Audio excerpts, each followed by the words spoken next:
Hello, hello. Welcome back to DeRailed.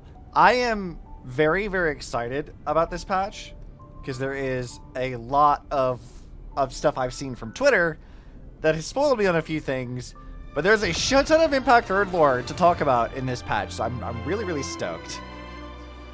Also, I did ask this in Discord, but I will ask again because it's relevant. I want to know you guys' preferences on something. So, because Amphorius mispronounces the fuck out of names, we swapped everything over to Japanese. And we left our language in Japanese, but we were, like, reading over it because, obviously, there's some people who lurk and whatever, and this is, like, a thing. I don't do this in Zenless because Zenless is in English, and we can just let them talk and talk in between it. I've swapped it now back to English because we're out of Amphorius, so I have to listen to the mispronounced names again. But I didn't know if you guys had a preference on, like, if I'm playing another language, like Japanese or Chinese or something, would you prefer me to, like, let the characters finish talking and then talk afterwards, or mute the voices entirely, or just talk over things like we've been doing? If you guys have a preference, let me know. It's not relevant right now because, like, I swapped it back to English, but if you guys have a preference, do let me know. Somebody mentioned it on YouTube, and while they were a bit rude about it, it has something that's been on my brain for a bit. So, go your own pace, what you have already? Okay.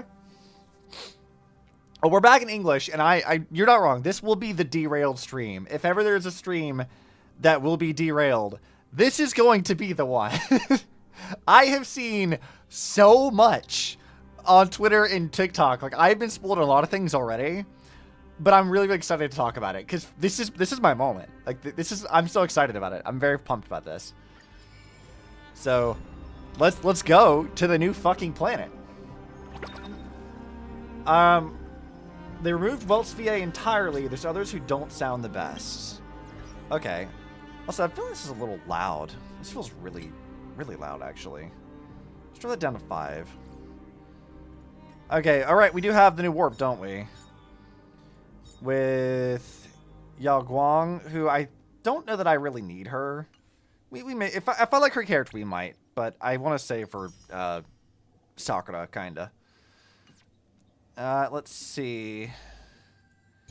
Oh, there's so much shit. What the fuck? You can tell I've not opened this at all because of all these fucking pings. Jesus Christ. Okay. Oh, I get to claim a character, Sparkle. I needed Sparkle, so yeah, I didn't have to think about that. I already knew that was gonna happen. Sure. I'll take that, thanks. Oh, we get a lot of these. Thank you again. I got so much stuff. No brain. Yeah, I don't have to, like, think about that. Like, I still find it really funny that I got Sparkle in Impact Third before I got her in DeRailed. That is never not going to be, like, funny to me. Okay, I'll claim this. Cool. Fun. I'll get this one. I'll need to make sure I log in for that now. I don't know what all that is, but I'll take it too. Oh, this is a cute outfit for Ranmei. I like this. Have played some feature stuff. I can say you might want to invest in Elation at least a little. Yeah. That's probably not a bad idea. Let's see. Is this... Okay, that's an event. We can skip that. I can ignore Divergent Universe for now. What is the new shit in here? What is this even for? I'm gonna ignore that. I don't need that. Oh my god. Matterhorn's wife is so gorgeous. She is gorgeous. I've always liked Ranmei. I think she's a fun character. The fact that she's like, I'm gonna resurrect the propagation just cuz. I'm like, girl, that is not a normal thing to try to do. I get geniuses are a little eclectic, as it were, but like, that's a bit unhinged. Yeah, I'm not. We're keeping Cyrene. Sorry, that's not changing. Okay, I don't know what this just did, but it's fine. Also, what the fuck? Look at how short Sparkle is. Girl, why are you so tiny? What the fuck? You were so short. That's hilarious. Let's push the envelope further, shall we? I forgot how short characters in Star Rail can be. Also, see how much I can level her up before I run out entirely of like either money or stuff. Let's push the envelope further, shall we? I mean, level 60 without having to do much of anything? That's pretty good. We'll take these. Claim that and this. This is going to be a lot of clicking for a minute. So I hope you'll be patient with me. Yeah, I don't care about the relics. Or this right now. I'll deal with that later. Oh, God. Okay, I'll deal with that later, too. Don't worry about it. All right. The battle pass. I need to upgrade the battle pass, but I want to show you guys my PayPal stuff. Hold on. Let me hide this for a second. This is important. I gotta go ahead and do this. But you guys don't need to see stuff. You have a lot of complaints with things in 4.0. But when I sort off spending, there's something good here. Yeah. I mean, I don't mind tossing 20 bucks for the battle pass, honestly. I don't plan on spending too much, but I do kind of need like any and all ways to get stuff because I need to save for when Sakura gets added. Or however you pronounce her actual name, because I don't know. Okay, let's see. What is all this stuff? Okay, sure. Dailies. Not worried about that. Messages. Whom's the fuck has texted me? A guest? Wonder who it could be. A guest has arrived at the party. Okay. I guess we'll go see what that is.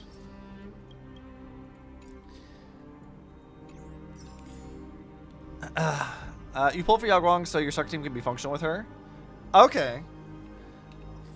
I probably should consider that. Oh god, there's so many fucking pings. I will get rid of those later, and we'll just hope that like nothing serious will crop up, and I can just ignore it. It's fine. You got her too? Okay. But I will consider it then. I should have enough to get her, if we need to. The fucking mem hat. I forgot about the mem hat. Hold on. Do I have anything else for her? Hold on. Where is my MC at? I already went by her. Her banner will last for the whole passage of time. Okay, that's good.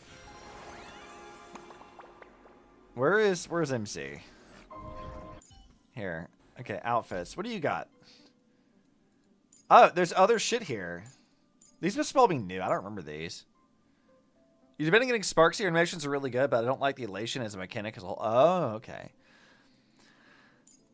Let's see. I think I'll give her the trash one. The mim hat's really funny, but I like the trash cat. That's also fun. Oh, this looks really good. I like. How do I get this? Oh, I can buy this at the store. Okay. How do I get more of this stuff?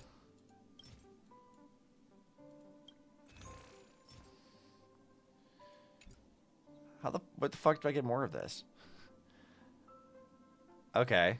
Well, I guess we'll figure it out. I want that outfit, though. It's really good. That looks nice. Okay, let's go. We have plot to do.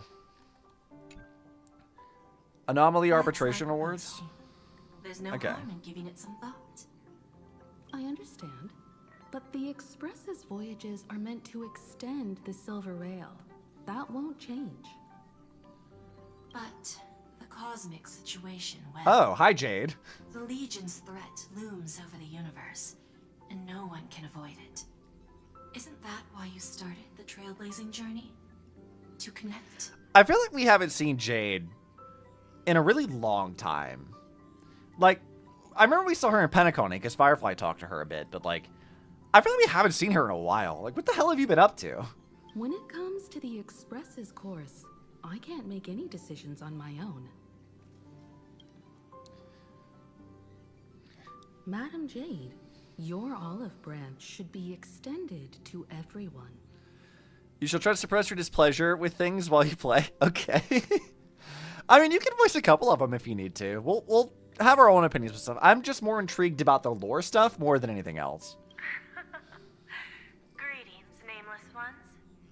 Deliverer of Emborius. Okay. I'm here to celebrate our victory before the Express makes its warp jump, and lay the groundwork for a long-term partnership. You know, when Jade's trying to, like, set up a partnership with us, that's suspicious. Right? Because, like, we've seen how she does business. I don't trust her at all. Like, not in any way whatsoever. Jade is not to be trusted. On behalf of the Strategic Investment Department, and in the name of Diamond, I hereby invite all of you to Astropolis to discuss our alliance. Basically, that's with Welt's VA. He probably used your favorite VA in the entire game. Yeah, I'd heard about that, but from what I understand, that wasn't Hoyo's fault. We talked a little bit about this on Silksong a while back, because I got Jay and Pending in on it. It seems like there was some conflict about his contract that we didn't get the specific details about, but it seemed like it was more of his problem rather than Hoyo doing a bad thing. So it's unfortunate that was how it went. I do wonder how long it'll take them to recast him, but it is unfortunate that Welt was not able to be voiced by the same person anymore. But then again, he also didn't get to fucking do anything in Amphorius. I'm hoping that Planet Arcadia will fix that. But, like, damn it, Welt, you need to do some shit. You wouldn't trust the IPC? That's a good thing to do, is not trust them. We're jumping to investments this early. Might as well think of it as a gift. A celebration feast for allies. And a well-deserved vacation. Is this always how Jade sounded? I feel like her voice is different, too. The conflict apparently was something that wasn't urgent enough to handle for years until now, and seemed unwilling to solve it instead of recast him. Yeah, I don't know exactly the details of it, but, like, from what I gathered from, like, when we talked about it before, it seemed like it was his problem more so. That, like, there was some conflict of, like, something that they had wanted done that he didn't want to do, and he didn't realize that it was, like, needed to be dealt with kind of a thing. Something like that. There's some communication issue about it. There was some conflict about a term in the contract that he didn't like. And then they just didn't renew the contract or something like that. So I don't really think it's Hoyo's fault from what I understand of it. If somebody later on would like to correct me and give me more details, that's also fine. I would like to know.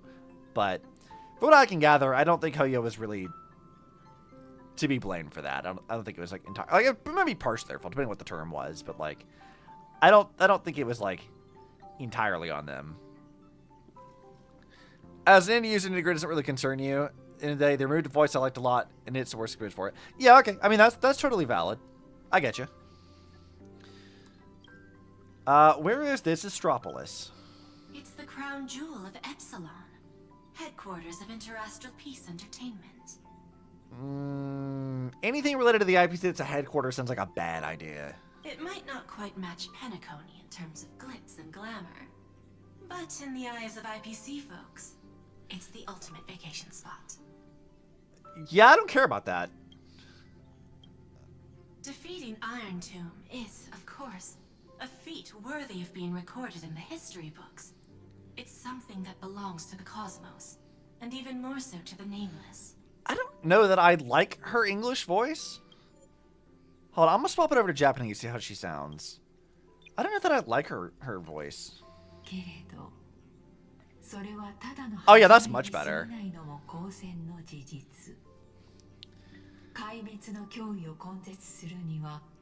That is a much better voice. Like, hold on, let's swap it back to English. Like, but you and I both know this is just the beginning. To eliminate the threat of the destruction. Man, I don't know that I hate her English voice, but like that is decidedly not my favorite. To this end, the Preservation hopes to join hands with the Erudition and the Hunt to establish an anti-destruction alliance, bringing together all forces that can be rallied to the cause. Weren't we already doing that? What makes this so different though, Jade? I don't understand. I'm glad to see the Astral Express is on the list. This is your conflict because you want to switch to Japanese because it's way more consistent, but the English VAs you've been with since the start and you've grown very attached to as well. And that's also valid. I do like most of Star Rail's like English vocal direction. Like they do tend to do a pretty good job with it. But I think saying that the Japanese is more consistent is correct. I've had that experience, like listening to like the Euphorious deliveries and stuff. I do think the Japanese is more consistent. Like, and not just like consistent in terms of like tone and delivery, but like just the overall vibe of the characters feels consistent. Like it is, for example, to use Euphorious to pick fun at this. Why is Aglaia British? Like that's so like odd. Like it's a Greek place. Why is she British? It's very strange. And like that's just like one like maybe that's just they let the VA just talk as she normally talks or whatever. I don't know, but like it is odd and it feels a little jarring when you have like differences in accents like that, and also like the quality of delivery can vary. I know that there are some characters who are much better deliveries than others, but I would more so blame that on the vocal direction, like whoever the director actually is, rather than the actual like actor themselves. VAs are more consistent. Japanese didn't remove a ton of the cast, replace them. Yeah. Though, I mean, the Hoyo thing with that was so weird. Because, like, it wasn't part of the actual, like, strike. It was just a lot of, like, the English cast just decided that they weren't going to show up. It was, like, a kind of strike, but also not really, because it wasn't, like... I don't know, it was weird. As I understand, like, it was a very, very weird situation. I don't know that the VAs were wrong or not. I just remember it being really, really strange. You're being too modest. You're heroes who defeated a Lord Ravager, and therefore the most brilliant emblem on this banner. Like, normally I wouldn't be quick to, like, defend the very, very rich multi-million-dollar company. But, like, traditionally speaking, when there's been a lot of, like, critiques leveled at, like, Hoyo and the VAs, my understanding is that it's mostly been the VAs. At least for the English side of stuff. That Hoyo hasn't really been, like... They've not been, like, blameless entirely, but, like, it's mostly been, like, some weird conflict or some issue with the circumstances about it, but it wasn't really, like, Hoyo specifically unilaterally in the wrong. So, like, I don't know. Like, anytime I hear, I'm like, I don't know what to make of this. I want more information first. Wouldn't say it's mostly Hoyo's fault, but in the end, it made the experience incredibly shitty over the past year. And just, yeah, that is true. Like, when we lost a lot of the main cast for a while, like, Euphorious, I think, really suffered from that. Like, what was that patch where, like, Don Hong didn't have a voice actor for a while, and Stella lost hers, and then Welt was, like, the only one who was voiced for a while? Like, whatever that patch was, God, that was rough, dude. I believe the Trailblaze would make a strong candidate for leadership. I'm truly flattered. Consider our vote as a show of sincerity from the 10 Stonehearts. So, may I have the honor of expecting your presence? Nah, dude. We're gonna go gamble instead. Every stop the Express makes is decided by all passengers together. Madam Jade, please. There's a conflict give us some of time. Pearl and Yao Guang's VAs too. Oh, God. It's always fucking something, isn't it? It's always something. Like, every time I open Twitter, there's somebody bitching about something or another, and I'm like, God, I'm just so tired, man. Like, it's always something, and, like, a lot of times it's just some fucking nonsense or looking at things too simplistically. And I'm like, you know, I don't know that I want to, like, air any time to talking about it, because it's just... It's drama of the week for Twitter. Like, it's always some fucking nonsense. Every time. Of course. Then I shall wait with anticipation. You feel like Japan doesn't even get a fraction of this shit? I mean, it really doesn't. I think that's because, like, some of the work culture is different for the Japanese side of things. Chinese VAs also don't really seem to have that issue. I can't say anything about the Korean side of stuff. I don't know anything about it. I haven't heard anything, but that might just be because I'm out of the loop. I don't know. The most, like, drama that I saw in most Hoyo stuff in my years of playing the games with them was, like... Oh, when the fuck was this? This was, like, right around when Senti was supposed to be new, I think, when we had, like, the Bunny Girl event in Impact 3rd. And then the Chinese server specifically got really fucking pissed about it. Because they said it was... they said a few different things. The first was that it was supposed to be, like, a global event, so, like, it was just like a celebration of all the global servers, and then they were sort of left out of that. And they also had a problem with like hackers and cheaters and stuff, and it wasn't being taken care of, so they felt neglected by Hoyo. And then you also had the Bunny Girl thing where they said that Fuqua specifically was being misrepresented and mischaracterized, and it was disrespectful because she's like the, I guess, liaison or whatever, or for China specifically, so people were really pissed about it. And yeah, you're right, someone did try to stab Dewey over it. They raised a huge stink about it to the point that the event, even though they didn't even get the event, was removed from the entire global servers across the board. They issued like a statement about it, and then like the Chinese servers specifically got compensated. They got like a few like a couple different, like I don't remember if it was like one tentpole or like multiple, but they got a lot more than like we would usually get for compensation. Like it was a lot more. So there was a lot of stuff about that. Like that was a whole like weird thing, and I'm like, what the fuck is going on here? But like that's like really like the only big drama. There's been some like small bits and pieces here or there, like when Part 2 started, people didn't like how Part 2 started. They thought it was dragging along with exposition and stuff. When the male Dreamseeker got deleted by Vita, people were really pissy about that for a while. I'm trying to remember what the Adam drama was. I don't remember the Adam drama. There's not been much, though. Like, Impact 3's community has largely been pretty chill. It's more of, like, been in a semi-adversarial relationship with, like, the Genshin and Star Rail communities. There's always sort of been, like, a bit of, like, thing. Genshin community especially, like, tends to beef with Impact 3 a lot. Let's talk with March. Getting to visit the Interastral Peace Entertainment headquarters and become the leaders of the Anti-Destruction Alliance? God, I forgot that this is how March talks normally. Because even with all that drama, it feels like it's almost all Chinese, not Japanese. It feels like the Japanese community is the most chill of all of them. You know, you're not wrong, though. Like, that's been my experience. Is like, for the most part, like with Impact 3's community specifically, I felt like there's not really been like a huge amount of drama for the most part. We have some issues here or there about how some of the writing needs to be done, and some issues blah, blah, blah, blah, blah. And there's a very small and usually very loud division of the community that's just people who don't know how to fucking read. So they misinterpret characters and say just insane shit all the time. So there's a bit of stuff like that. But like, for the most part, the Impact 3 community's been pretty fucking chill. But when you move out into like the Genshin and the like Star Rail communities, and Zenless to some extent too, the English side of stuff is always like rife with some bullshit. There's always some drama about something. Like every patch, somebody's mad, somebody's complaining about a thing, and I'm like, you know, I honestly just don't care enough.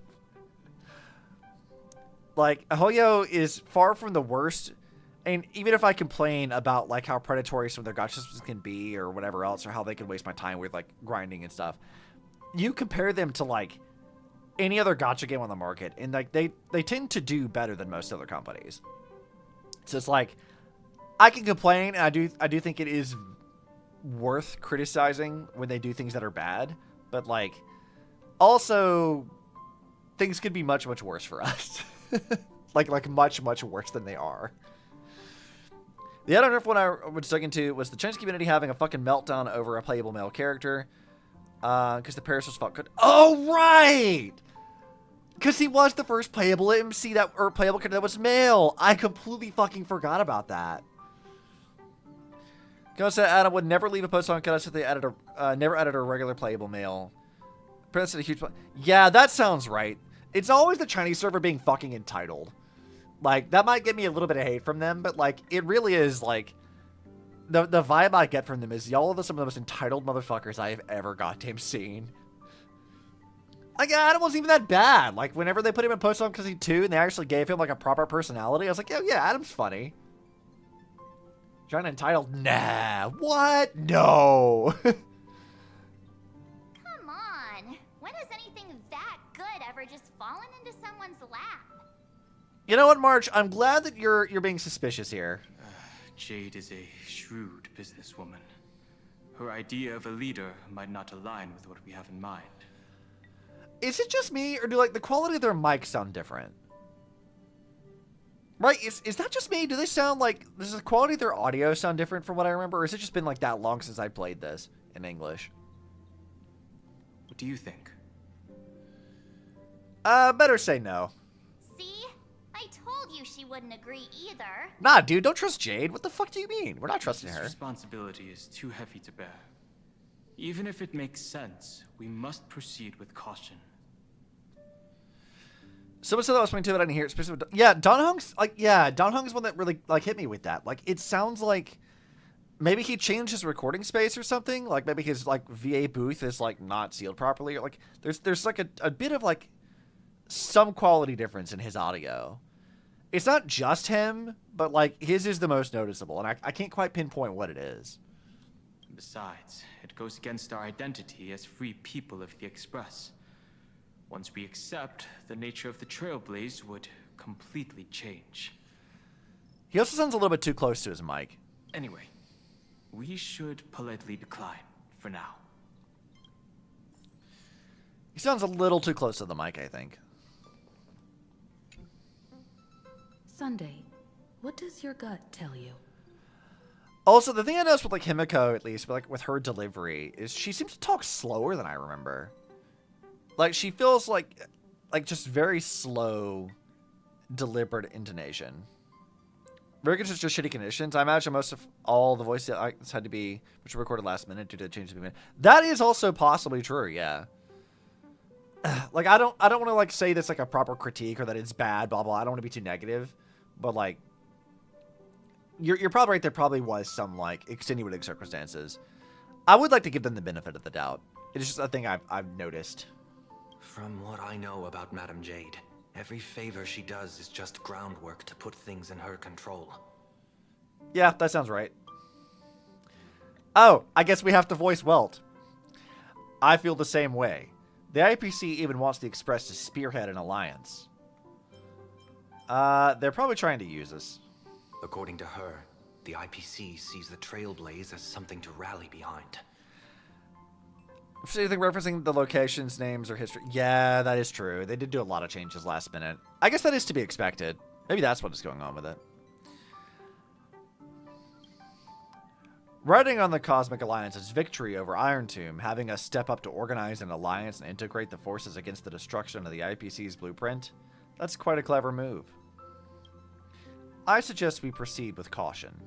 Even if we become the normal leaders, it won't be for us to outmaneuver the IPC.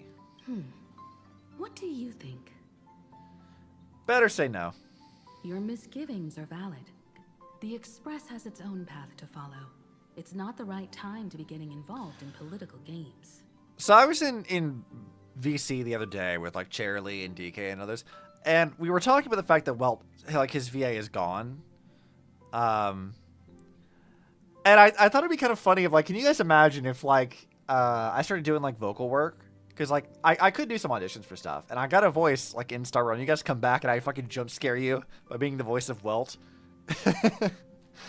Do you know how funny that would be? Like, I joked to them of like, I should become a VA and like audition for stuff in Hoyo games, just so I can jump scare you motherfuckers. Cause like that to me would be like the reason why I do it. It's like, yeah, I want to jump scare my viewers and all my friends who play these games. I want them to hear me and be like, what the fuck? Wait, what do you mean Obsidian's in the game? And I'm like, you're fucking right. You're right. I am in the game. I'd have so much fun with that. What's baffling though is, oh god, Ben Zaiten Goku is still mentioned, but in that it is what the place used to be called. Obsidian cast is. Can you like? Because Obsidian is one of the 10 Stone Hearts, right? You know how funny that would be to like audition for Star Rail and get cast as one of the 10 Stone Hearts that has my fucking name. Do you know how funny that would be? It'd be the best, dude. I'd be so here for that. I need to make that happen. I need to figure out where they post their listing so I can start auditioning for stuff. I think it'd be fun. I thought something in VA would be kind of fun. I don't really know where to start with that, but like I do think it'd be really fun to do. That's the dream. The One day. discussion's over, so let's take a vote. I reserve my judgment on this. I feel the same way. I second that. Me too. I've made my opinion clear. I abstain. Why are you abstaining? What do you mean?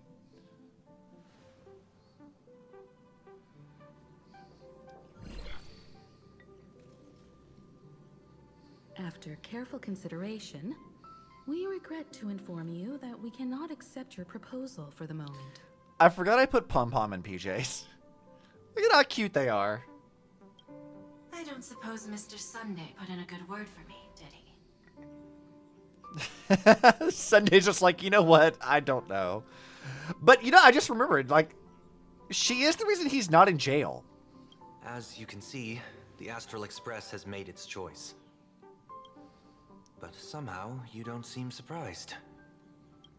Change takes time. I understand. As Miss Himiko said, it's just for the moment. There's no need to give me an immediate answer.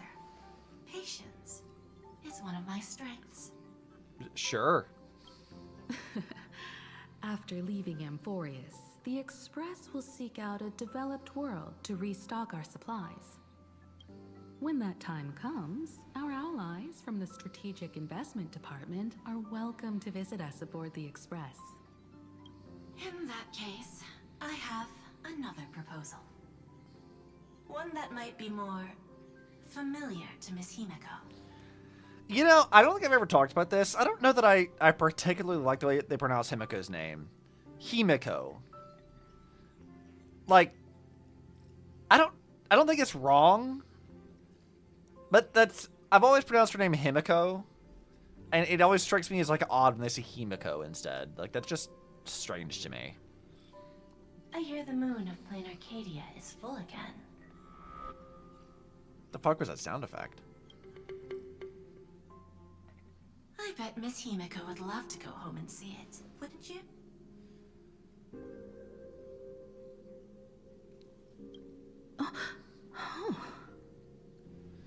I mean, her name in Japanese with the first being Hime. Yeah, I mean, it's, again, I don't think it's wrong. I think it's just maybe I'm a little biased at how I pronounce it for years. Go home. Himiko's homeland. So the moon is full once again.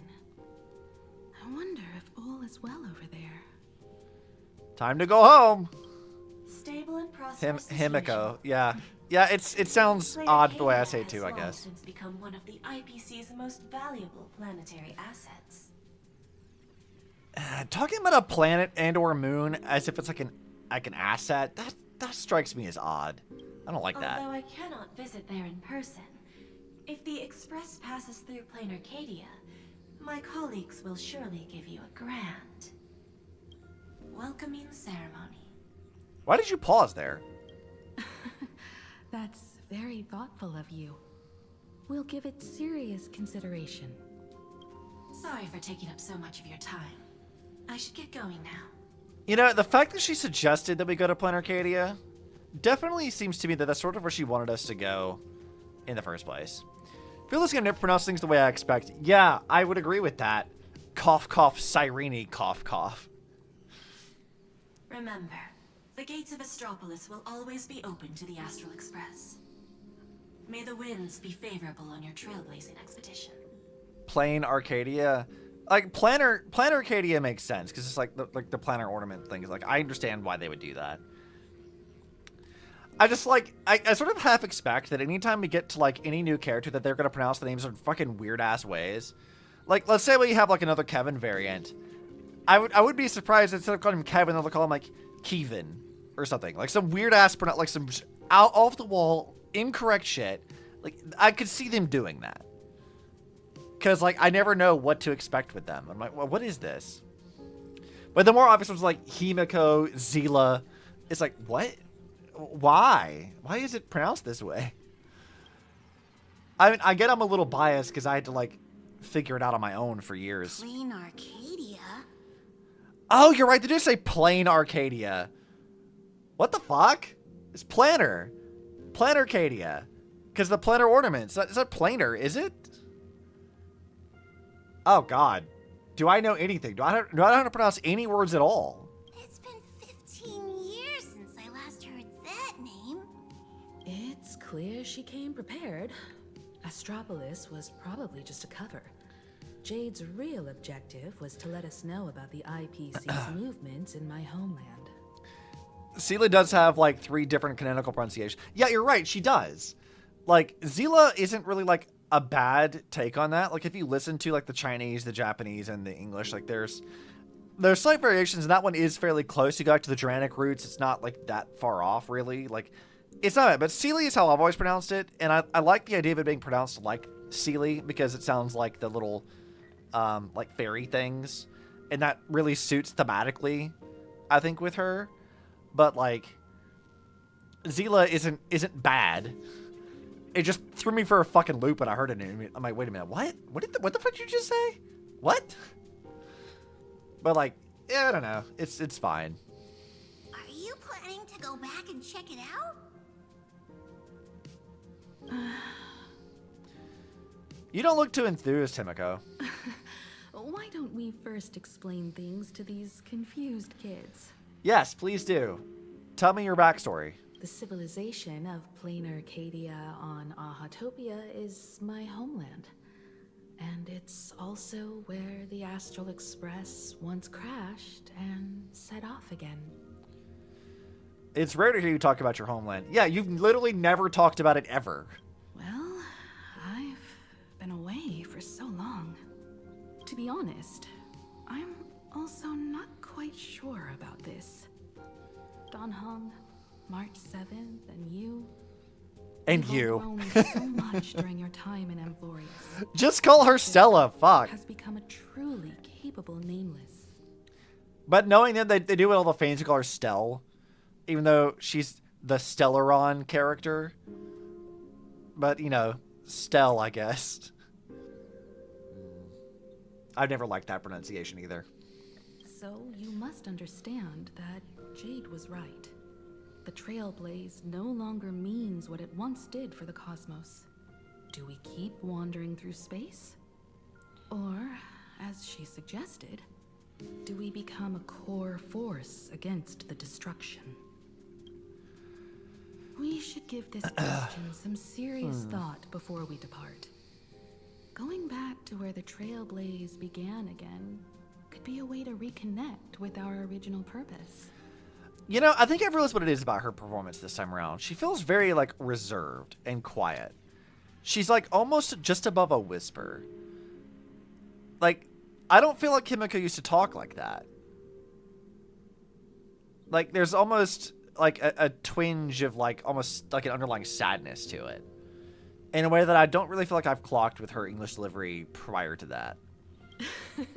More importantly, our last stop was really exhausting.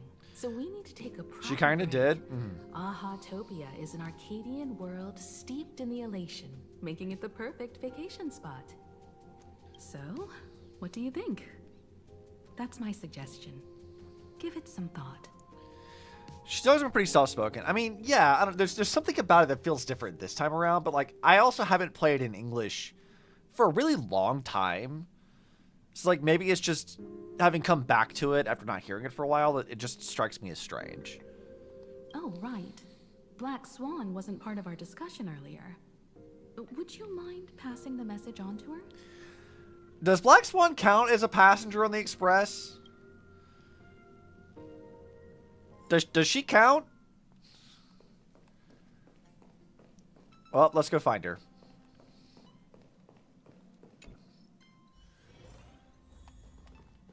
Hey, Black Swan, what the fuck are you doing? Passenger sure, but not a nameless. Yeah, I guess that's true. I heard you have some ideas about the next stop. See, she sounds normal. Where were you just now? Sorry, but I'm afraid my journey with the Express has come to an end. Oh, okay, so you're fucking off. Got it. The Memo Keepers have received summons from the Garden of Recollection, so I must return to report. But this journey through Amphorius has given me many unforgettable memories. Your trust, and my small act of rebellion against the Garden of Recollection. Do we trust her? I mean, she's like, hey, you know what? I know of a place you can go to like get some gas or whatever. Go to Amphorius. Meanwhile, Amphorius, 52 fucking hours of suffering. We died partially. Like, do we trust her?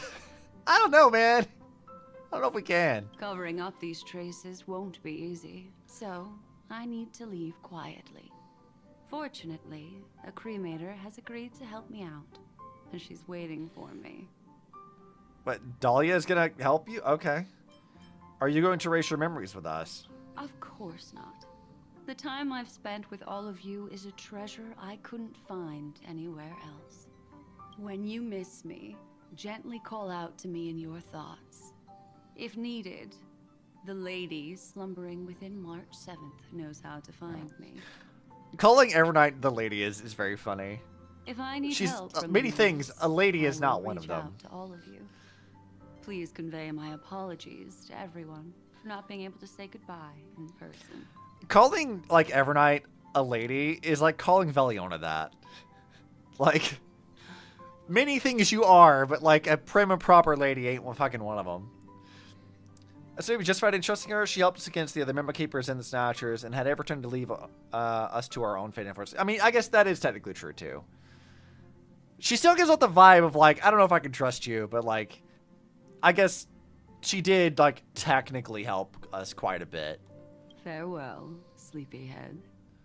Sleepyhead, okay. I'm glad she didn't just say, like, you. Alright, well, let's go talk to other people. Hey, dudes, Black Swan fucked off.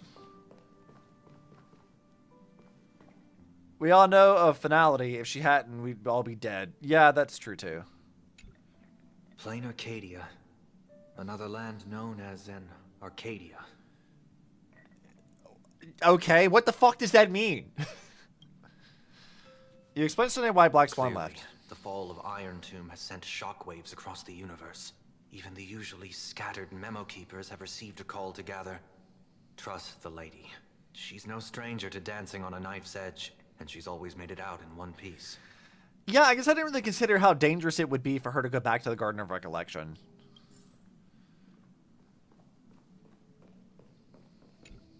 Still thinking about the next stop? Black Swan left. Is that so? If she chose to leave on her own, she must have good reasons for doing so. Yeah, you know what? I think I figured it out. Don Hung's too close to the mic. That's definitely what it is. I hope the Garden of Recollection has no way of knowing what happened inside Amphorius.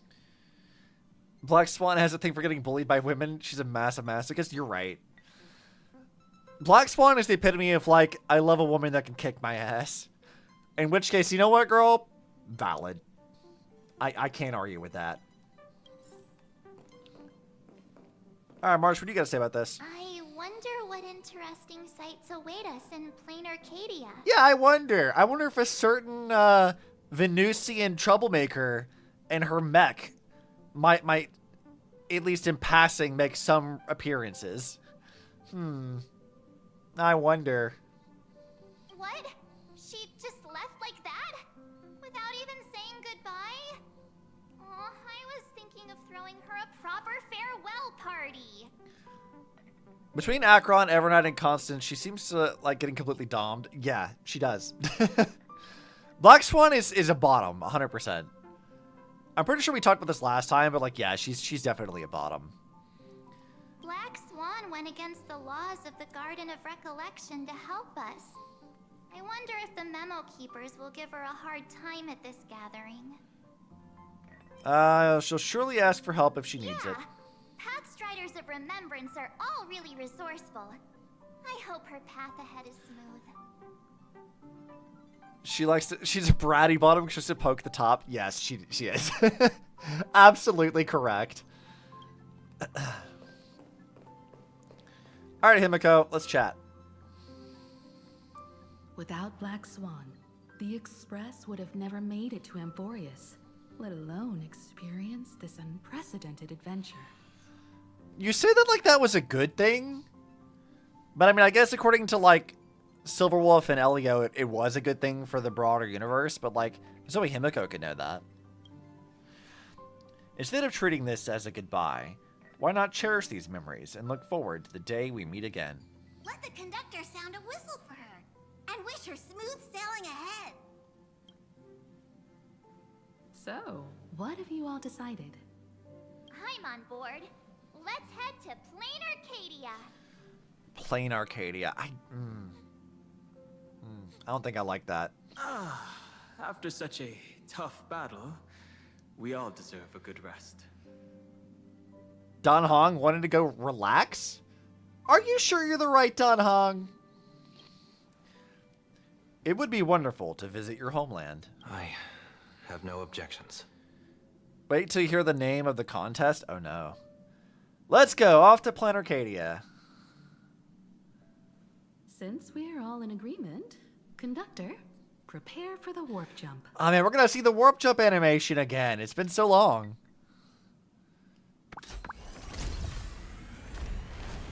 Or are they gonna skip it?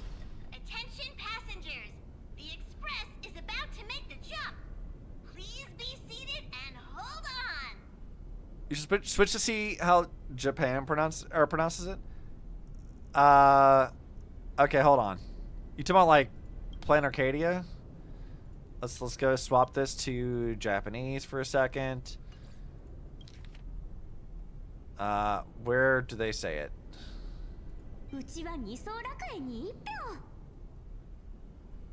Okay, she didn't actually say it. Unhelpful.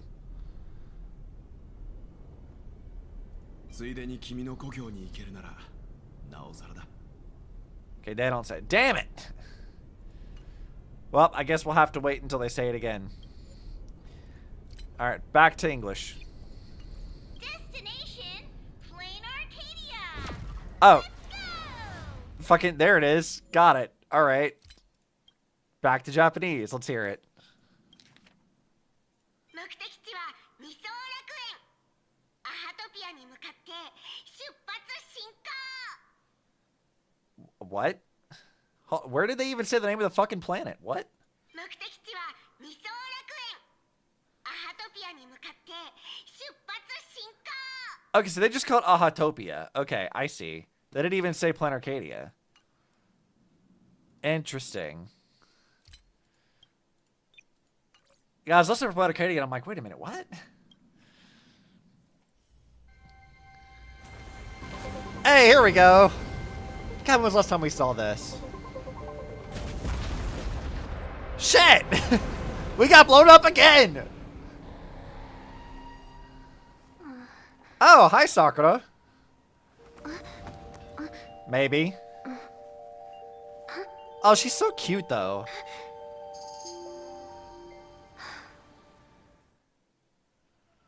I dreamed it again. Not again! Oh, man. What a ridiculous dream. Even more over the top than what that guy promised. That guy? Also, I want to hear what her Japanese voice sounds like. Let's listen to it. Hold on. What do you sound like? まったくとんでもない夢じゃ。あやつの約束よりもさらに突拍子もない。 That's not Sakura's voice. Like, they do a pretty good job of always casting the same people for stuff. They did this with Acheron. Like, Acheron and Mei's voice are the same. That's not Sakura's voice. まったくとんでもない夢じゃ。あやつの約束よりもさらに突拍子もない。Trying to decide what she sounds like. またこの夢か。 So, okay, I will go ahead and talk about this now. I have seen some discussion about this, and I want to discuss it now because it makes this way more interesting to me personally. I don't know if the story supports this directly or not, but there's the idea that this actually isn't a variant of Sakura at all, that it's a variant of Rin. And I like that a lot. Because while we don't know much... Okay, let me back up and explain this to those who don't know who Rin is. In Impact 3rd, and I think Ghost Girl Z as well. I don't remember if Ghost Girl ever talks about it because I never got the chance to finish the story because they closed the global servers. But in Impact 3rd, both the previous era and the current era Sakura have a younger sister whose name is Rin. Rin is almost always gonna die. In the previous era, she becomes a Hearse of Corruption, and then because of Eponia's meddling, she gets murdered, and then becomes Hearse of Corruption truly, and then they trap parts of her into a purple box that becomes a whole thing. In the current era, Sakura is forced to sacrifice her younger sister because her village believes that child sacrifice is going to save off Honkai stuff, right? So we don't know a whole lot about what kind of person Rin actually is, with the exception of like one little minor thing, which is that if you do the Sakura Samzuru event stuff in Impact 3rd, you get to meet Higo Kumaru, who is a little chibi fox girl who is a, you know, not evil version of Helmato, which is the fox boss, which, as we understood, Helmato was really the Hearse of Corruption for the previous era, which was Rin from the previous era. And Higo Kumaru is silly, not serious, kind of a foodie, a little dumb and goofy, which, if that personality is even remotely close to what Rin is like, we can assume that that's also kind of how Rin would be. So, from what I have seen of this character, who looks like a Sakura variant, she acts more like what we'd expect of a Rin variant. And I really, really like that, because Rin doesn't get a whole lot to do, because she's usually just there for Sakura's sad backstory. So I'm kind of hoping that the story supports this more, that like this actually is a Rin variant. I'm hoping there's more to that. We'll see. But she definitely doesn't sound like Sakura, that's for sure. That's not the VA they use for that. That's not the tone she has. Sakura has like big sister vibes, usually. Which after the Genshin's, who's more of odd. That version of Sakura is just weird in general. She's just a really odd one. But yeah, I don't know. We'll have to see. But I am kind of like hoping, because that's going into Amphorius, we had hoped that Hyasm's going to be a Rin variant, because the idea of like having a variant of Rin where like she took Sakura's place when Sakura was the one who died was a really interesting concept. But obviously that is not what Hyasm is. Hyasm is not that at all. And the only variants we really had were Kevin and Ellie.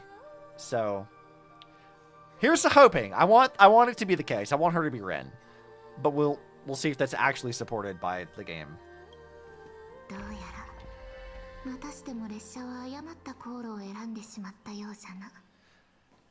I'm trying to decide if she actually sounds like Hyuga Komodo does, but I haven't heard her voice in a while. But, you know, hold on. I know exactly how to compare their voices. I don't need to do this, but I'm going to do it anyway. Because I know one thing where she actually is voiced that I could find very easily. Hold on. Where is it? Trains and blowing up? Yeah, I know, right? Which one of these has her in it? I think it was like the first one of these. Which are the two? I think it might be in this one. Oh, no, that's the one that's in fucking Chinese. No, I need the Japanese one. Damn it. Where is it? I know they did it in Japanese as well.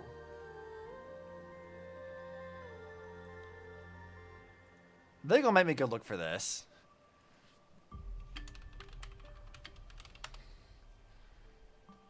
Here we go, Japanese dubbed edition. Hold on. I promise this is going somewhere. I swear. I just have to find it. Assuming that I found the right one. I think we did. Yeah, okay. So, Hikumaru shows up in Elf Academy. So let's listen to her Japanese voice here.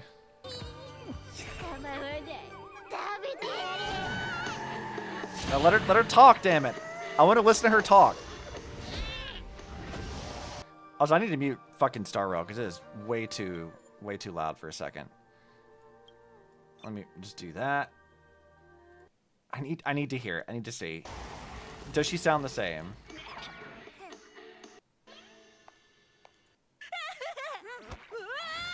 No, shut up.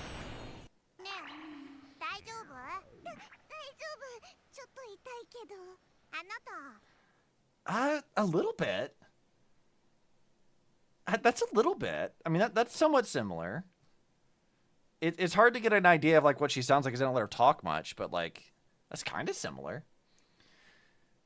So they call her fox-like in dialogue, but those ears are clearly not fox ears. I mean, well, Sakura's ears are like that too, remember?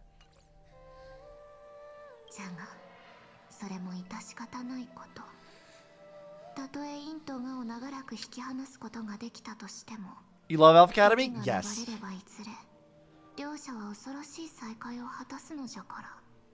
Yeah, she sounds like Hugo Kamada, doesn't she? I don't know if it's the same VA, but it does sound like it.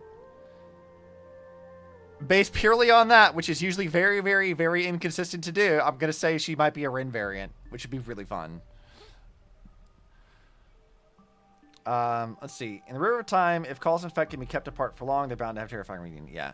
Also, swap back over to English. I want to see how she pronounces stuff.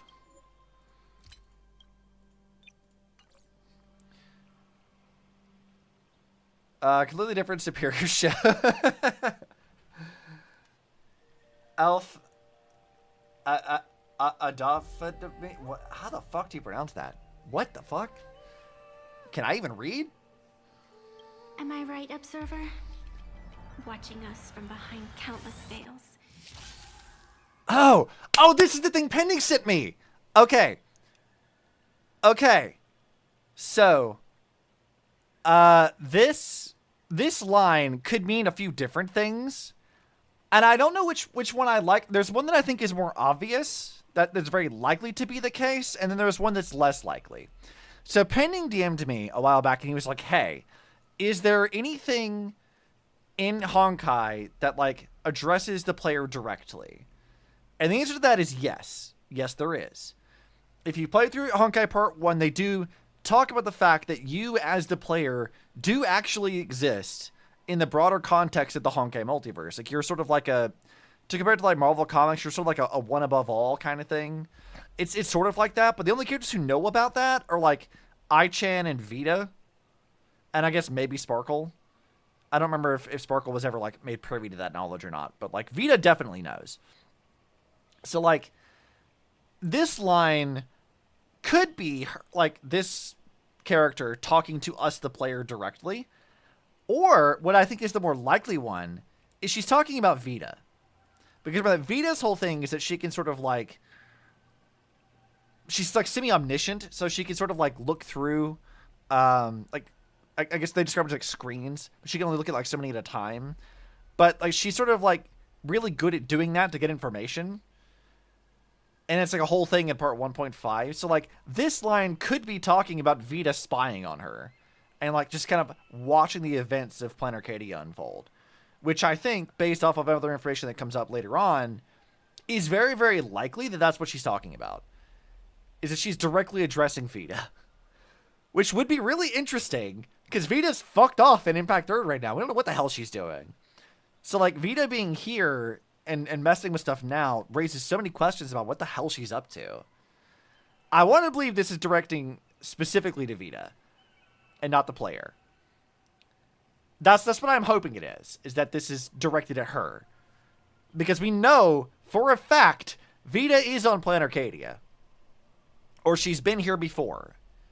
Or both. We know this for a fact. I knew this before this patch even came out, that was the case. And we'll see that why later on. But like,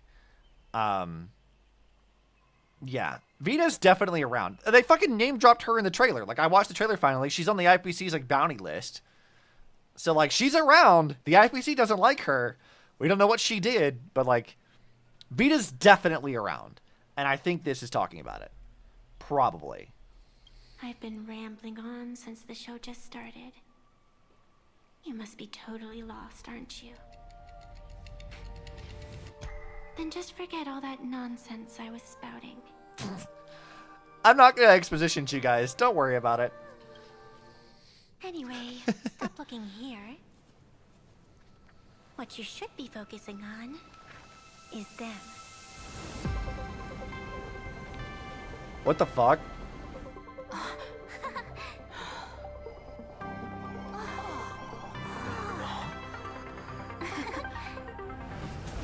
What's with the moon?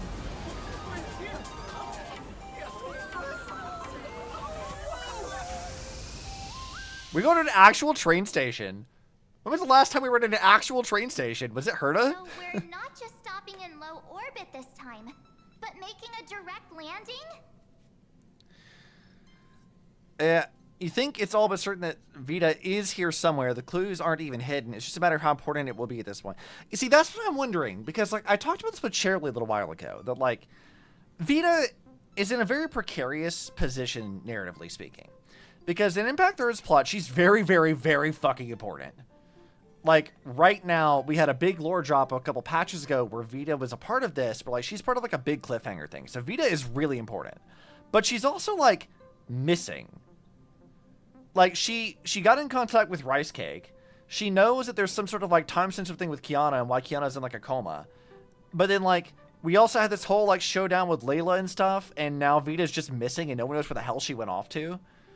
So, like, there's all of that. So they can't really do much with Vita in terms of, like, her talking about what happened in Impact 3 because they might spoil what's going on with Impact 3. And, I mean, her even being around maybe lessen some of the tension about what's going on with her, but we never really thought Vita was dead anyway, so, like, whatever. But, like, with Welt, it's like they can't talk about too much because it's possible that stuff may be retconned, so if they were to talk about it here, they might, like, write themselves into a corner. And I think Hoyo has been very adamant about not doing that, because they did that when Honkai started. And they sort of had to retcon a bunch of shit because they sort of wrote themselves in just really weird spots that led to some clunky dialogue later on. It's like, Vita's in, like, a really, really weird position, and I'm worried that they'll put her in plot jail with Welt. It really depends on the execution, honestly. But we know she's around, and I always said for a long time that the character that would make the most sense to show up in Star Rail from Impact 3 would be Vita. She makes the most sense out of anybody to be here. So, I'm very, very curious as to how important she's actually going to be. Because some people have, like, looked at the silhouettes of characters and said that, oh, one of the silhouettes could be Vita. But I'm like, I thought we already, like, talked about the fact that there was, like, a leaked, like, new Himiko SP. And that was more likely what it was.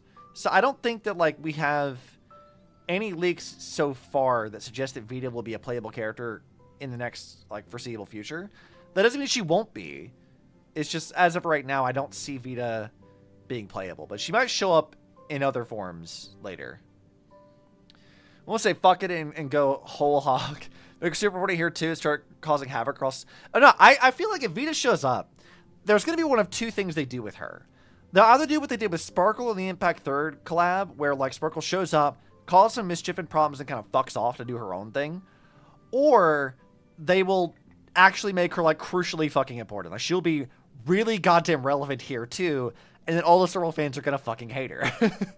So, like, I don't know which route they're going to go with it, but, like, I feel like it's going to go one of those two. If either she'll just show up, cause some mischief, and leave, or she'll be really, really, really important. And there will be no in-between about that. I just don't know what Hoyo is going to do with her, because, like, given her, like, current position in Impact 3 story, it's just like, what are they going to do? Is she going to be in plot jail? Or are they just going to, like, say, you can't talk about what happened on Earth, but we will let you, like, talk about whatever's going on here. I also had another, like, realization earlier today, which is that, like, when Vita does show up, because she will show up for sure in Star Rail, like, that's happening inevitably. Welt definitely knows who she is, but I was thinking about it, I'm like, has Welt ever spoken with Vita directly? Because I was thinking about this, and I'm like, I don't think he has. Because in All in Part 1.5, Vita talks to Seely, she talks to, like, Kieda, she talks to Mistalin, like, she talks to a bunch of other people. And then now in Part 2, she talks to Entropy, she talks to Helia and Coralie, Bronya and Kiana. Like, she's talked to, like, most of the main cast, right? But not Welt. We've never seen her talk to Welt. So I'm just wondering what his fucking reaction is going to be, because I'm just like, have you two ever actually had a conversation together? Like, there's no way he doesn't know who she is. Like, he definitely knows, but, like, I don't think I've ever seen them talk together. Because Welt just doesn't do much in Impact 3 either. He just, like, kind of pops in every so often and then kind of fucks off. And now he's just making anime. and playing games with Bronya. Like, that's kind of it. You don't think he would recognize her, but there's plenty of other things in Star Rail that I could have more. I think he would. Because, again, like, given how, like, Vita is, like, integral to what's going on with, like, the Mars mission. She's having direct contact with the moon base, with Bronya. Like, Welt knows who Vita is. I don't know if he would recognize her, like, in person or not, because we don't know if he's actually seen her or not. But he would know her name. He would know who she is. There is no fucking conceivable way he doesn't know who Vita is. I just don't think he would necessarily recognize her, because I don't know that they've ever talked. Is sort of what that is. So, like, he might meet her and not have anything to say about it, but then she'll say something, he'll be like, oh, you're the one. And he'd be immediately on guard, and justifiably so. Because, I mean, what has Vita done except wreak fucking havoc in every single thing she's involved in? So, I do wonder about that. According to the comms, the officials have prepared a dedicated platform for the Astral Express to dock. Oh? A whole platform? Just for us? Is this some kind of VIP treatment for coming home? Oh, talk about rolling out the red carpet! I mean, yes. The express has arrived at the station, connecting to local communications. But also, didn't they say that the last time the Express was here, it crashed? So maybe they want to avoid that.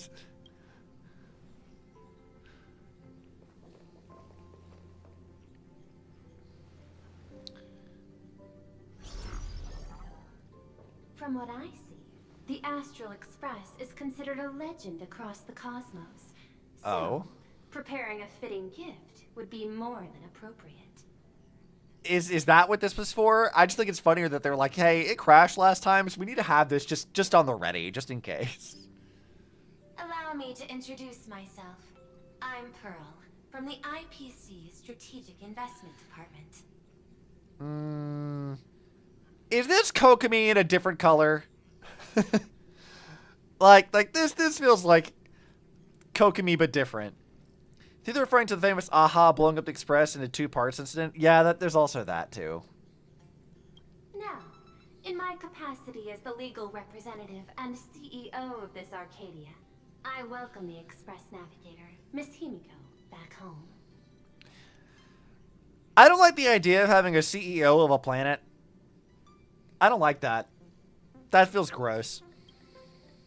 Hello, Miss Pearl. This is news to me. I wasn't aware that the Strategic Investment Department had taken over administration of Plain Arcadia. Theorized means there's also second half the Express out there roaming around somewhere. I mean, that's also possible. Wasn't the whole reason why Himiko is like on the Express though is because she kind of works as its engineer? Or that's how it started anyway. She helped like repair the Express, and like that's why she's around. Like she's like, yeah, Pom Pom's like the navigator, and like she's sort of like, or you know, whatever. Or they call her navigator, right? Yeah, they call Himiko the navigator, but wasn't she like the engineer originally? Am I remembering that wrong? Because that's like early Star Rail lore, right? God, that's been so fucking long.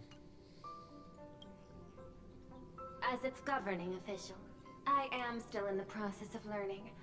If I can help this planet grow more prosperous, it would be a profound honor. Huh.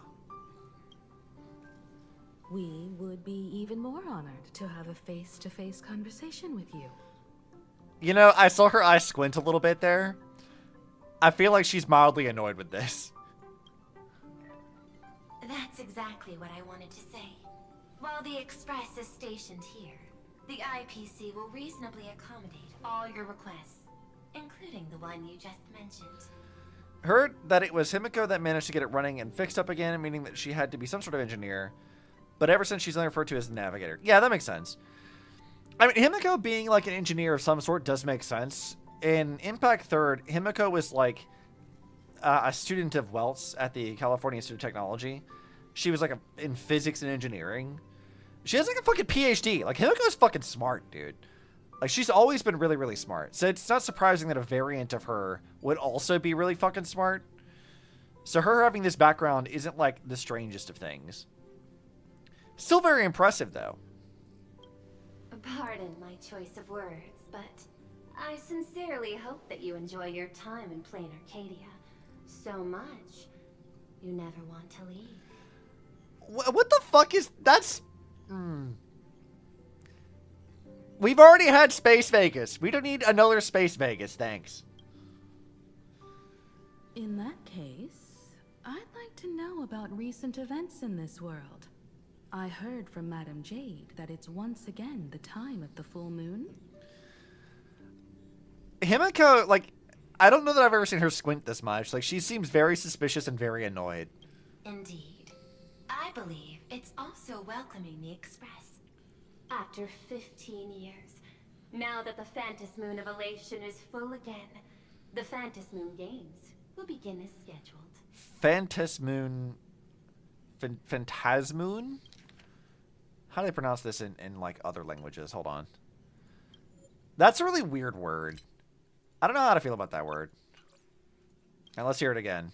優越の幻月が15年ぶりに再び満ちた今、予定通り幻月遊戯が開催されます。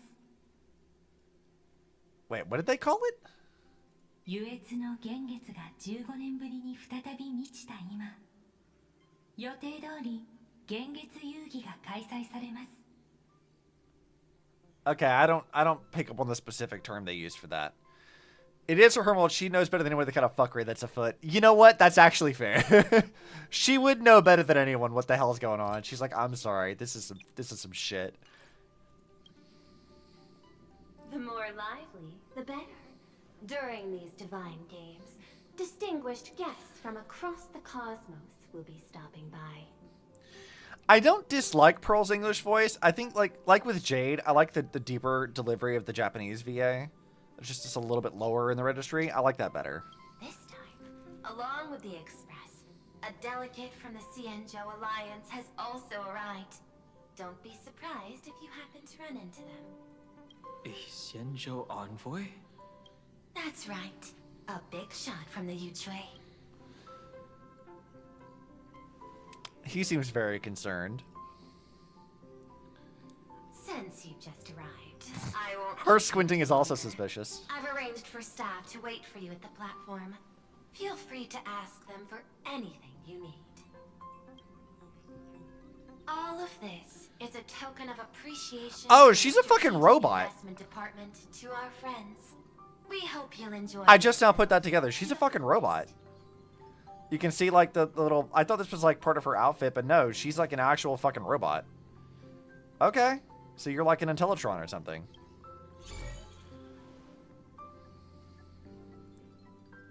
Madame Pearl's style is different from Aventurine's, but her methods are cut from the same cloth. Comparing her to Aventurine is wild. Straight to the point, clean and decisive. It's obvious that the Express not going to Astropolis was part of their plan all along. This could go on forever.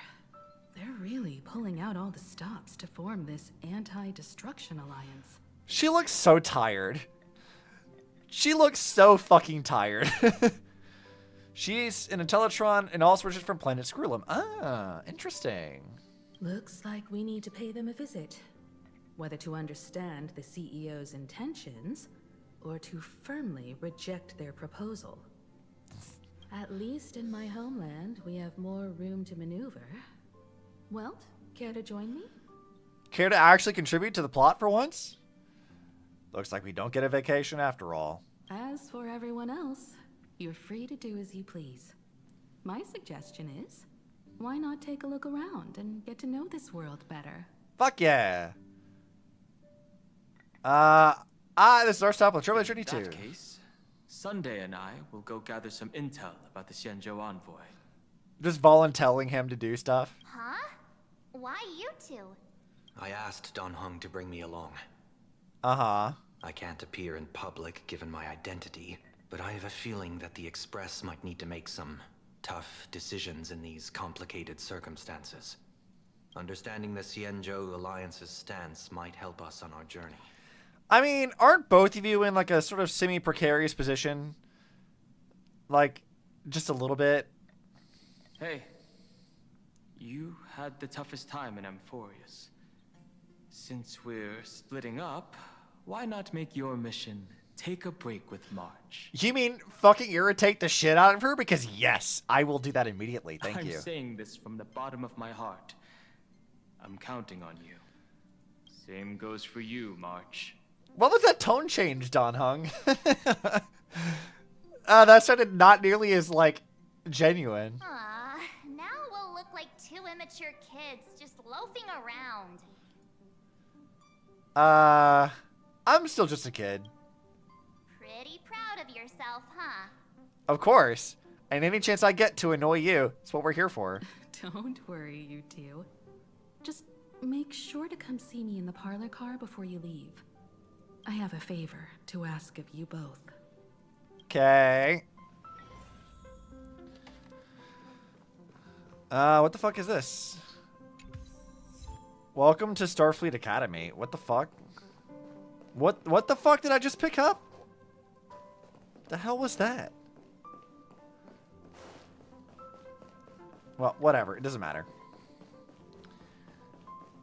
Onwards!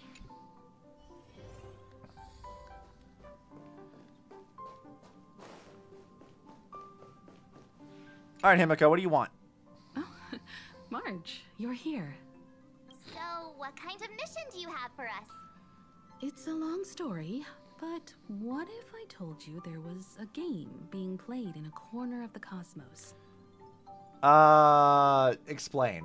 And the winner might become an Eon. Would that pique your interest? Really? There's no catch? You two saw that special moon in the sky, didn't you? Special's a word for a semi-sentient thing that's sort of like a film history reference that also wears deal with it glasses. That's a piece of artwork. Here, a ceremony called the Phantom Moon Games is held every full moon. And that's what I was talking about. The game where the winner becomes an Eon. What does that mean? Pearl mentioned that name too. Just what kind of ceremony could be so mystical? Historically, the origin of the Phantom Moon Games is tied to a group of mourning actors. Legend has it that they offered heartfelt stories to the moon, hoping for a chance to have an audience with an Eon. Okay. Is meeting an Eon really that special? You've talked to Herta! You should know this, Stella! Not really. As far as I know, many factions have their own ways of gaining an audience with them. Like the IPC's tourist package, one-day glory tour of the Amber Lord. Pay 1.8 billion credits and you can get a close-up view of Klapoth from an orbital ship at Pier Point. What the fuck? They offered, like, paid tours to rich people to go look at their god? What kind of fucking nonsense is that? IPC, what are you guys up to? For real with this shit? Come on. But the Phantom Moon Games are different. They're one of the few well-documented ways where you can actually see an Eon and receive their response. Perceive me! I perceive you, Charlie. You have been perceived. Are you busy doing Minecraft? And or art stuffs or other things? Could this Eon be... The Elation. You're doing dailies? Legend Okay. has it that they personally started the Phantom Moon Games, though their motives remain a subject of much speculation. I mean, if it's Aha doing things, I always figured it was just for the love of the game kind of thing. Aha is also one of the Eons closest to humans. They have left behind countless pranks, with this miracle of Aha-topia being one of them. You love that means canonically Klapoth is just out there in the fucking void hanging out as some massive sightseeing spot. Yeah, that's so fucking funny too. Like, what do you guys fucking mean? That, like, you sell tours to go see your god's body. What even is that? What's the deal with becoming an Eon? According to historical records, when a supplicant rises above the rest, the elation will manifest. Listen to the victor's wishes and share their authority for 1 minute. Can a human body really, like, withstand channeling an Eon's full power for a minute? That seems like a lot. Considering this Eon once injected all their power into a noblesse worm, it's not surprising they would do something like this. I still want Sampo to be the worm. Gotta be funny. I still, like, my headcanon is one, like, I'll explain to you guys, like, what I want to happen with Aha. It's like, I want one of two things to be the case. I either want Sampo to be Aha in disguise, which would be very, very funny for a variety of reasons, or I want Sampo to be the fucking worm. I want one of those two things to be true, because either way, it makes Sampo infinitely funnier as a character to exist.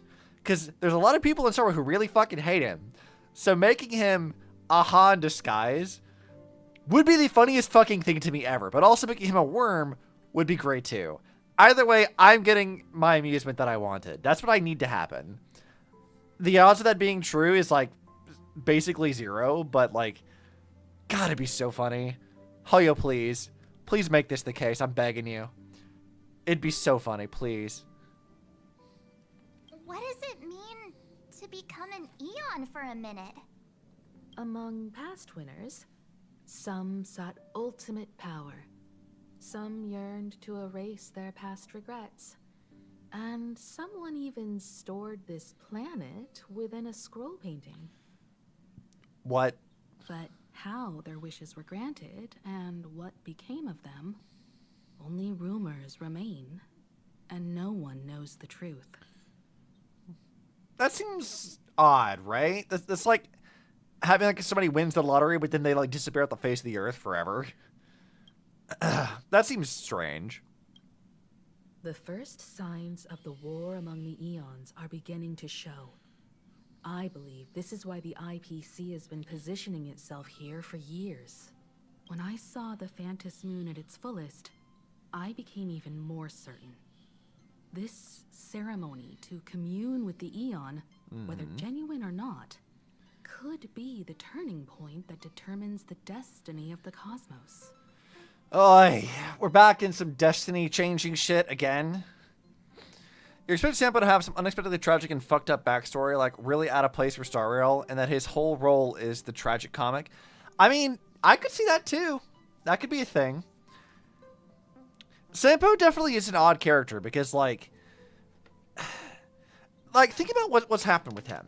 We meet him first, like, face down in the fucking snow in Belobog, a planet that has allegedly not had any contact with the outside world in, like, 700 years.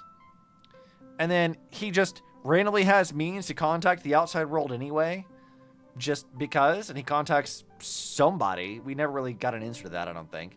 Maybe it was Vita, maybe it was Sparkle, maybe it was some other masked fool, or just some other entity entirely. We don't know.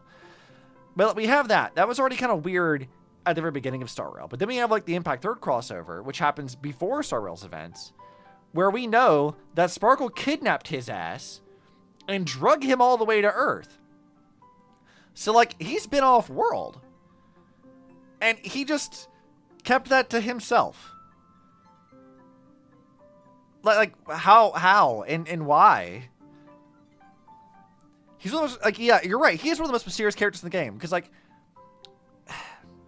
him and Sparkle both, I think, are, like, very strange. Because, like, Earth in Impact 3rd is isolated. Like, we know there's, like, a whole Honkai tidal zone on the outside of the solar system that is extremely difficult to traverse without a Stargate. And there's only a handful of people who've been able to cross that. Vita's old partner, like not in, like, romantic, but in, like, a business sense, Mara, in her digital form, like, was able to go through a Stargate and leave. She staged her escape. And then now we know that Vita's been able to leave. Welt and Vord Archives were able to leave, but that was through a battle with the Sky People. We don't know exactly the details of that, other than just Vord Archives was carrying a beacon with him, and they sort of got pulled through the gate, and it wasn't the plan, and blah, blah, blah. We don't know exactly. But then we also have that, like, a Memo Keeper and or a Memo Snatcher shows up to try to take Kiana's memories. And then there's Sparkle and Sampo. How the fuck did they get there? And how did they get out? Like, it's supposed to be hard to do that, but like, how did they? How did you do any of that? Like, it's just they're really odd characters. I'm like, how did you get there? How did you get Sampo off of Belobog? How'd you even meet him? If he's native to Belobog, how the fuck did you meet him? If he's not native, why the fuck was he there? What was he doing? Like, what? I have so many questions about his character. He's such a weird little dude. He's one of the only characters to have definitely a fourth wall breaking moment talking to the player. That's assuming he talks to the player at all. Like I said before, like when they talk to the player, it's not clear if they're talking to the actual meta concept that is what the player is in the universe of Impact Third and Star Rail, because there is, again, an actual thing that's a real thing in the universe. Like, that's an actual thing. And it's unclear if they're talking to that entity or if they're talking to, like, a character like Vita. Right? It's not clear exactly what is happening in those scenes, because Star Rail has not actually addressed the fact that you, the player, exist as a meta concept. And even Impact Third didn't talk about it until like the fucking end of part 1. Like we didn't know about that until like a way later time. So like, I don't know which version of that they're actually addressing. And until we see more of it, I don't think you can say definitively one way or the other. It's just really weird. Fourth wall breaks could mean a lot of things in these games. With all eyes on these games, the IPC won't be the only ones with ulterior motives. The road ahead will likely be fraught with hidden dangers. As expected. But what's important is that you make your own decisions, such as whether you'll take part in these grand games, and if so, how. So he definitely knows something about what's going to happen at Belobog, like before even the Silver Hunter scripts, since even they didn't know for sure what was going to happen at the Amphorius branch. Yeah, like he knows a lot. Like, Sampo is very mysterious, which is why I like the idea of him being Aha. Like, if he's Aha in disguise, like, if that's the thing that's happening, what better way to be closest to humans than to pretend to be one? You know what I mean? Or, like, extending a fraction of your power to do that. And we know that, like, Aha is an odd character because, like, we don't know a lot about their motivation stuff. We know that they mourn Dakivili. And there's, like, a weird bit about that, and I think that this patch might actually talk more about that to some extent. The Aha's behavior changed after Akivili's death or disappearance, or whatever you want to call it. For right now, we'll just go with death. But Sampo knows a lot more than he should. He has extra places where he shouldn't be. He is a very, very odd character. He seems to be very concerned about whatever the event on Belobog will be, considering enough to go get his mask from Sparkle. Yeah, exactly. What the fuck is going on with him? Like, he cares about Belobog, but like, why? Why did he show up to Earth? How does he even know Sparkle at all? Like what?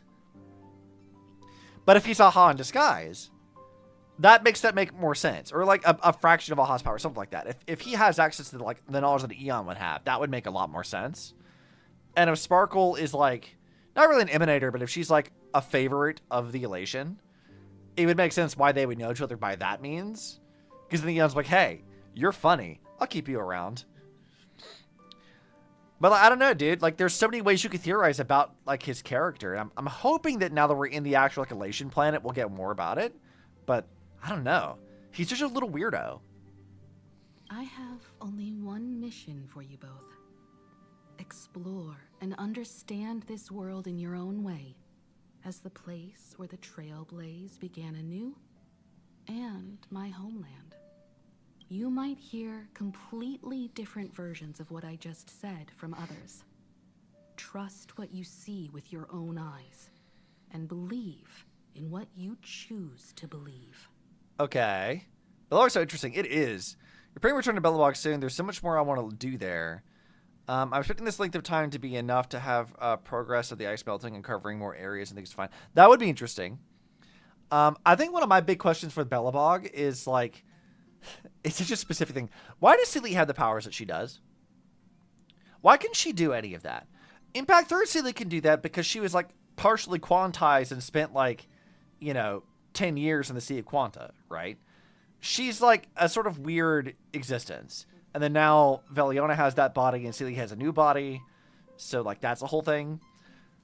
So it's like, what the fuck is with Seely? Like that's weird, right? Like that's really, really strange. And I'm like, I need you guys to explain what the fuck is going on with her. Like, cause that's really, really weird to me. I would like them to talk about that.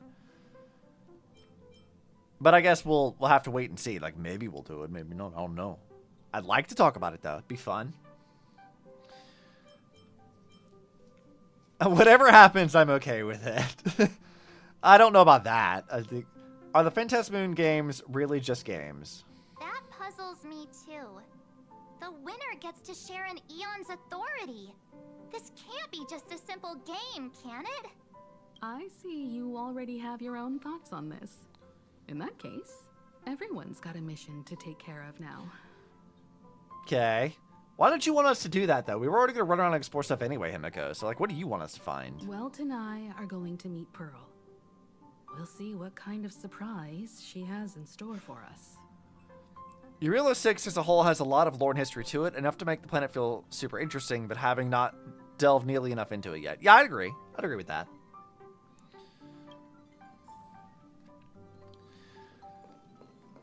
Okay.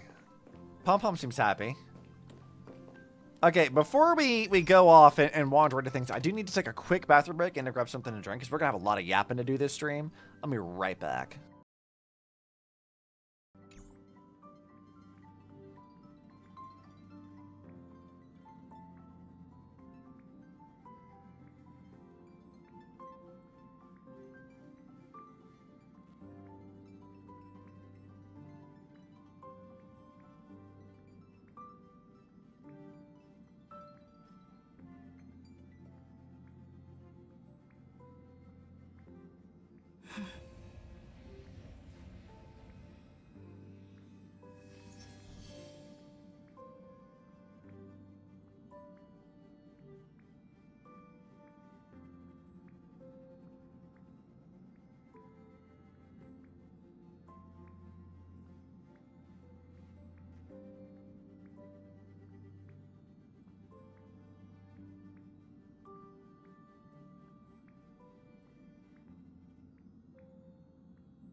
Okay, we're back. Sorry, I had to get a green tea, which I'm apparently almost out of, even though I just bought this like a week ago. Here's a free can opening ASMR for you guys.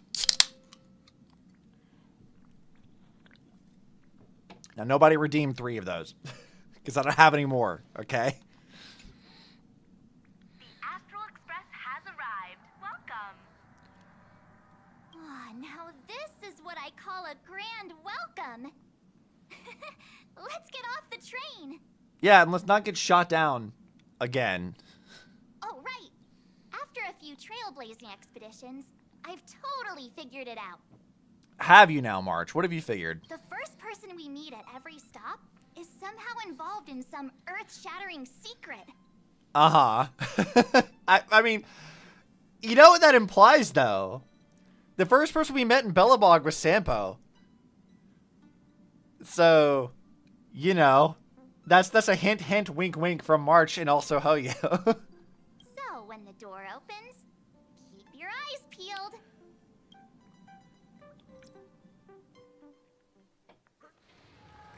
Passengers exiting, please use your tickets to Alright, keep your eyes peeled. Don't let your guard down. Traverse the cosmos. Oh, fuck. We God damn it! deliver from beyond the sky. No! No! Not this asshole! Why? Oh, so see that fucking Howard the Duck in the background? What the fuck is that? Just as I expected!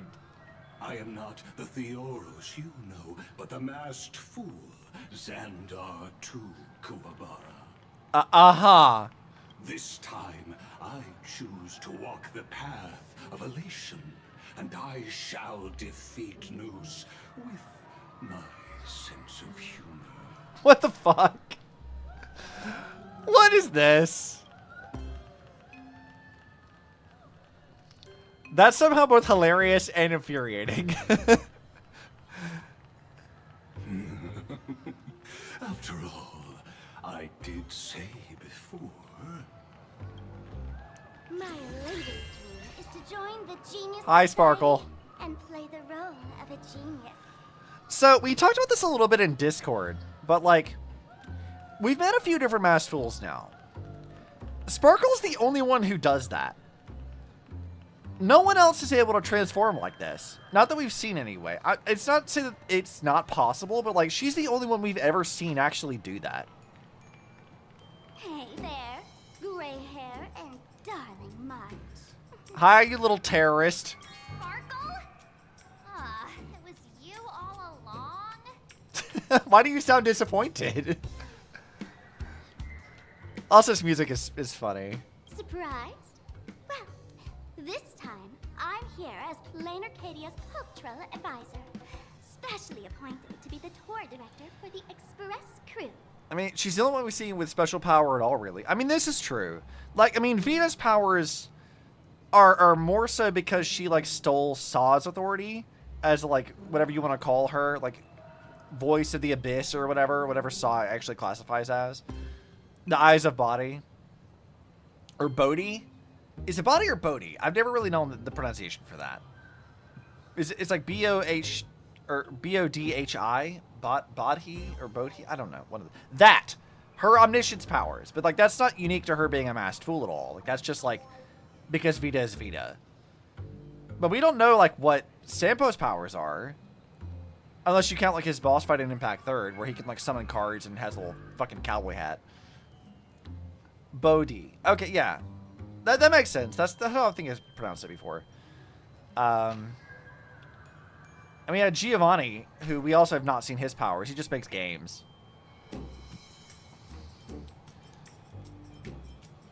You're the mastermind behind everything, aren't you? Bingo! Miss Sparkle is planning to toy with both your destinies as if they're just her plaything. I mean, that sounds right. But also, no, I don't trust you I at knew all. we had some minor entanglements and paniconi, but you all had fun there, didn't you? I don't know, man. The last fucking patch we had showed us that Pinnacle was kind of sad. Our girlfriend died. We fought a bunch of bugs. You know, like, things were a bit of a time there. I don't know if fun is the word I'd use for that. Now, the Astral Express has become quite the hero. Her Excellency, the CEO, wanted to find someone who got along with you to show you around this place. So I took on that job. Do we get along with you? You're suspicious. Ugh, what kind of misunderstanding does she have about the phrase got along? We found somebody that pisses March off more than us. I have to compete. I can't be out annoying. Like Sparkle can't beat me in this. I have to be more annoying. Time's ticking away. Thankfully, there's no bomb here. Here, So she are you says. coming with me or what? Watch this out. You got two titans right in front of you. Fine. But from now on, no more pretending to be someone else. I don't think she can make that kind of promise. Lame. Anyway, shall we get going? Or for a return of Ethereum Wars? Yeah, that sounds like fun.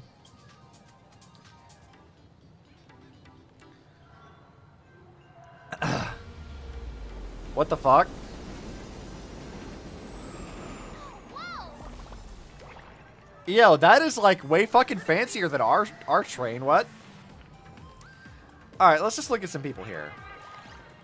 We have a dog. A dog cop. I love him. It's like they turned Ji-Yuen into a dog. I love him. Also, I just picked something up. A little cube thing is cute. I like that. All the multicolored people are kind of fun.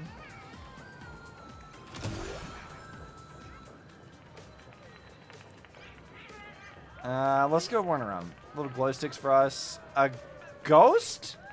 Why is there a ghost?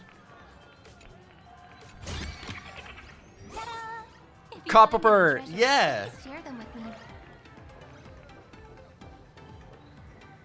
Guy, I've been playing so much Zenless that I see like anime, like creature people, and I'm like, oh, it's a Thyran. But I'm like, all right, no, they're not Thyrans in this game. This train originates in They're not called Thyrans in Star Rail, but I want to call them that. Stop is Wahaha Grand Theater.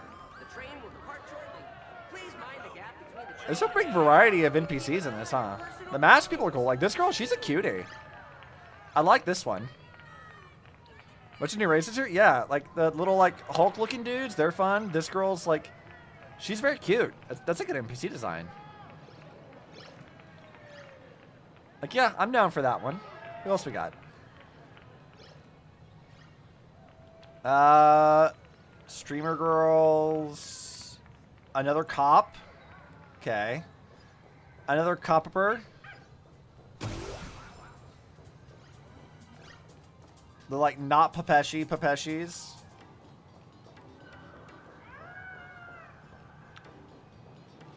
Where does this take us? Okay.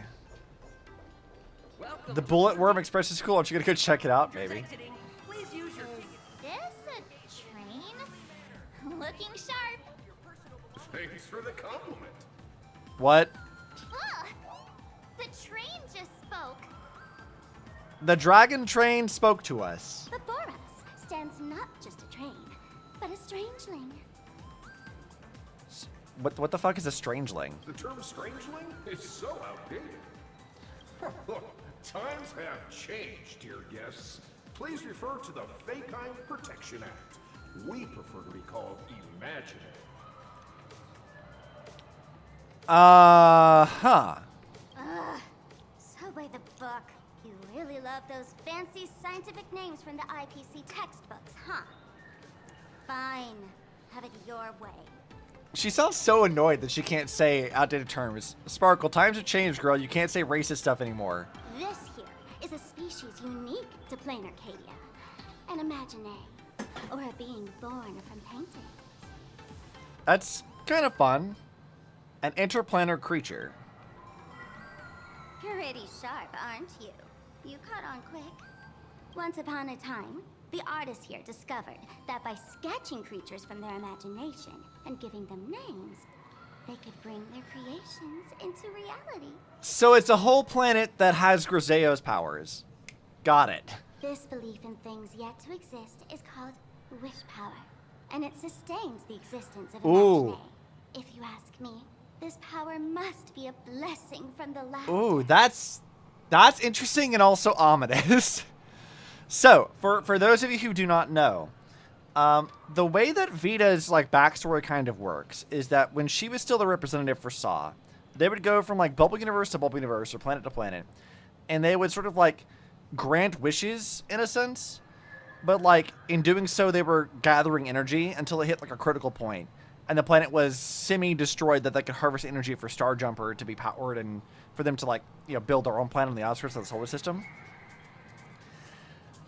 I don't know that it's intentional that they've used that same kind of terminology here, but like, if that is intentional, that is very ominous because that could be like already hinting at like the future destruction of Planet Arcadia at Vita's hands,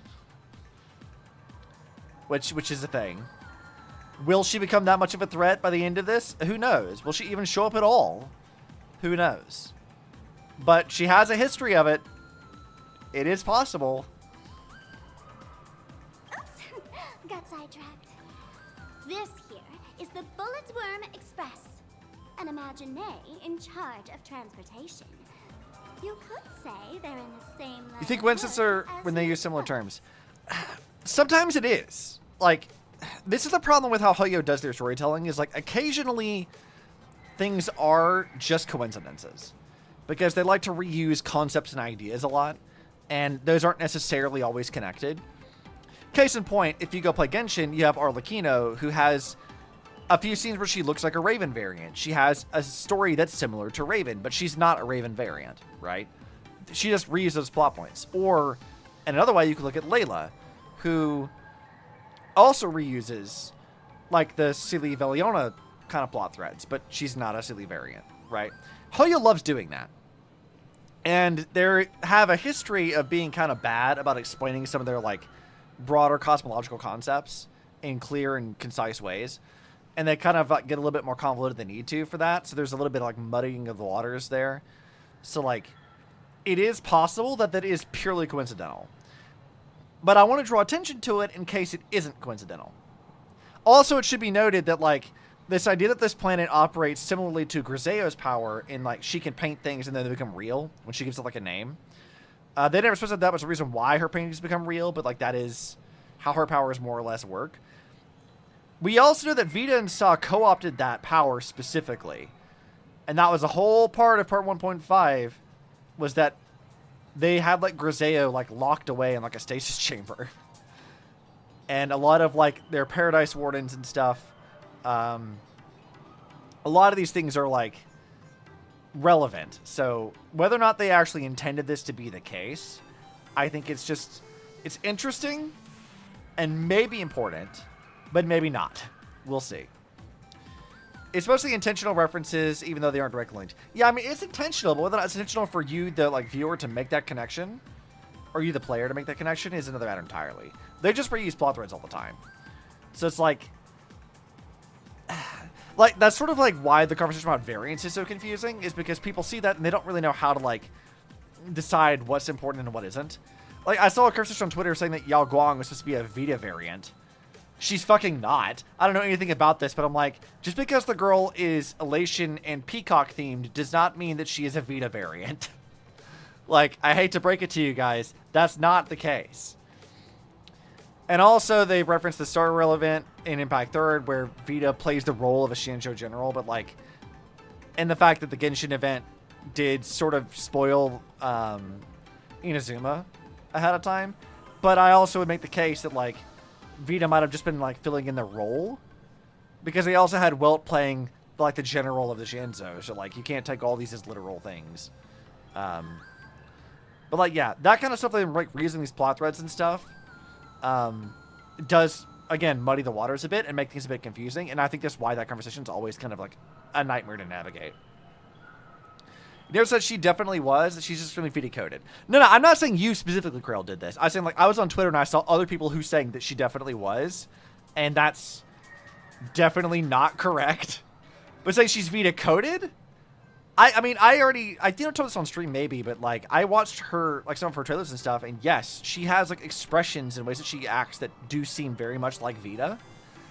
But like, that isn't enough to say that she's a variant or that she's Vita in disguise or something like that. Like, there's just not enough there to work with. Fun idea maybe, but like, she's not a variant as far as we know. She also lacks a lot of like the physical traits and characteristics that would be carried over between variants. So like, there's that big strike against it kind of a thing, but like, it's a whole other thing. But my point being is that Hoyo loves redoing stuff a lot. They really like doing that quite a bit across all of their games.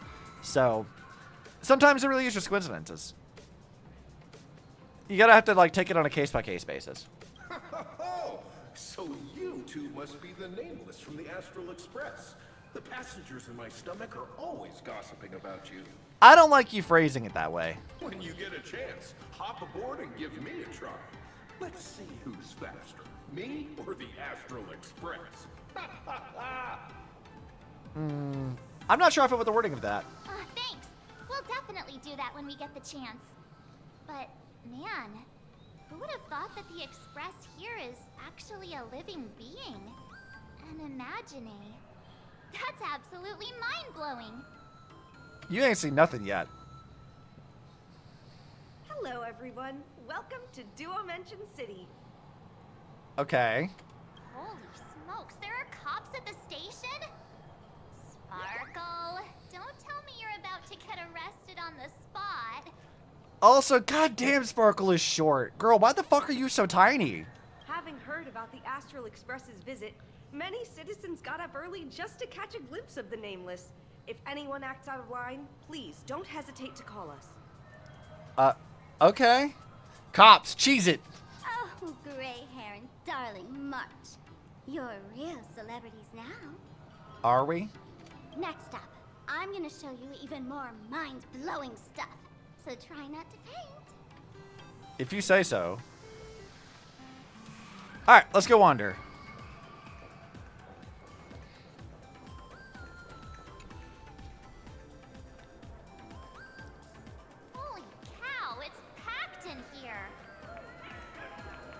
Yeah, I like this NPC outfit a lot. Like, that's just a really good outfit. That's a good one. Also, the fucking, like, Howard the Duck guys. What are these dudes? They are kind of unsettling the more I look at them. They've got, like, actual little, like, claw hands instead of wings. And elf ears. What in the Full Metal Alchemist is this? Only 2 people from the Astral Express came. Platypus? What do we have here? Yeah, a little bit. Don't worry, just some local specialties. There were supposed to be kappas, but were changed. I could see that. I could see that. I like the cube things, though. These are cute. I like little jellies.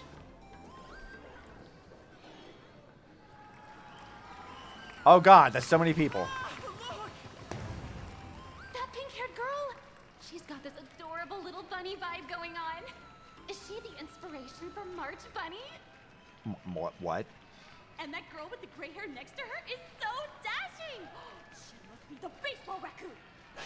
The baseball raccoon. But she Yeah. doesn't look anything like a raccoon. What do you mean? She totally does. What are you talking about?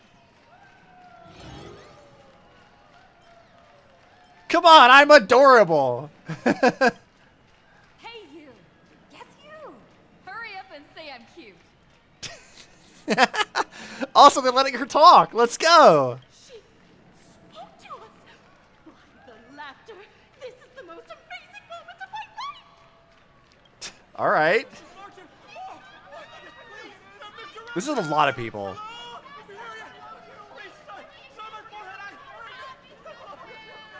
The guy sings "Sign My Forehead and Marry Me." Let's see. Giving autographs like crazy. No, let's blow kisses to everyone. You like Stella's voice? I do too. It's good. Miss Raccoon, please give me a kiss. No, I'm leaning into it. Let's go. Everyone, please maintain order. The people here are way too passionate. I've never experienced Same with the trees. The anything stalkers like were this changed to before. ginkgo trees. And look up the So, name. Oh, this is what yeah. having I saw rabid that. fans feels like? Rabid fans. Yeah, this is what having rabid fans is like, Marge. Feels intoxicating to be the center of attention, doesn't it? Just don't get too caught up in it. You might not find your way out. It's amazing, but it's a bit too crowded. It is a bit too crowded. There's too many people here. Excuse me, bosses. Stop getting caught up in fan interactions. Today's schedule is really packed. Uh-huh, okay. I didn't realize we had an itinerary. You up there, Mr. Noodle-looking cat. Noodle-looking cat. These two out of here. What in the fucking sentient meme is that? Excuse me, that's quite hurtful. I am Station Master Meowton, responsible for overseeing Perdido Station. God, he reminds me of like the budget corpsman of like, it's meow meow fuzzy face, officer meow meow fuzzy face. Like, it reminds me of that, like that joke. It's good. Whoa, cats really are liquid. Wait a sec. This kitty is the station master? This world is so weird. Even March is like, this is really The strange. station's completely surrounded. If any of our esteemed guests get so much as a scratch or loses a few strands of hair to these rabid fans today, my measly pension will go right down the drain. This noodle cat gets a pension? So I've prepared the staff passage for our Astral Express VIPs. Please hurry and exit the station that way. Okay. Cat's a liquid, confirmed. Passengers exiting, please use your tickets to pass through the gates in an orderly manner. Oh god, they're materializing out of nowhere. Thank you. Black Cat Instacam. Black Cat Instacam is the most popular photo sticker booth in Planet Arcadia. Beyond its existing perks like vibrant colors and excessive beautification, it also features a unique delusion function. At your service, Meow. Please come closer and point that adorable face of yours at the camera. Allow me to give you, or guide you, into the delusional theater, Meow. What is this delusional theater? The delusional theater is, of course, the place where all your wildest delusions come true. Be it unusual scenes, familiar old actors, you name it, as long as you're up for it, I can turn anything into a movie stills. Meow. Can it be any kind of delusion? All delusional scenes and actors must go through a strict compliance review. Even delusions aren't above the law. Each Instacam has its own delusional theater, so if you look around the streets and alleys, you'll definitely snap a life-defining photo of yours. Okay, let's do it. Loading scene, loading actors, meow. 3, 2, 1. This time, the delusional theater takes us to a classroom. Snap! Before you could even react, you were yanked into the realm of delusions by an invisible force. What the fuck? That actually sent me away? Oh no! It's Yokai and Fairy, but not. How dare. Welcome to the delusional theater. There is nothing you have to do here. Just kick back, wander around, and take it all in. Oh, and you can manually swap out the actors over there. When you spot an interesting performance, make sure to capture it in time, meow. If you're done browsing, feel free to leave any time. You're always welcome back, meow. What the fuck is this?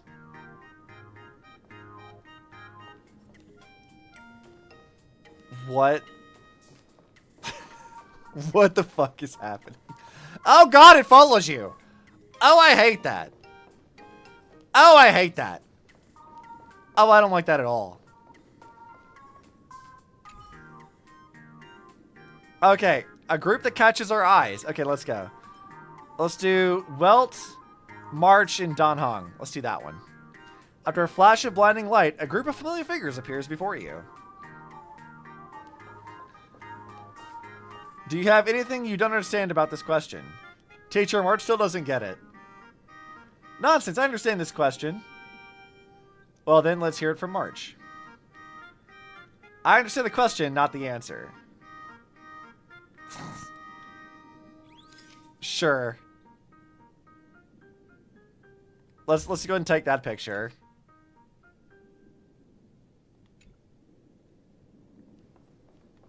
Anything else to say?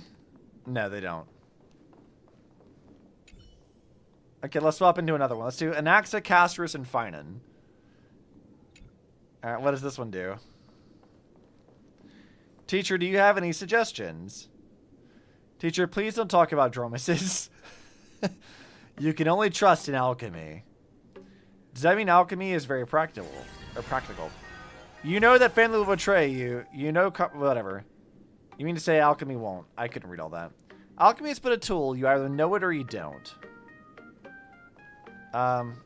Okay. Turn over this eternal page.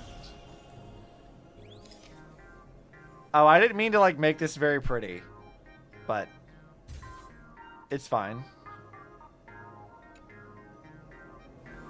Alright, let's go, Cyrene. Our last one, Jingyuan, Young Ching, and Yun Li. Oh, this should be fun. Do you remember the sword moves just now? I remember them all. I've forgotten them. Yun Li, you need to forget them too. Why? Forget the form for divine skill to find its way. I think I taught them wrongly just now. Why is this how I actually feel like Jing, he would do this? This is his thing. For sure. No one can expect Sayu to be a teacher.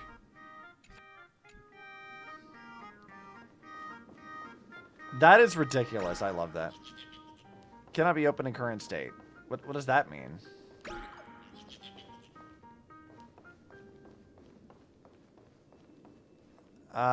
Okay. Alright, leave the delusional theater. Try something simpler and brute. Just hit escape. Okay. Sure? Can we please keep going like this forever? Weird. Oh! I see. These are the new nymphs. I got it. Sayu, Amma, and Joel. Yeah. The developers of Interplanar Jump game Star Rabbit have placed Nameless Wispe With diverse personalities all over Planet Arcadia, you can gather them interacting up close, outside the jump, or by touching them inside the jump. Okay. So, look for all the weird things now. Oh god, there's been so many of those. God, I hate those. God. It's just the fucking... Like, do you know how long it took me to get all the nymphs in Amphorius? God, it took forever, dude. Not gonna go find more shit? What do you mean? Hey, do you sell shit? Sayu is Jingyuin, Joel is Yun Li, and Amma is Yun Ching. I mean, Amma's an actual character in the game.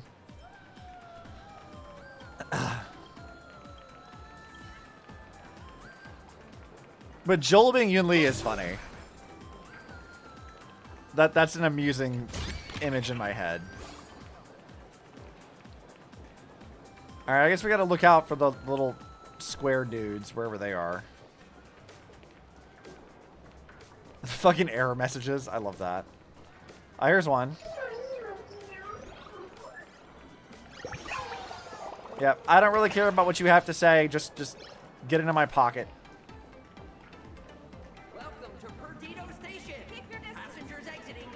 I mean, so far, I like the weirdness of everything. I don't like the eyeballs on that. That's weird and gross. Staff passage? To be precise, it's the Imagine Staff Passage. A long time ago, all of this Arcadia was sealed inside a scroll painting. Yeah, him and Co mentioned that one. People survived that? For people inside the painting, they just entered another dimension. It was completely safe. You kind of hand-waved that away, Sparkle. Planet Arcadia isn't a flat plane, though. That's because someone brought everything back to reality. Care to guess why the IPC is here? This nation that was once lost in a painting was salvaged by the IPC. Huh. Weird. Is this the passage into the painting? That's right. It's Planar Arcadia's must-see attraction. The portal entrance known as the Interplanar Jump. Though civilization has moved beyond the canvas, the world within the painting wasn't abandoned. Instead, it became part of life for both humans and strangelings. I love how they told us already that, like, strangelings was not the politically correct term, and Sparkle still refuses to change. Girl, what? I know people, like, jokingly called you the racist because of how you talk to Aventurine, but, like, are you actually? What is happening? Come on, you two. Follow my lead, and let's dive into the Interplanar! Jump!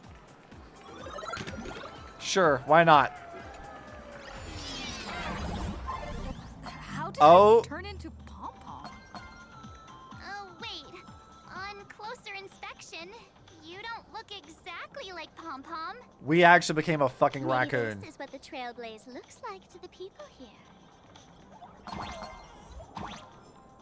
Oh, it makes a little, like, sad face when we stand on it. That's so cute. I love that. That's so cute. Interplanar Jump is my favorite edition of 4.0. I mean, yeah, it's like a little Mario platformer. Oh, this is so cute, though. I like this.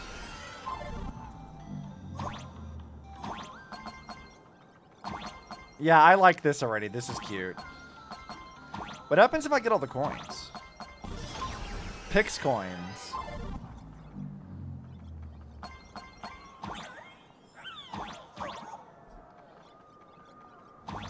Oh, weird.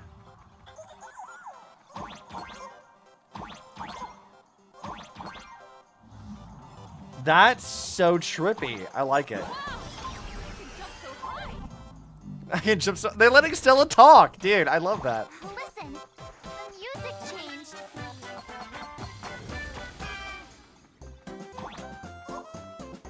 Oh my god, this is the cutest fucking thing.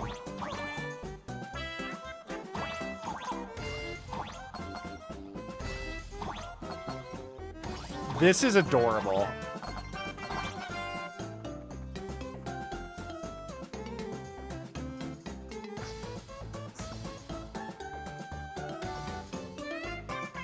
I love this so much.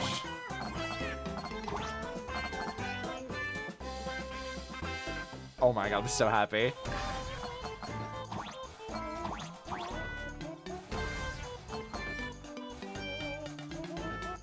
Okay, Hoyo, I love this. Please never change.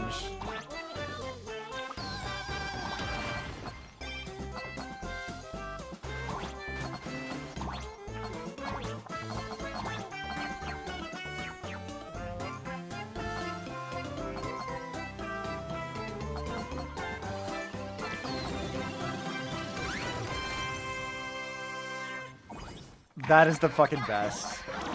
I love that so much. That's so charming, dude.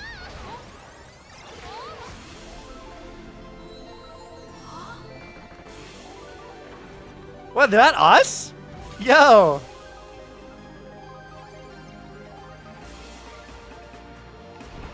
I like the dragon thing. That's cool.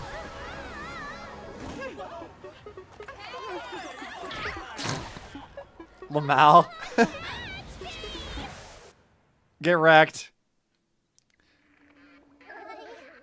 I thought I was about to go to heaven.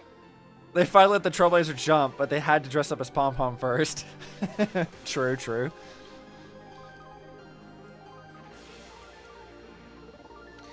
Every trip involves falling from high places. Yeah. Every time. Literally every single fucking time. I was kind of hoping we were still going to be on top of Sparkle. Well, this is fun. I love the style of this quite a bit. Are all these Imagine? That's right. This is Plain Arcadia, a world where strangelings roam freely, and a paradise woven from elation and wild imagination. You want to be on top of... I mean... I wasn't going to say nothing. That huge creature perched on the tower is staring right at us. It's giving me the creeps. I don't know. It's kind of cool looking, though. Oh, it doesn't usually eat people. Unless it spots pink hair. Sparkle, what are you doing? What's the matter with you? Jumping around and scaring people. Marsh, why would you believe her? That big fella is called a thunder coil. Don't worry. To him, we're just tiny ants on the ground. Not even enough to get stuck between his teeth. He looks cool, though. Thunder coil? With a name like that, shouldn't he be flying around making thunder and rain? Why is he just wrapped around that pillar without moving an inch? Yeah, I don't know. Why is that? Times have changed. The IPC issued a decree requiring Imagine to integrate into civilized society. That feels really, really not good and colonialist. But it's also the IPC, I guess. Same rights as humans, which means they have to work too. You don't seem very happy about that. What? Strangelings have to work too?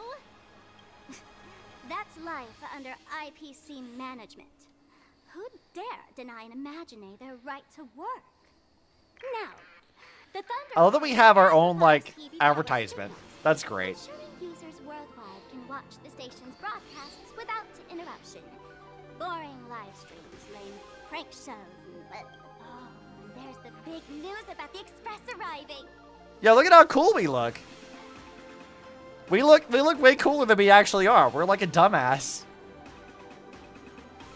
Look! What's up with that billboard? Is that me? Am I really that famous? That's gotta be a violation of my publicity rights. If it were me up there, I wouldn't be saying such negative stuff. I'm glad that I still managed to get under your skin somehow. The The IPC is really pulling out all the stops to hype you guys up. Don't mind me saying this, but for every penny the IPC spends on you, they expect a return in the hundreds or thousands. You'd better watch your back. Well, yes, the IPC. Why would we trust them? That's one of those giant robots Mr. Yang loves. Oh, Welt gets to talk about robots, dude. Let's go. He loves mecha. He hasn't had Bronya around to like geek out about it with. It's just been him on his own. Dude, this is gonna be like heaven for him. Look at this. Put like Pop Autohato in here. He's gonna be so happy, dude.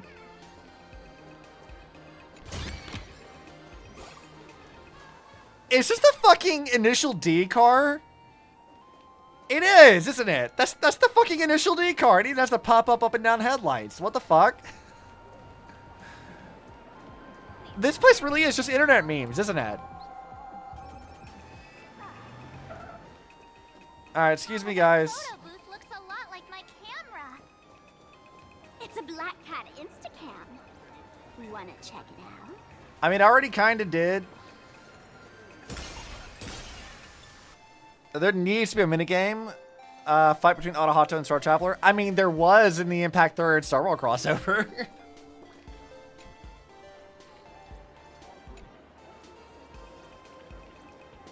I love these little, like, squishy things. They're fun. Oh, can we go do karaoke? Welcome to the karaoke machine, where the chain membership established. Would you like to sign up for an annual membership card? The annual fee is a bit steeper than the other options. Sorry, but our services are for members only. Your Dua-Mention City God of Singing has arrived! Sign up now. Perfect! The annual membership here costs 10,000 credits? Bro, what the fuck? With unlimited karaoke sessions during your membership period. Sure. Sure, whatever. Take my money. Received your membership fee. All that's left is to register your membership information. Please provide your name and contact info. I'm the Galactic Baseballer. Could it be you're the nameless Stella of the Astral Express? Oh my, you're truly a VIP at Planet Arcadia. Please wait a moment. We'll upgrade you to a lifetime membership right away. Guess I got quite the reputation then. Of course, we must provide the finest service to our most esteemed guests at Planet Arcadia. Alright, we've got you all registered. Would you like to start your kicking session now? Fuck yeah! I mentioned to show off my skills, dude. No problem. Checking for available private rooms.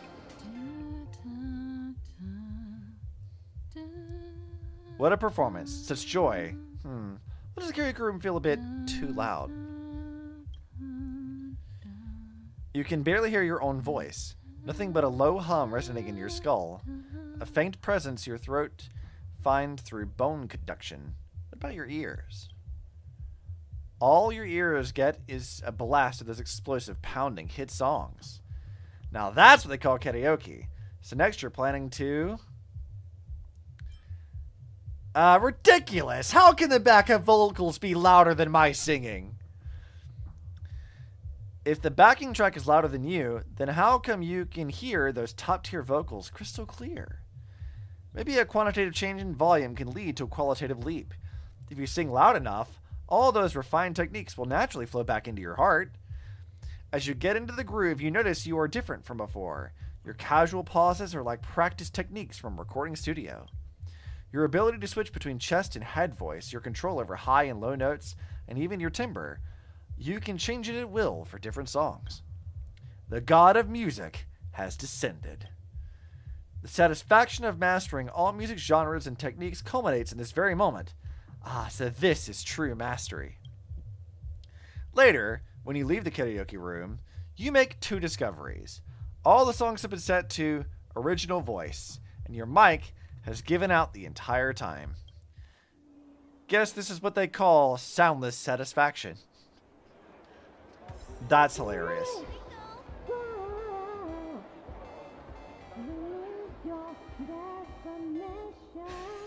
Is that her singing fucking Robin stuff?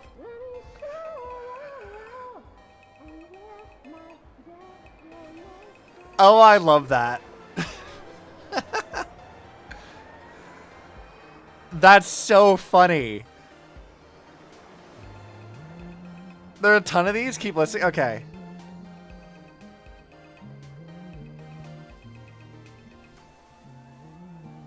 It's a little hard to hear it, but... Oh, I love that. That's so funny.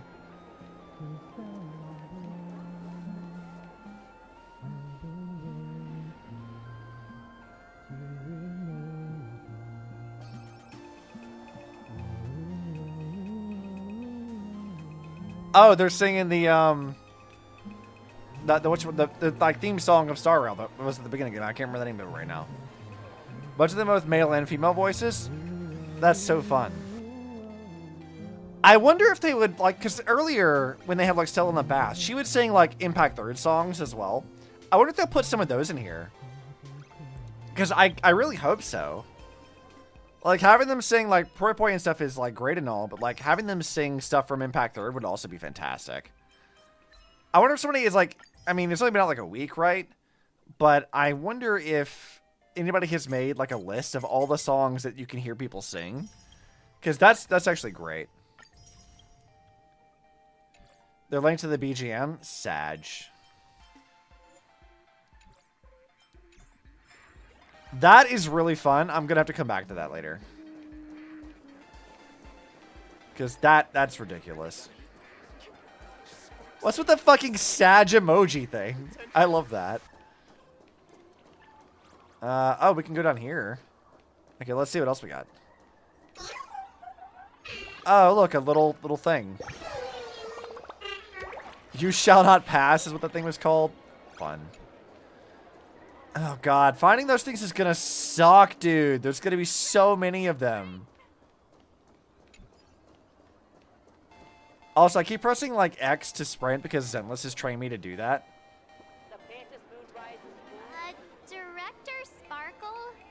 What's with this huge line of people? Looks like a new release of a comic. Mm-hmm. Also love that all of them sound like they're sung by people just drunk off their asses and going ham. Yeah! Dude, that's how karaoke's supposed to be. Fluffy across the blue? What's this? I'd love to get a copy and check it out. I don't think you guys would enjoy this comic. Why?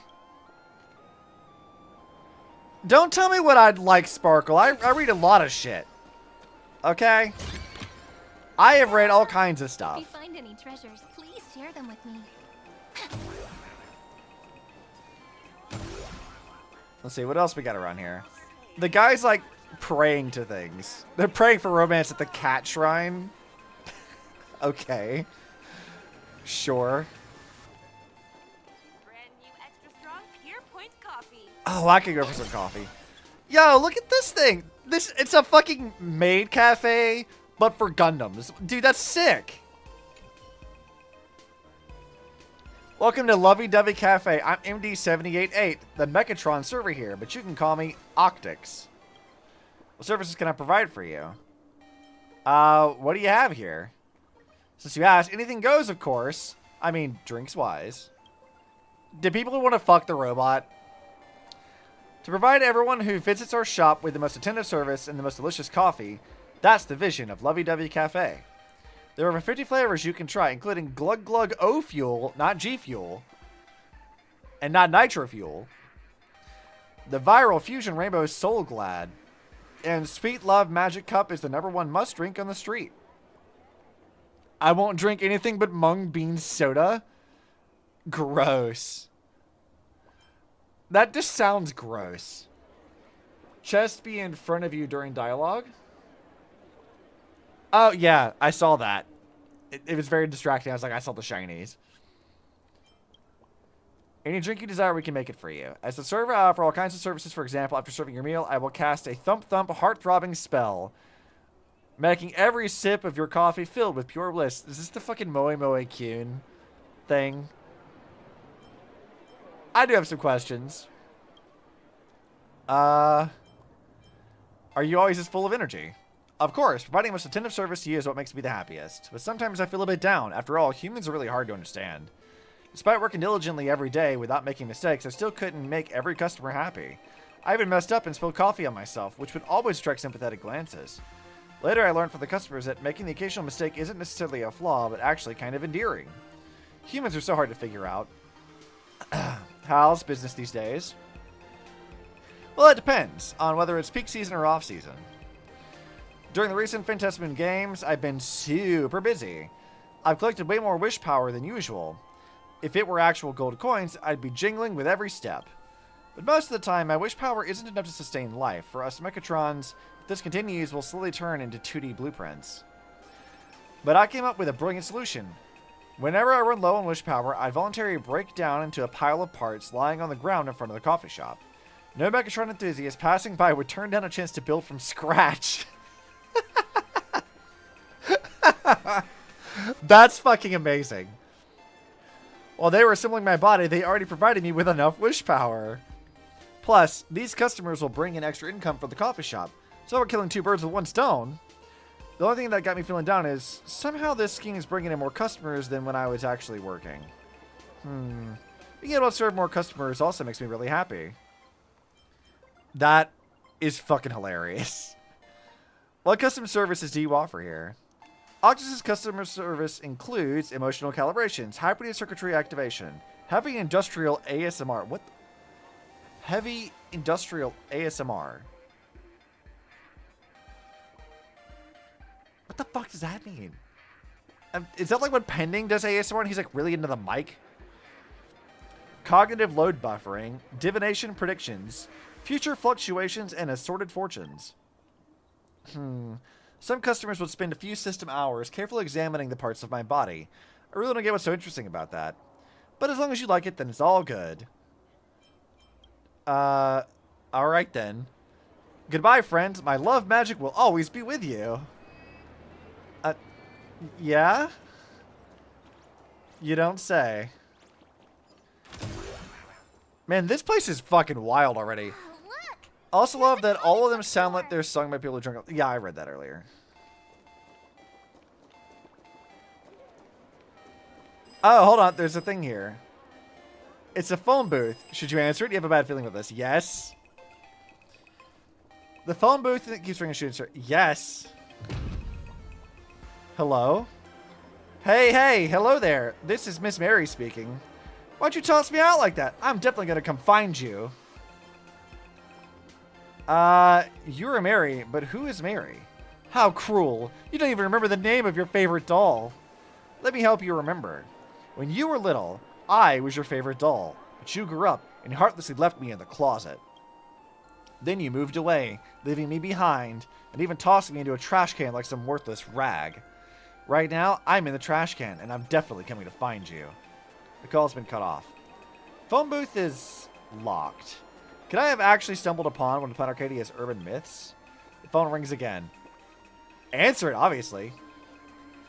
Hi, this is Miss Mary. I'm currently in the underworld of Bellabog. Wait, so you're traveling all the way here from way over there. The call's been cut off. The phone rings again. Answer it. Hi, this is Miss Mary. I'm waiting for the train in Bellabog's underworld right now. That's way too far. I might end up trapped to death in this phone booth before you even make it here. Hey, take it easy. I'm the one who needs to catch the train, not you. Ever heard of the saying, take it slow and smell the roses? That's exactly what I'm doing right now. Moving at my own pace and taking in the sights along the way. After all, life's journey is a long one. True terror is the endless wait. The call's been cut off. The phone rings again. Hi, this is Miss Mary. And I'm at Perdido Station right now. Don't worry, I'm on my way to find you. That was fast. The call's been cut off, but the phone starts ringing again. Hi, this is Miss Mary, and I'm right behind you. Mary Express! Right behind you already! What you got for Miss Mary was a letter from Bellabog, signed by none other than the King of Trash Cans. Hey, the King of Trash Cans, dude! The wind carrying my love for you has finally reached Planet Arcadia. Come back to Everwinter City to visit when you have time. Thanks, old friend. I've missed you too. Letters traveling thousands of miles. That's what friendship weighs. That's so funny. That is ridiculous, and I love that.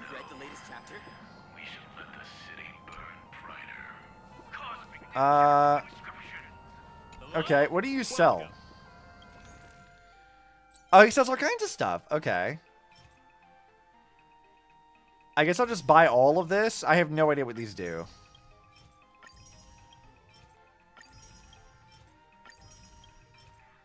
Buy everything. I have the money for it. It's fine. Thanks for that. Oh, there are a lot of these little things. I guess these are like... Oh, you know what, though? Impact 3 was doing something like this, too. We have like something like this in the current city stuff we're exploring. They're very easy, and they're fun to deal with, so... That should be fun. Let's see, what else we got going on? More mechs. Did it say Down Bad Jones? I'm sorry, Down Bad Jones. I feel like they forgot sometimes that they've made up multimillionaires over the years. Yeah. Map. Oh god, this is a very large place. This will be difficult to explore. If you find any treasures, please share them with me. Convenience store. What do you sell? Welcome. Sparxie Unlimited Edition Collectible Plushie. What? I got a glow stick. Dude, I'm ready for like Miku Expo now. Bottled Quantum Ghost? What? Domesticated Comedic Angel? Anti-meme toy box. Alright. Badge battle robe. Alright. The Sparxie plush. Live stream. Super live stream matrix. Dude, that looks fucking stressful, actually. Having that many phones. That looks stressful as fuck. I don't like that at all.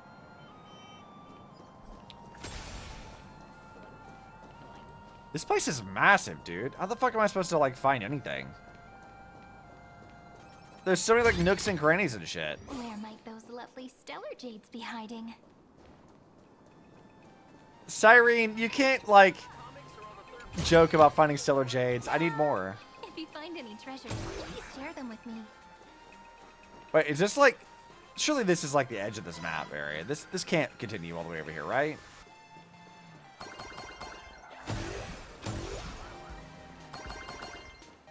Oh, it totally does. What the fuck? Dude, this place is fucking huge! What the hell? How big is this place? What the fuck? Dude, this place is gigantic. Okay, well, I think... I guess this connects to, like, this side. So we'll come back to that. I want to come back over here a bit. I want to do some of the puzzle stuff. I heard they got a new producer.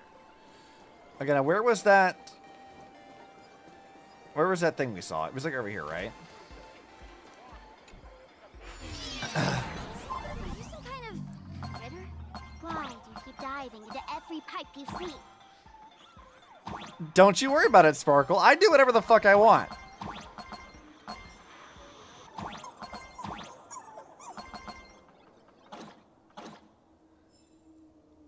I love that she just, like, calls us out for being kind of a little feral.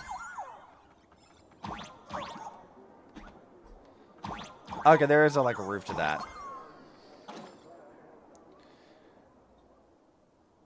This is really fun, though. I like this a lot.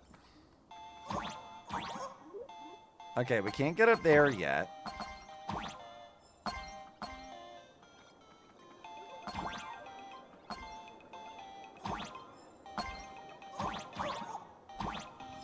Let's see. There's some mini-game challenges and interplanar jump.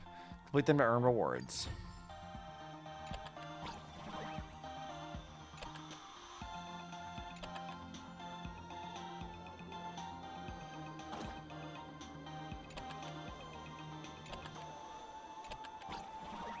Oh, okay, I see. That's actually pretty nice. Like, that's a fun thing to do.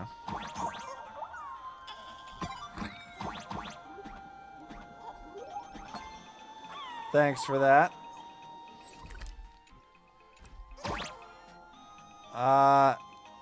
Okay, there it is.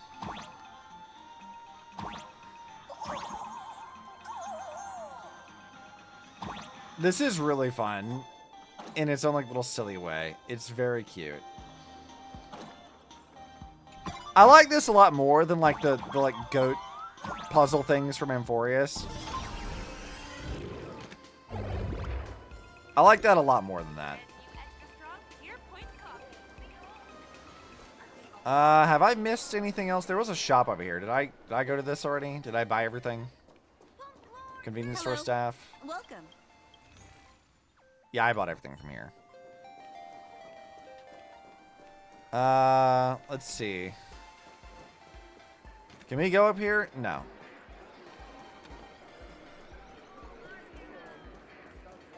How did I walk right by this? This was like pretty obvious. If you find any treasures, please. Oh, here's one. All right, what do you got?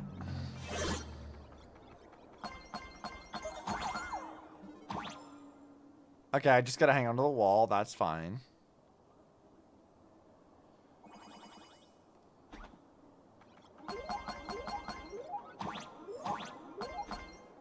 Oh, I just slide up the wall. Okay, that actually makes this easier. That's not so bad.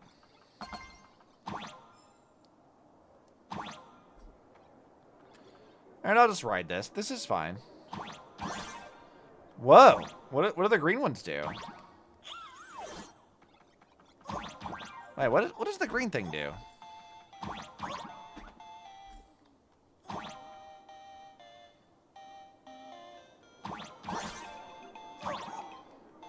God, I'm always like expecting that I can do like a dodge, like dashing forward kind of thing, but I actually can't do that. At least not if that's the thing, I can't do it yet.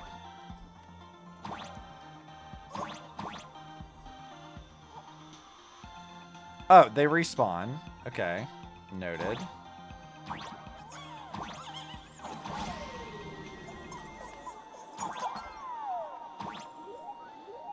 Okay, up we go.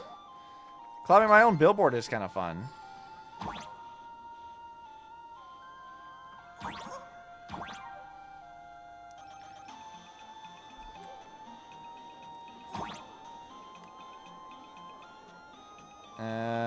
Okay.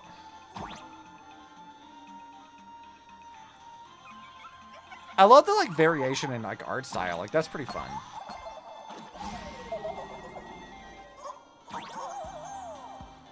All right, give me that. Thank you.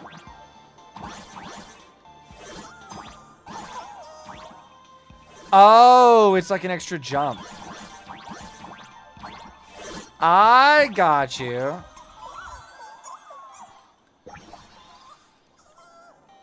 Okay, I see.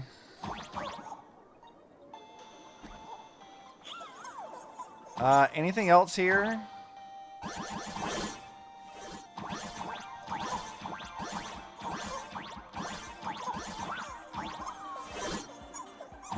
I guess that's it. Well, that's fun. Let's see. Let's check our map here. What have we done? Word advice, collect as many coins as you can. I kind of figured I would need to. Like that sounds right. Float and grease origin retrace. What the fuck? The shop stuff for them need a lot. Okay. Okay, let's run back this way. There was like a puzzle thing this direction. Somewhere. I missed it. We just managed to squeeze. Sparkle's giving me sass. Sparkle, why are you giving me sass? I didn't ask for your sass.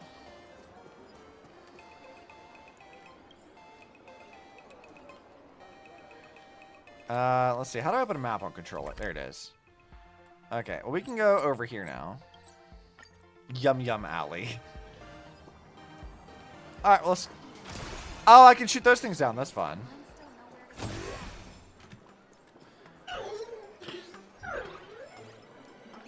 God. I genuinely don't know what to make of having these like little collectible things around the world. I don't know how I feel about that.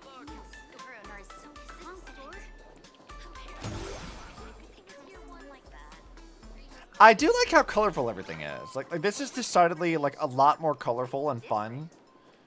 Like it's a good change of pace from Amphorius. Like Amphorius wasn't bad by any means. It's a very pretty like area and stuff, right? But I do really like how colorful and fun this area is.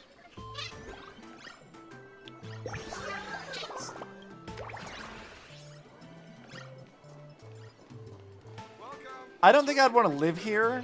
This feels like really overstimulating after a while, but like...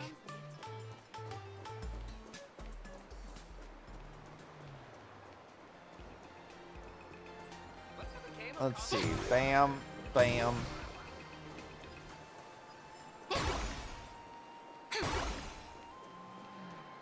I don't know about all the huge emoji heads and jelly squares. It's a bit too much, but it's fun. Yeah, the emoji things feel like a lot. The little jelly squares I think are kind of cute, though. Please share them with me. But the emojis are something. I don't know. I'm kind of digging some of the little like pixel things. These are just kind of fun.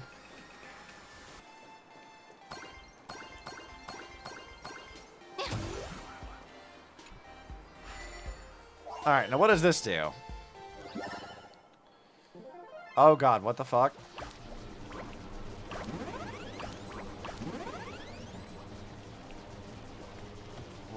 What? Okay. Objects touched by the paint spilled by critters will gain special properties. They will no longer rotate with the scene, but instead remain fixed in the screen, becoming obstacles. Stand on a 2D slice to recover paint and restore it back to its 3D form. This will also reset the 3D world and restore rotation count.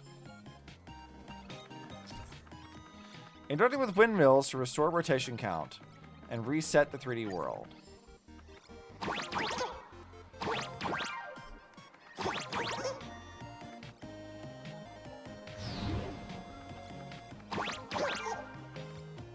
Okay.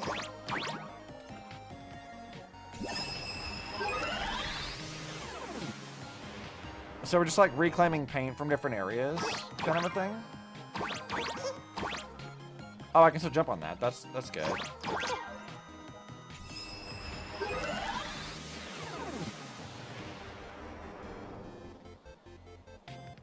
I guess that's not like that hard.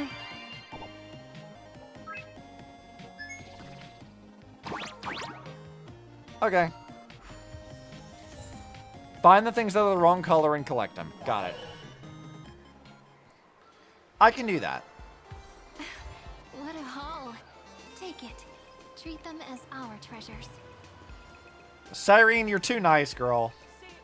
You can be a little greedy. It's fine. Alright, so let's see. We explored that little area. We got that thing done. We can't go do this map yet because Sparkle will go yell at us. So I guess we'll go explore everything else. We'll keep an eye out for other little things like the coins. And our little emoji friends.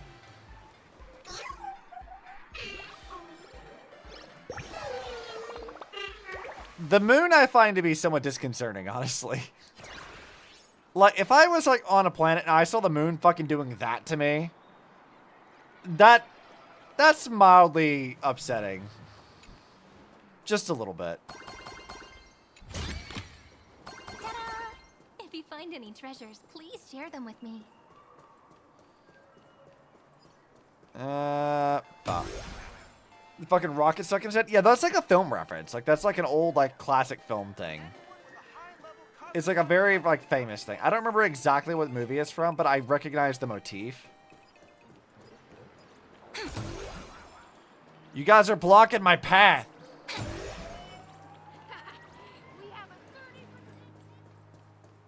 The fucking sad emoji. What the fuck is this?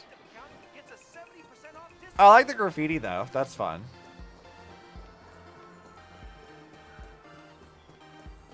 Here's another monkey to do. This shouldn't be too bad.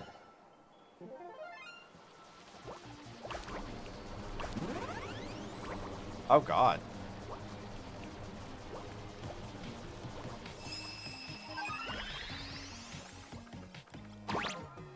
I see.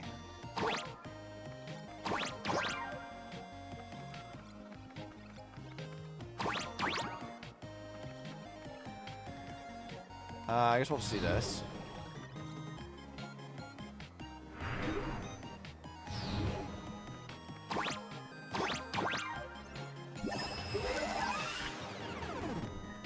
All right, monkey, you belong to me now.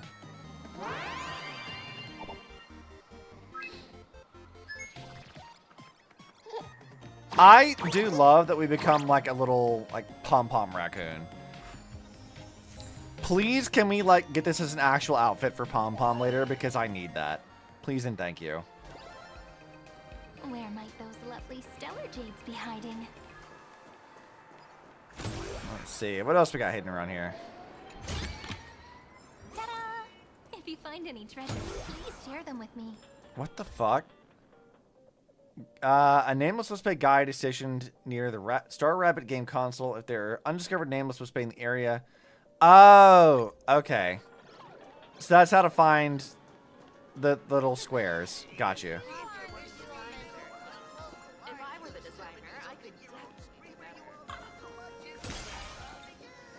Yeah, that's gonna be useful, I guess.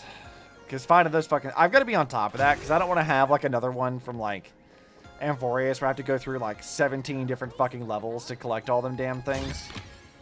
Where might those lovely stellar jades be hiding? Oh, hold on. I see it. I see the fucking meme thing. Let me, I have to pull up a thing for that.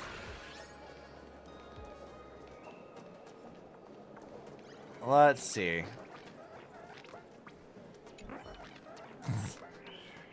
I cannot get over that this is actually in the fucking game. Ooh, la mama. Yeah. Hello, hello, hello. Welcome to the stream. Good to have you. My name is Obsidian.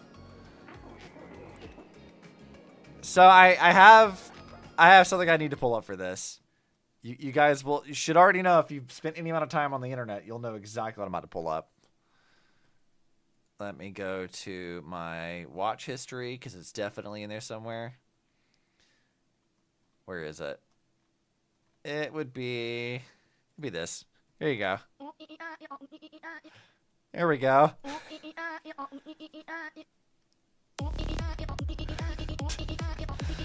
I just needed to do this. You guys know exactly why I need to do this.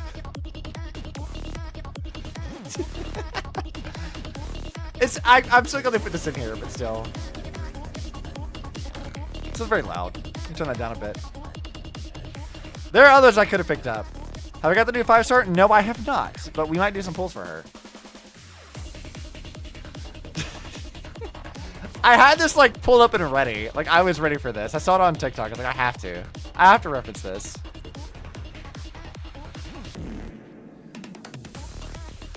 Also, this mix is like 2 years old. Wasn't it said added as an Easter egg in some game? Yes, it was. It's like Twisted. Oh, what the fuck is the game called? It's like some art gallery thing, the Twisted Gallery or something. This specific version was used in that game. I happen to find that their mix is like 2 years old though. Like it's not even like a new thing. It's like a pretty old like mix. But that's not the only game done. There's been like a horror game that came out somewhat recently that also did it. And that is, yeah, that's what that was. Am I getting, no, but you know what? You've given me an opportunity to do lore stuff. So hold on. I got to pull it up. Let me explain for those of you who do not know the backstory, I guess, of my channel and why I have a female model. God, I wish I had this memorized. Hold on. Give me a second. I will explain. It will make sense. I gotta go to my Google Drive and pull it up, though. I should have this memorized. I should have this on the ready. Why don't I have this on the ready? I need to pull this up. So, I'll do my spiel. We'll test it out. Here he goes. Yeah. Hello. My name is Obsidian, and welcome to my stream. I think I used to be alive, and somehow my brain was jammed inside the body of Coco, this lovely, thrill-seeking hovercycle racer android girl who has mysterious origins. Neither of us know how we got here, but together with a ragtag squad of racing peoples, we find those answers eventually. He can't pronounce for me, she, her for Coco, or just call us whatever. Either way, you can drop a follow or a sub to join the Team Tech Twin fan club and support the channel. I'd appreciate it. So, that is the gist of it. Coco is her own android person. I am like a brain stuck inside of her body. That is the lore anyway. Yeah, that's why I look like this. Welcome to the channel. This is a cat meme. It's a great meme. The cat meme is my favorite thing. I love it. It's so funny. Can I speak Cosmic Common? Me singing, didn't notice the mic was on. Oh, that's funny. Your 2D character? Sure. I love that they couldn't put the sound effect in here. You found a bunch of pixel coins from Interplanar Jump. You want to exchange them with me, right? Yeah, sure. What do you have in here? Oh, we got the little, like, thing. That's cute. Oh, and all the music. Oh, that's fun. I like all these items. These are really fun looking. I don't want to spend any of my coins right now, though. We'll come back to it. The shop. You weren't kidding. The shop needs so much. Jesus. We are definitely gonna have to like collect as many of those as we can, and come back for that later. So all of the like little raccoon things. We need to do all those.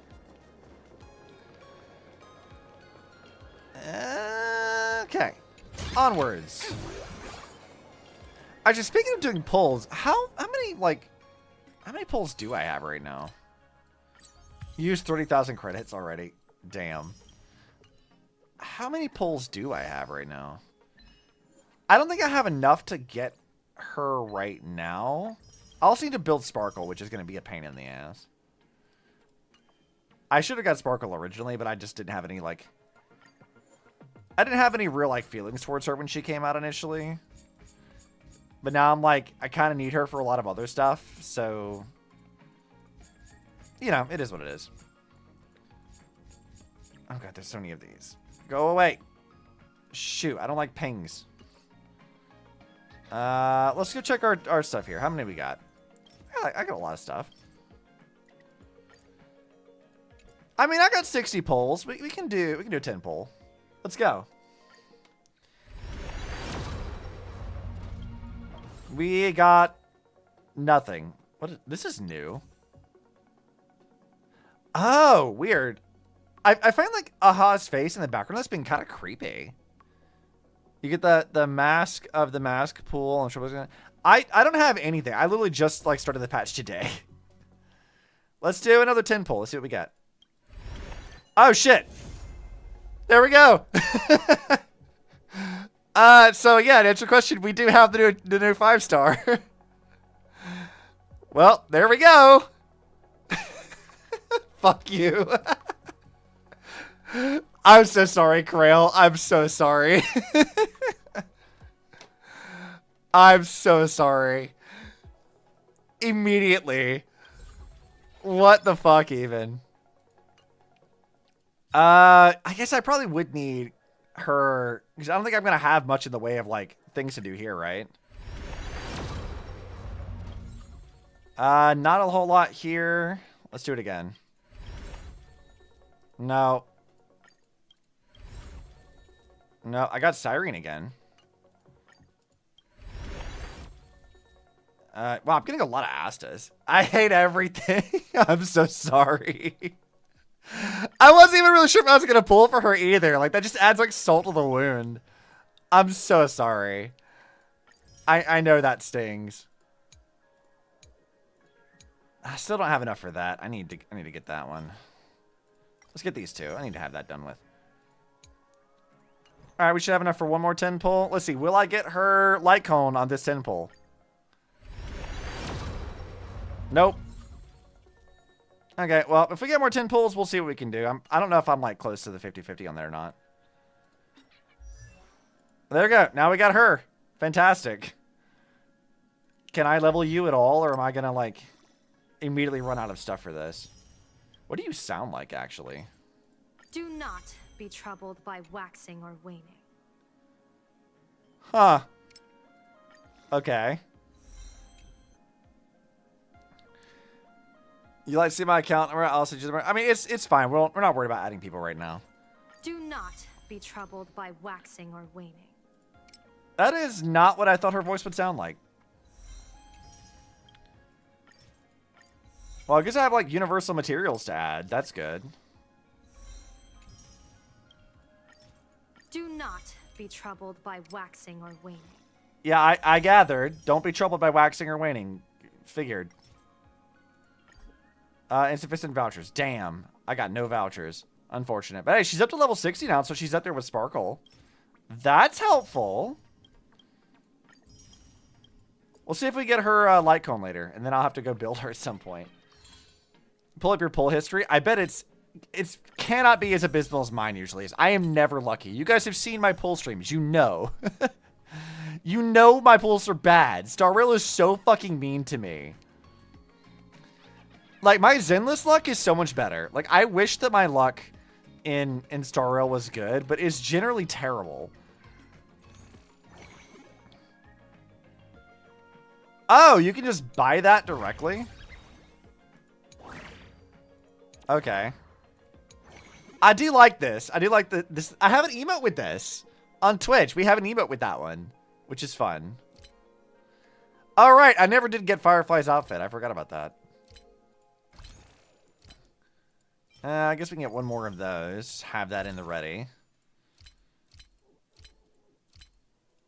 All right, yeah, okay. I'll probably buy this later. I'm not going to buy it right now, though. I don't want to do that. Well, that was unexpected. Let's see. Okay, we can't go that way. I have never once been lucky. Like, I'm never lucky in this. Like, you guys remember, like, my Finan pulls? Like, God, that was horrible. I had to spend monies on that and everything. It was bad. I will take not having to spend monies. Hello. Welcome. Especially now with, like, Impact 3 getting a new update soon, and I will have to spend monies on that. Like, post it in general. Oh, God. Let me go grab these coins first, and then I'll come look at your struggles, because I bet it's a mess. If it's anything like my luck usually is.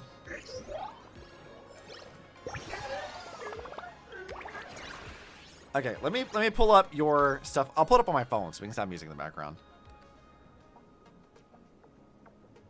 Oh God. I got like a million fucking emails. Jesus Christ. Okay, yes.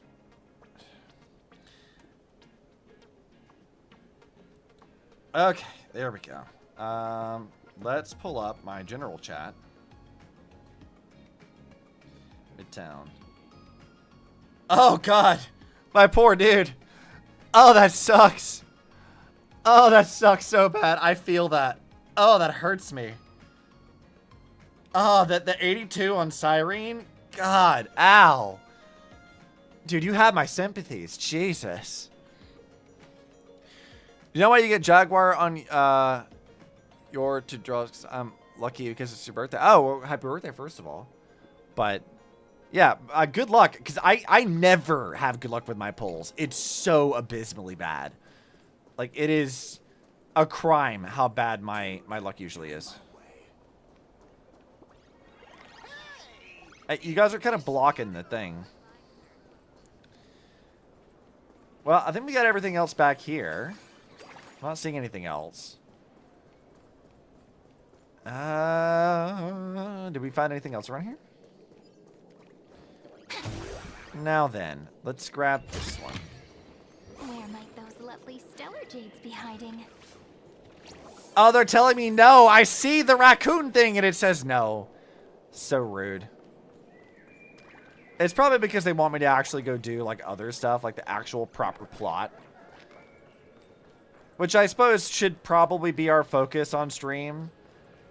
Probably.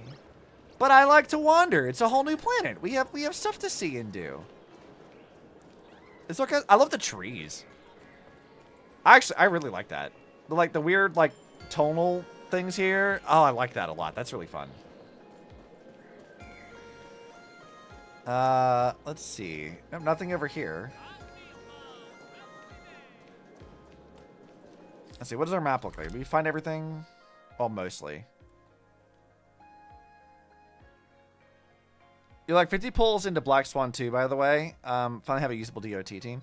I have Black Swan, and I don't use her for much.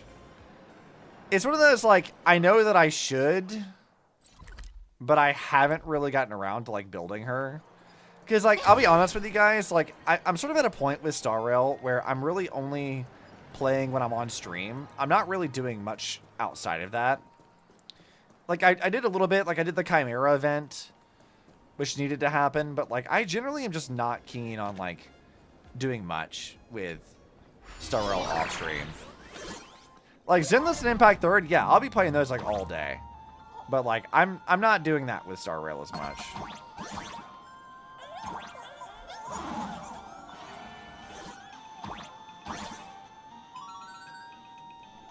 Thank you.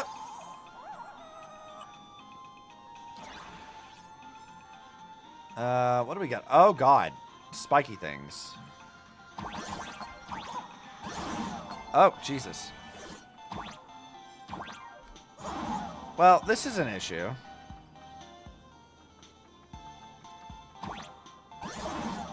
Bruh. I don't think I'm particularly very good at this.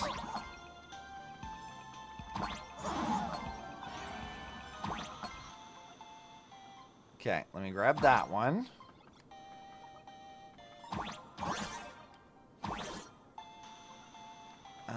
Okay, can we... Nope, that didn't work. You need DOT for the occasional challenging device where DOT is buffed. The only DOT at the moment is Kafka, which you just got for free from the selector. Wait, you didn't have Kafka before? I thought you had Kafka. I have Kafka because I got her when like her initial banner was out, but like I never really like did much with her. Which I'm sure is a very insulting thing for a lot of people. You don't have any DOT before. Wow, okay. That kind of sucks. Alright. I guess we're done with this thing. I really do love the little raccoon things. Like, that's so charming. It's hard not to love it. Okay, so we did that. Oh, we didn't explore this other direction. So I guess we're going to follow this way now. My life had 3 serious up and down. And here I was thinking we were going to have to, like, progress the plot. Just how is anyone supposed to become a famous influencer? Yeah, good question, man. How do we become famous influencers? I wish I could tell you. They start playing until 2-0, and the only real DOTs since then were Black Swan and Heisland. Huh. Have we tried every single area? I really never really keep track of that stuff, but like I do understand the struggle. DOT was kind of on the downtrend. Yeah, that would make sense. I'm trying to remember what 2-0 was. I can't really remember now. Honestly, it's gotten to the point now where Star Wars been out for so long that my brain kind of like forgets where everything is and like when it's coming. It all kind of like blurs together. I remember nothing anymore. Penacony. Okay. Thank you. I was not going to remember that.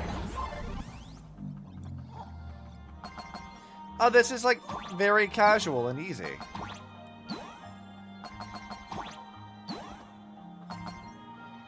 There's nothing down here, right? Nope, okay.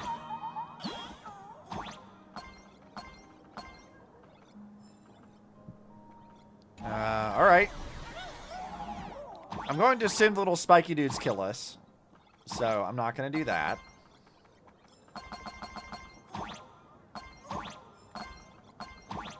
Bam, bam. Wait, you activate the gamepad terminals to do those? Wait, that's what you can do that through? That's kind of fun. I like that.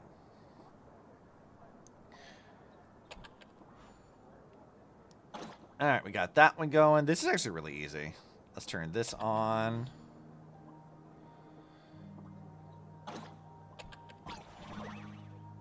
Oh, it gets stunned whenever you do that. That's kind of fun. I like that.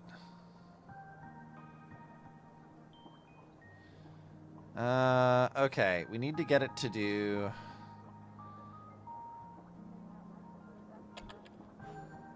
Okay, that did not work as expected.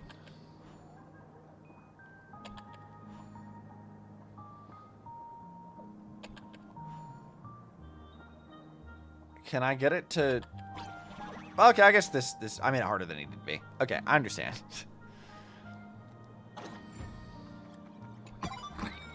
Thank you. These are fun.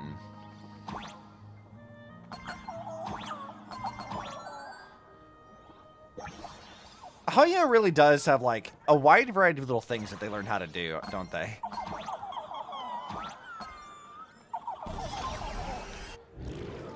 You're one of the winners of the 100 Express Passes? Damn, that's nice. I fucking wish that was me. Again, my luck is decidedly not that good, typically.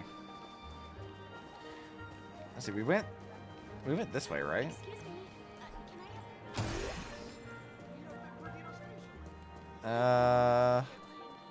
We'll keep wandering this other direction first. I love the little, like, cat emojis. They're super cute. If you find any treasures, please share them with me. Oh, wait. Wasn't there, like, a puzzle thing back here that I just missed? I think there was, right? Yeah, there was one. I mean, I guess we're looping back around, so it's probably fine. Have you heard?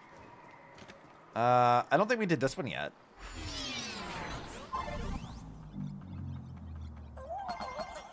Whoa!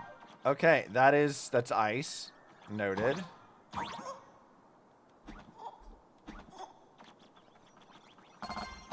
Oh, we're going fast as fuck when we do that. Wait, wasn't there like a thing back here though? Am I remembering that wrong? I feel like there was something back here.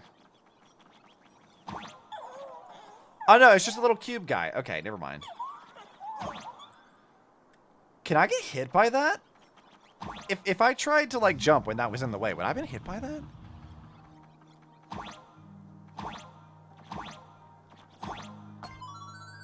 I feel the answer is yes. I think I would have been hit by that.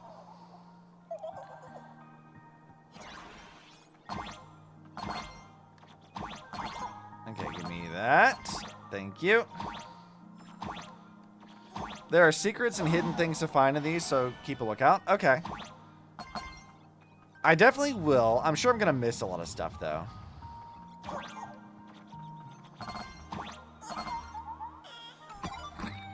I mean, they seem fairly straightforward for the moment, but it's also very possible that I've missed stuff already.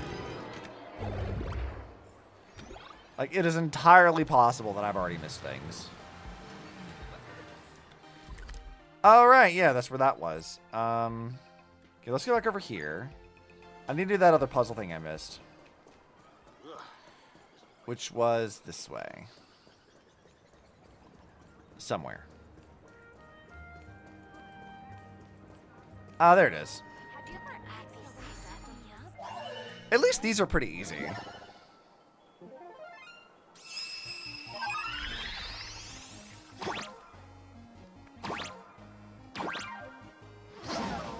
Okay, can I, like, not make that jump?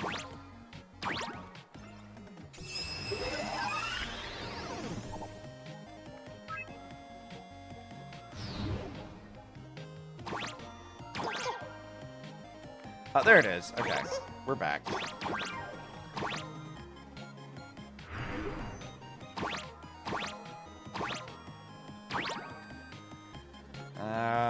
Okay.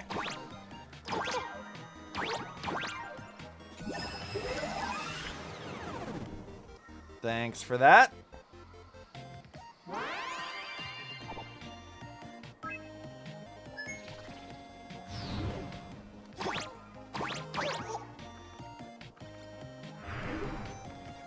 I just want to see this. Do I have to be right on it? Yeah.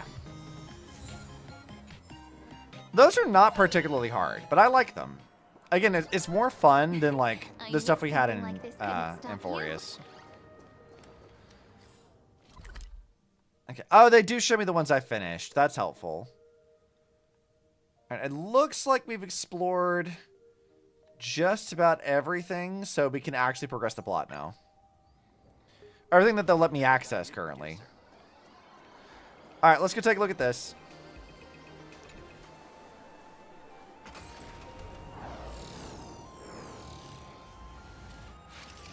What is that? A decapitated Intellitron? It's a mech march. This is a new life form that was born after the last Phantom Moon Games.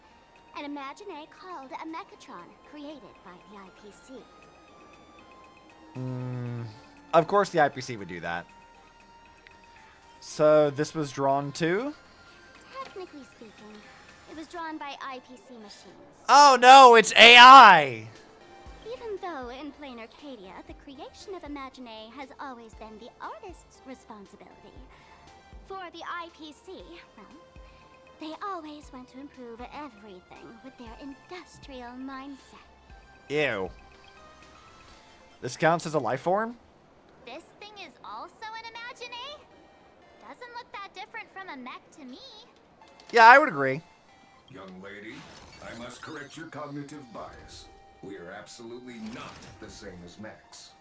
How you figure? The Mechatron spoke! Our creation isn't as complicated as mechs, and we're not as fragile as Intellitrons when we're born. That's because we don't need to install an Intellitron's logic center, nor do we require a mech's power reactor. Uh-huh. Pour materials into the mold channels, die-cast the parts, assemble them together. And just like that, we Mechatron are complete. We can fly, run, and jump, second to none among technological marvels. Okay. Sure. So you move with wish power, I suppose. Oh, seems someone knows their stuff. I'm still very suspicious of this wish power nonsense. Yeah, that was 15 years ago. Wish power reaches its peak during the full moon. And so, Imagine take this chance to multiply and thrive. Oh, okay. It's like spawning cycles for like eels and stuff. Just like they say in documentaries. When spring arrives and nature awakens, it's mating season for the strangelings again. I don't know how to feel about Sparkle saying mating season. The novelty's probably worn off by now. Let's keep moving.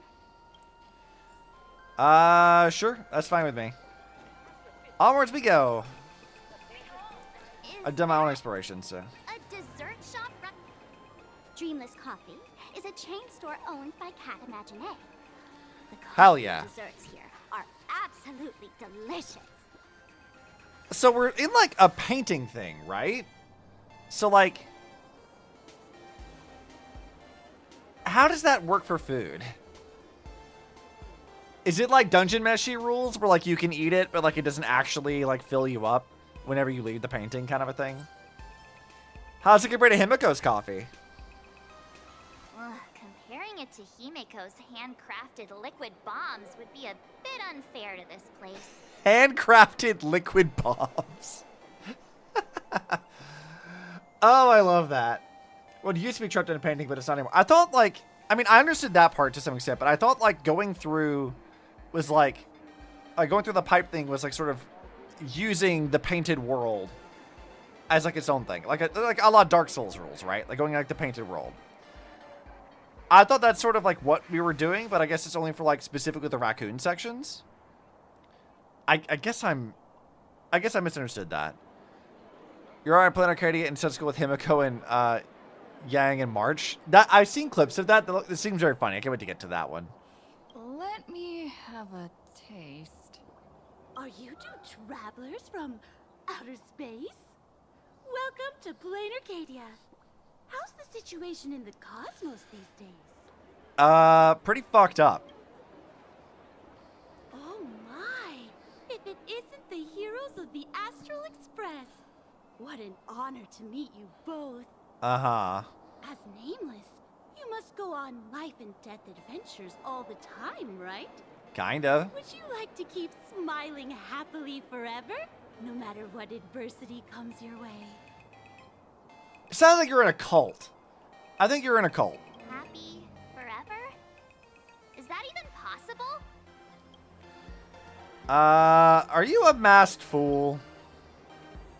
A masked fool? Of course not! The fools only seek their own happiness, while we want to make everyone happy. Yeah, that girl's in a fucking cult. Absolutely a cult. She sounds like a 1950s sitcom wife who has no idea what's going on.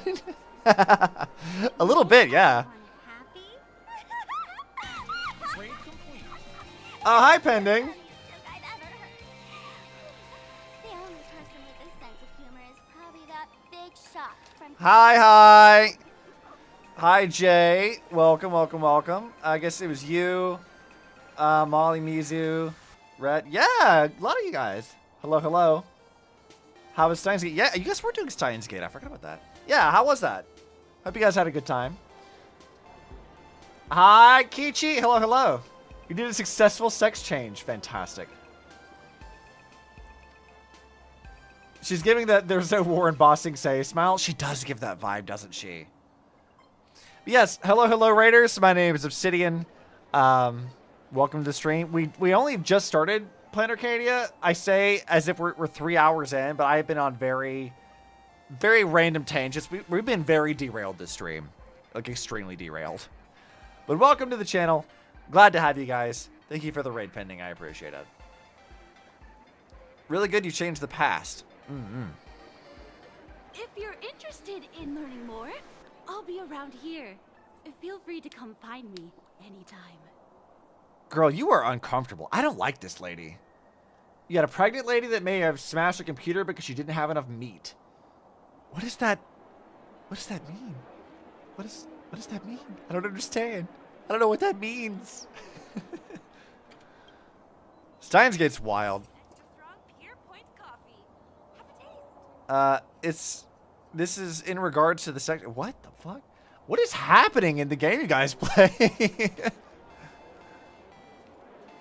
I don't like the blissfully happy lady. She's uncomfortable. Something on the traffic light. Should we check it out from the overpass? Wait, something on the traffic light? What do you mean? Oh, I guess there was an overpass, wasn't there?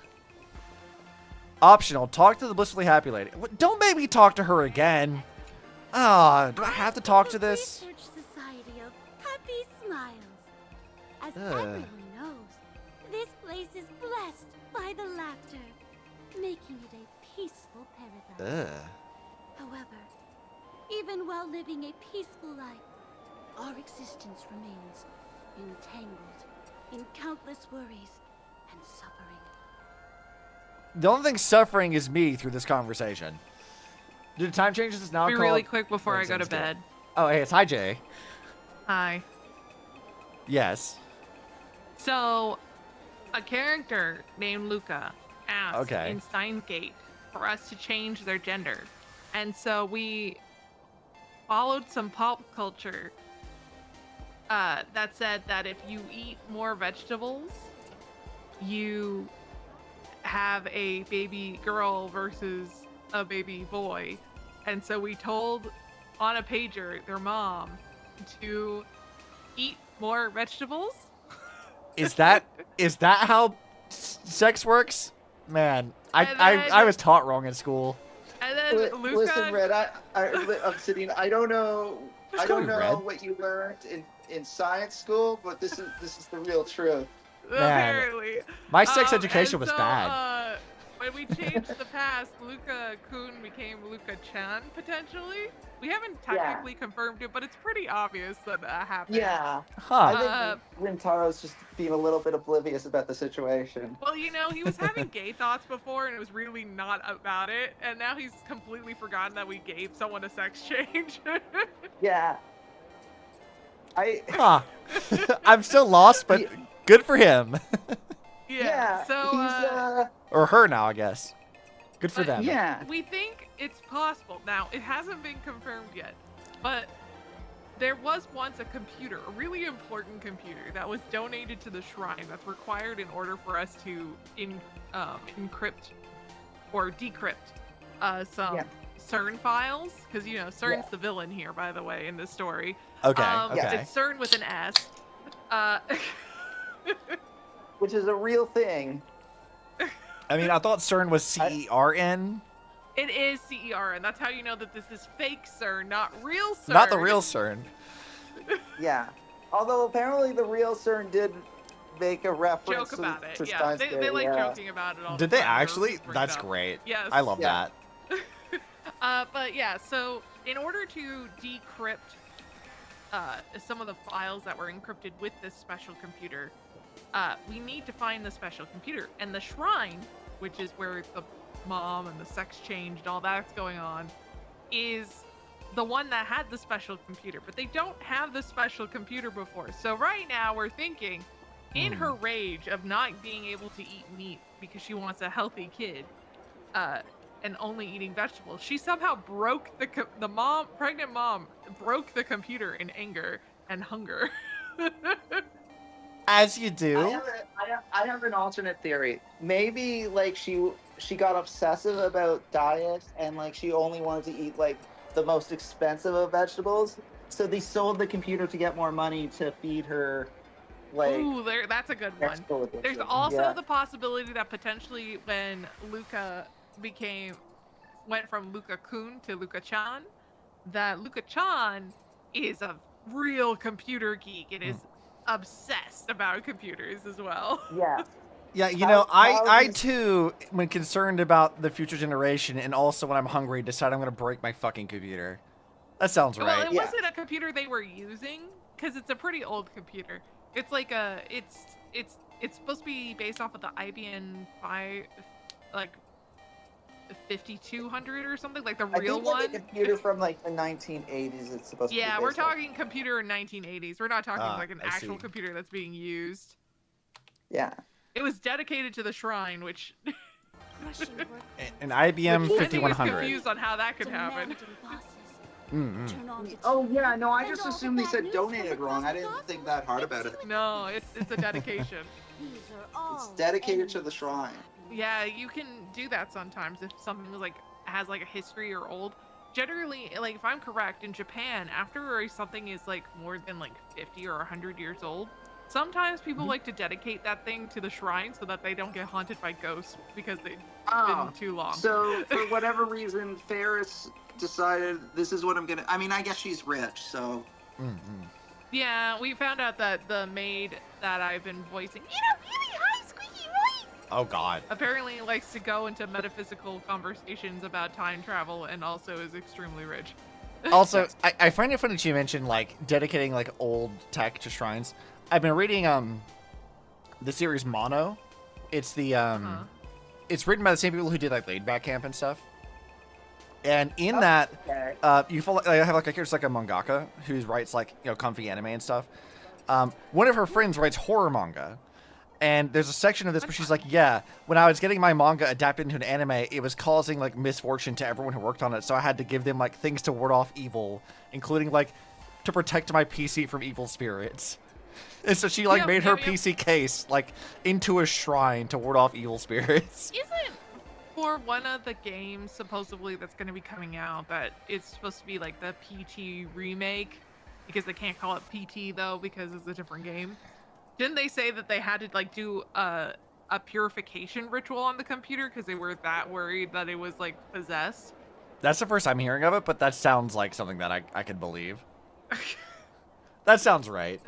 I feel like that was like in the news for like a hot second. I remember sharing that with people, and then no one ever talked about the fact that they had to do a purification exorcism ritual on a computer. Mm-hmm. Yeah, just get like some of those like plasma air filters and put like a little talisman of good luck or whatever on it, and then purify your PC, and it should be all good, right? That's how that works. Yeah. For sure. That's definitely what that means. You don't have to be made out of specific material for any reason whatsoever. Yeah, don't worry about it. It's fine. Everything's fine. I'm gonna sleep because I didn't sleep well last night, and I was starting to fall asleep in pending stream, even though I didn't take my sleepy pill. Bed is important. What is going on? These are my friends Jay and Penning. They were streaming Steins Gate earlier, and they came to explain to me the wild ass weird plot that apparently happened over there. Look, we just help someone with a sex change by having them go back in time and convincing their mother to eat vegetables. Yeah, I don't know why this is so hard to grasp. I don't understand. What's so hard about this? I mean, that's how that works in real life for sure. So. Yeah, no, that's definitely true. All right. Well, we should probably get back to Star Rail's plot. Oh yeah, I was wondering what do you think so far? I think that we have gotten not very far, and I've been derailed. Like we're like what, 3.5 hours in, and we've only just now like started to wander around inside Planet Arcadia, because we got derailed by like Sakura talking about the fourth wall, and we like had people say like, hey, welcome. Like we had people like, hey, welcome to Planet Arcadia, and then we did all the raccoon stuff, and I've just been running around exploring and talking about random stuff. So that is what's been going on. What did you make of Sakura? What did you make of Sakura's first scene? So I have a few thoughts about that. Let's go with the actual statement itself. So when you and I talked about this in DMs, right? I said that like in the Honkai universe, there is an actual meta concept that represents the player directly. But the only people who have actually directly talked about this are I-Chan and Vita. And as far as we know, no one else really knows about that concept, and it doesn't really like come up very often. I-Chan mentions it, but it was really only like to play into the finale of like part 1 of Honkai Impact 3rd. And then Vita shows up and hangs out with I-Chan later on. We don't know exactly how they met or what was going on with that, but they do know each other. So it's reasonable to say that Vita also has some understanding of like that meta concept.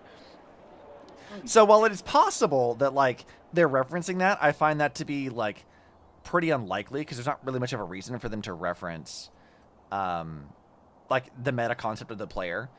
But for a character like Vita, who has essentially omniscience, whose entire MO from the entire time that we have known her is to use her power of the Eyes of Bodhi to like spy on things to get information, her doing that and having people like Sakura pick up on that information and be like, hey, I know you're watching. Like, having them address her directly makes a lot more sense. And we know that Vita's around, right? Like, we haven't like really met anything yet that like shows her existence in Planet Arcadia in my playthrough, but I know it's there. Like, her mech, Star Traveler, Star Jumper is in there. And I know that Sampo and Sparkle talk about Vita, but without name-dropping her. So we know Vita's around.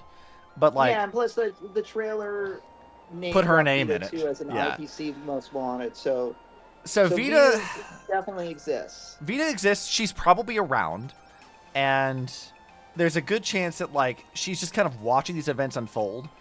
I have my own thoughts about her possible motivations, but as far as how several plans to use her, we really just can only speculate. But I think maybe it's referencing Vita more so than like the meta concept of the player.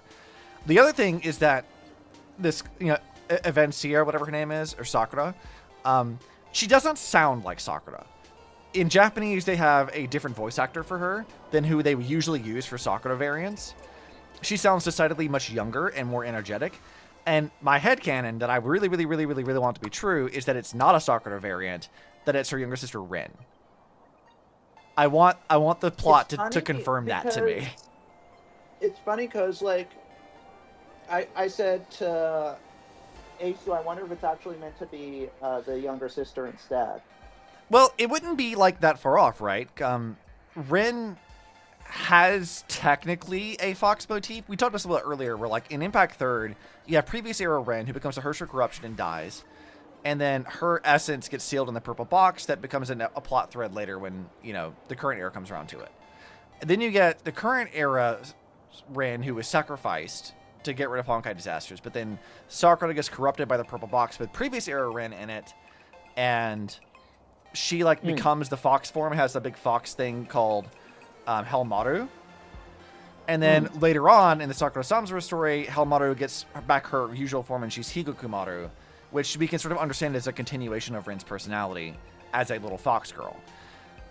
This version of allegedly Sakura, Evencia, whatever her name is, sounds more like the VA that they use for Higukumaru's Japanese voice actor. And given her personality and what we know about Higukumaru, it would make sense for this to be Rin. Yeah, because that was the other thing I was going to ask is, what do you make of her personality? Because her personality is very cheery. Well, seeing as we haven't met her much, we saw her talk to the camera, and then like that was kind of it.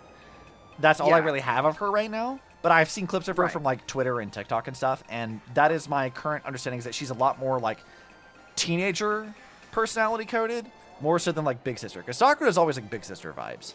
So she's not giving that, and I really want her to be a Rin variant. So we'll see if the plot backs that up, but I like that idea. Yeah. Also on YouTube, you said, how old am I? Guess. Let's play like a fun guessing game. Guess how old do you think I am? When you go to the Tavern of the Mask Fool, you'll see a statue of a mech. That design just be like does. I'm not sure if I understand that. Did I read that wrong? The Mask Fool, you'll see a statue of a mech. A mech design be like. I don't think I understand what you just wrote on that, honestly. Resist of art, it makes more sense for it to be Ren instead. Yeah, from what I would guess, that does seem to be the case too. That like her being Rin makes a lot of sense. Yeah. Which I like, because Rin does not get to do anything in Impact 3rd. So giving Rin something to do in like Star Rail is great. I love that as a concept. So I'm hoping that that's what that is. I am hoping that it is Rin, because like everyone's been calling her Sakura, and it makes sense based on what she looks like. But like in game, she's never referred to herself as Sakura. No, so I mean they're not going to do that either. We call her Sakura because she falls pretty well in line with like what we've seen of Sakura's like designs of like both her original character design and her variants, because Sakura has a lot of variants. Like we've seen a lot of them already. So like she looks like a Sakura variant, but if she's Rin being Sakura's younger sister, it would make sense why she would look like that. And we've actually seen what an actual like proper Rin would look like with her fox form, like in a Higukumaru, like Stigmata art in Impact 3rd. So like she does kind of look like this, minus like the Ninetales fox designs. So I feel like there's a good argument to be made that she is Rin, and I love that. I want that to be the case. I don't know if Guns Girl Z ever talked about her all that much. I didn't get a chance to like finish the plot with that before they discontinued the global servers, but like Impact 3rd never really does. She's always just sort of like part of Sakura's tragic backstory. She never really gets to do anything. So if they're going that route here, awesome. Love that. Here's hoping. Yeah. You're not that far in yet? Oh yeah, I figured we're not very far in at all. It's funny because I saw you starting the stream around the same time I was starting Fine Days, and I was like, oh man, I wanted to see Obsidian like play 4.0 and I'm gonna miss it, and like then my stream's over and I raid you and I'm like, oh, he basically didn't play yet. Yeah, we're not very far. Like I literally went to stream call, so my time has come, because I've been getting so much like spoilery things from like Twitter and TikTok that like I knew that there was a lot of like Impact 3rd stuff being referenced in this patch. A lot. Yes. And I'm like, finally, it's my moment. I can talk about it. Hooray! I have been interested because like I have completed this patch. Okay. But I don't have your knowledge of Impact 3rd, so like there's plenty of stuff mentioned that I do understand, but there's also stuff that I wonder, like, did it go over my head? Yeah, like when you asked me about like the meta concept for players and stuff, like I was like, that's a very specific thing to ask, because so few characters talk about that. Yeah, because it really felt to me like in that first scene, I'm gonna call her Sakura because I don't remember what her in-game name is. I don't know how to pronounce it because I've not heard him say it yet. But yeah, it really feels like she's talking to us. She's either talking to us or there's like another person watching her that she's Which would be talking Vita. to. So I don't know. The other person Which would be could Vita. be Vita. The only person that we currently know of that would make sense to be either like someone from like the Garden of Recollection, who could maybe do that, but they've all been called back. Like all the Memo Keepers have been called back according to Black Swan, so it shouldn't be any of them. They should not be fucking around with anything. Yeah. So then the only other person who that would make the most sense to be would be Vita. And considering that Vita does, like, she has already done this before. We know she does this. And she has the ability that's completely separate from her abilities or lack thereof as a masked fool. It would make the most sense for it to be her. It's kind of funny to recall all the Memo Keepers. It's like, March doesn't need to go to that. Yeah. No. She's only like more powerful than all the other Memo Keepers maybe put together, but you know, she doesn't need to be there. It's whatever. Yeah. I mean, I guess like when it comes to March, I guess they don't really know. I mean, they do know, but they don't know that she knows about like what like I guess her history, and they don't know about Evernight. Only Black Swan really knows about that. They did tell you that like the only people who really know what happened inside Emphorius were the ones who were kind of like there. So no, but she did trap a lot of Memo Keepers. I don't know if the Memo Keepers know why they were trapped, but she did trap a bunch of them. Yeah, I mean, well, she killed a bunch of them, is what it was. Yeah, so I guess it's possible also that like, regardless of how strong March is, you know, she's not part of the Garden of Recollection. Like, so yeah, she's not required to go back to them. Might not want her at a meeting anyways. Well, I mean, considering that she killed a bunch of Memo Snatchers, I think if they knew that she knew about parts of her past, that they would not want her there. I think they would actively make efforts to keep her away. Yeah. So that would be my guess, anyways. I don't know that she'd get invited to the meeting. Yeah, if Black Swan's telling the truth, we don't have to worry about Memo shenanigans here. Yeah, I feel like we could, again, we talked about this earlier, like if we could trust her or not. I think we can. I think it's fair to say that we could trust her. So, at least for the moment. Like, she still gives out the vibe of, like, I don't know if I can trust you, but, like, she did do a lot to help us, so at the moment, we have no reason not to, so.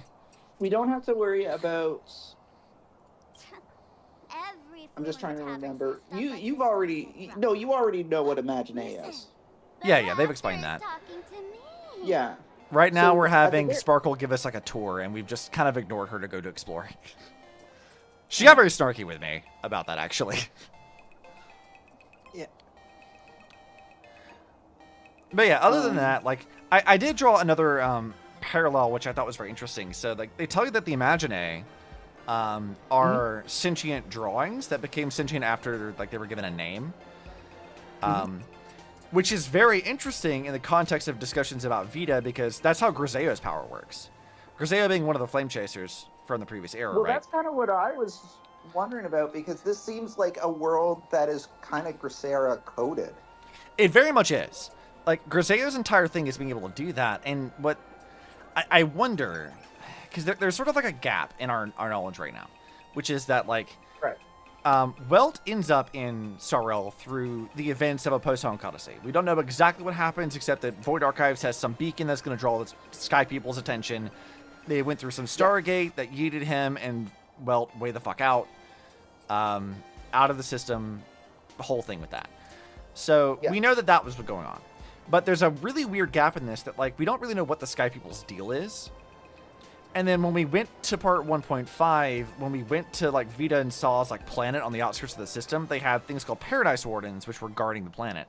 And the Paradise Wardens, and other variations of them, and things that Saw was using when conquering other planets, looked like the things that Griseo was drawing. And then later, the Sky People also resemble these things, which suggests that Saw and Vita kidnapped Griseo, were using her powers to create these Paradise Warden things and their other planet-conquering whatever dealios. And then whatever forces behind the Sky People also did the same thing. Yeah. So, like, that's weird. So this idea now that we're like, in Plan Arcadia, where we're seeing a similar concept being, like, shown to us here, does make me wonder if they're going to address why that may be in some roundabout kind of way where they don't actually talk about specifics, but they tell us something anyway. it's possible. I don't think they're going to give us any answers because I feel like they had a plan for a post-song cutscene and then that got retconned. So I don't know how, like, I think they've kind of avoided talking about that because they don't really know how they're going to transition into it anymore. Why did it get retconned? Just because they think they changed the original plan. Because the original idea, I think, was that what Star Rail was going to be was that the Astral Express was going to be the second Divine Key, which was, it's a train, and it has the power of the Herrscher of the Void from the previous era, and it can teleport. So I think the idea was that Welt was going to have this access to that Divine Key, and he and Carol, who would have taken the role of March, would be traveling, and they would have saved a multiverse Himiko from like another planet. She would have been with them. Like, it would have been that.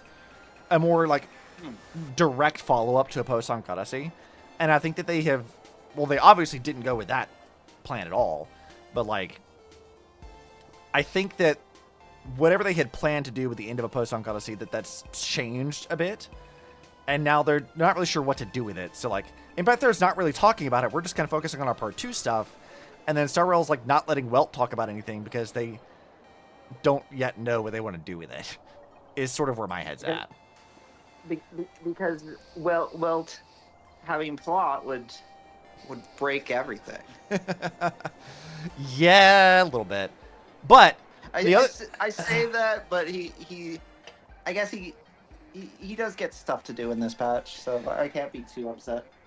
The other thing that I noticed, and I mentioned this earlier, is like, we know that Vita's coming down the pipeline in Star Rail at some point. We don't know exactly what role she's going to play. Maybe she'll be like Sparkle, where she shows up and that causes some mischief and then fucking leaves.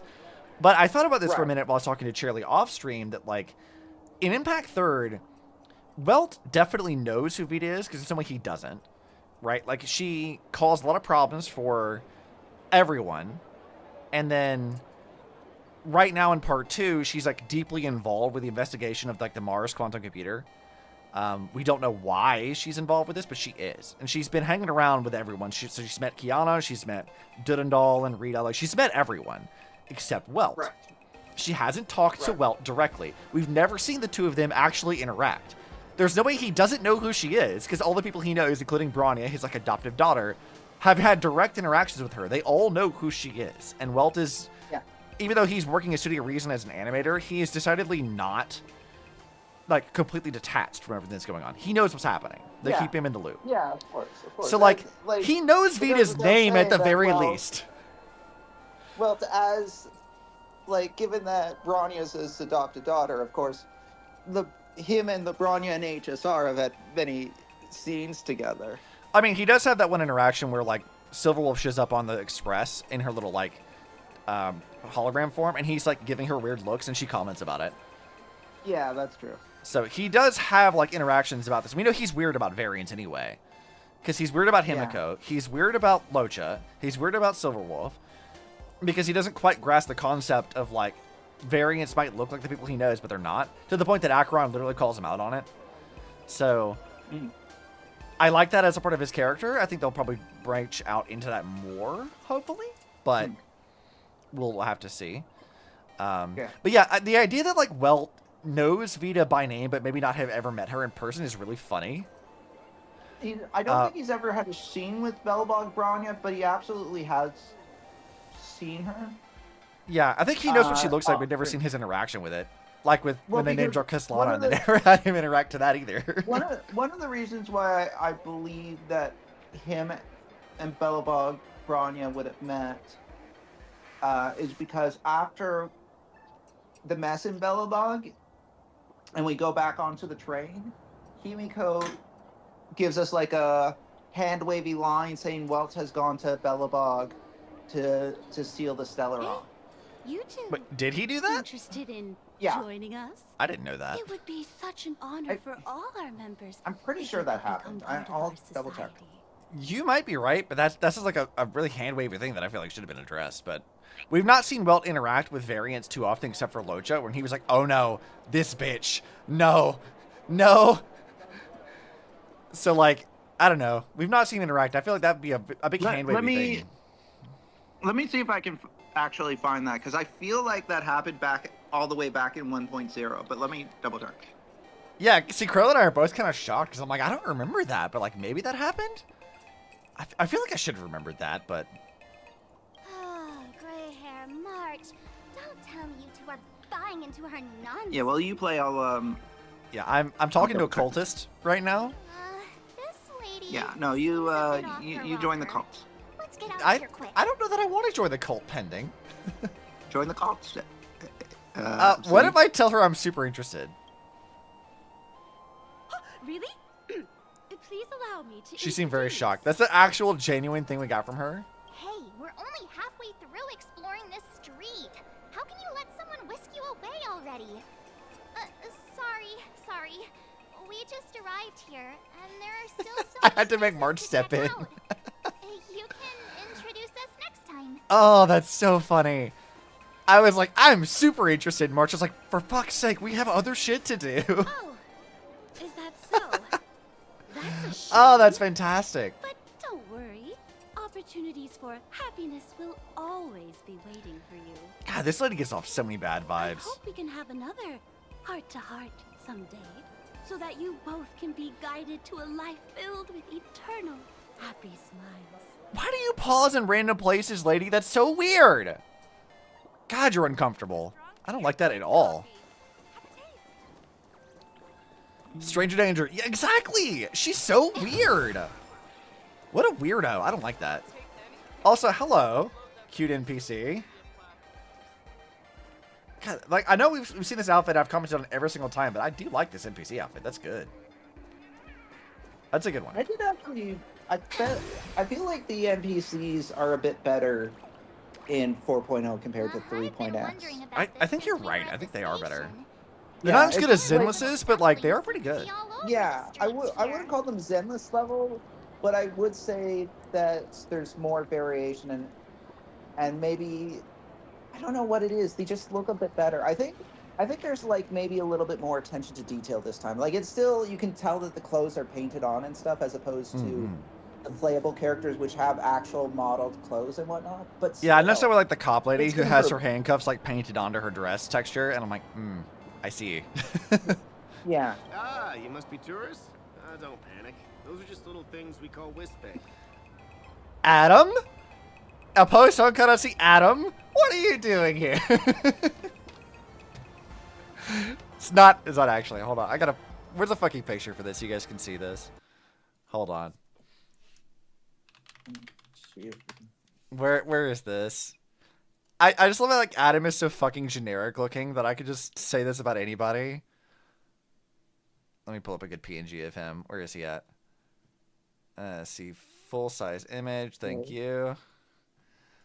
So look at this. Look, Adam. What are you doing here, buddy? It's like, hey, Starro, we want Adam. We have Adam at home. Adam at home. Oh, that's funny. I like him. All right, back to this. What are these Wispay things called? He wishes that humans make every moment of the day can condense into Wispay. Is that what these jelly cubes are? Some say these little creatures are proto-imaginae. They just never had anyone to give them forms, so they appear in the world in the simplest, most natural state. They do look pretty adorable. Like little wiggly blobs of jelly. Is that isekai protag enough? You know what? You're right. You are right. Probably shouldn't ask this, but can we eat them? March! Yes! Finally, my unhinged sense of humor is rubbing off on you. She's like, hey, look, these jelly things. Can I eat them? Yes. How do you eat it? They may be mischievous. All right, so we kill Bronya's mother right in front of her. Yeah, we knew about that. Yeah. Eating random things off Fast the street forwarding. will give you an upset stomach. Sparkle, don't you tell me what to do. I noticed there's a lot more gag sound effects for line reads too. Yeah, I noticed that earlier as well. There was like some weird sound effects they were using. I guess for this, it makes some sense though that they would like have some sound effects. We were in this weird like meme world, for lack of a better word. Oh, hold on. There's a raccoon thing I missed. When the express passed through the skies, I saw it. That's the Phantom Moon, Maybe this is right? where it is. Yeah. I still find the moon winking at me to be uncomfortable. I don't know that I like that. Is it Aha's artwork? Legend has it the laughter themselves painted it. But who knows what's true and what's not. So, does Aha really watch over those who attend the Phantas Moon Games? Through this moon? Well. Didn't expect Darling March and little gray-haired Darling March. game. Sparkle, you got something you want to tell us?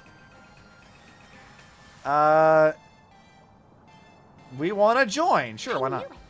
The laughter once traveled with your Akibili, and now the Nameless are drawn to their game in this Arcadia. Must be. Wait, Aha traveled with Akivili? I thought Aha just like blew up the train. They actually traveled together? About that too. I guess they did. That's why. You know what though? Maybe that's why like Aha was so sad when Akivili died. Like maybe they were like actually good friends. That would make sense. Yeah. Nah, I'm ready for Can this version of Sakura please tell me she writes like fan fiction? Can she write like a doomed yaoi fan fiction of Aha and Akibili? Please. I need it. Can we have doomed yaoi? Okay, so I was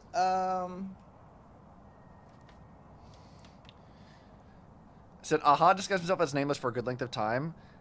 I mean, I guess I sort of knew that, but like I guess I missed it. But that's so interesting though. So after games would you like to know about? After the MC gets the power of destruction and kills Bronya's mother right in front of her, like brutally so.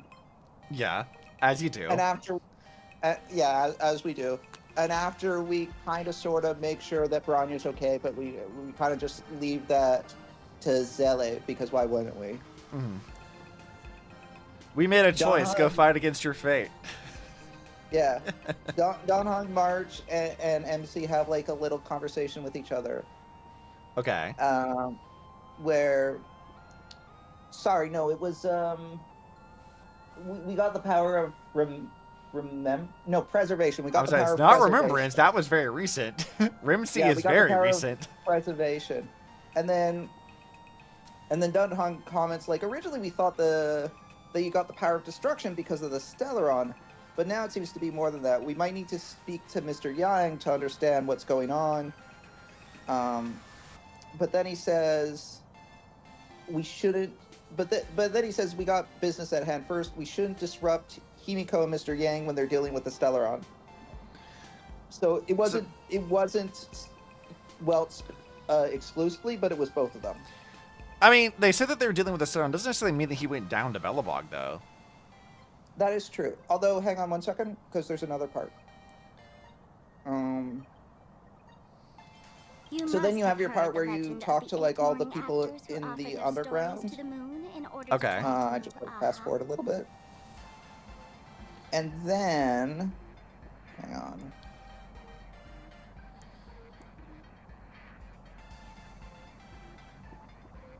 Okay, and then you get a message from Welts saying,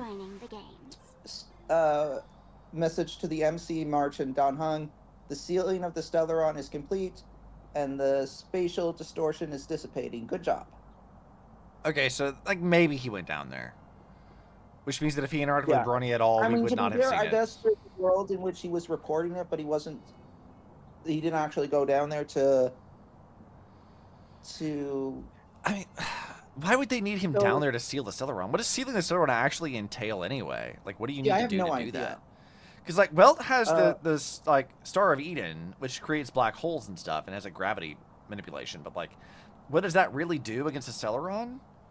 I haven't the slightest idea. So, Donhong then asks, how is Urilo 6? Welt responds, not great. Even though the influence of the Stellaron has basically subsided, the existing fragmentum is too deeply rooted. And then Welt, like, continues to, like, give his outlook on the planet. I mean, I guess he would know that from first-hand viewing if he went down there, but, like... Yeah, I feel like it's reasonable to infer that he went down there, but there is a world in which, like, this isn't definitive proof. Yeah, it's more of like maybe, but we don't actually know. And he may or may not have seen Brawny as far as we know. The only one we've seen him interact with was Silverwolf. And he was immediately weird about it.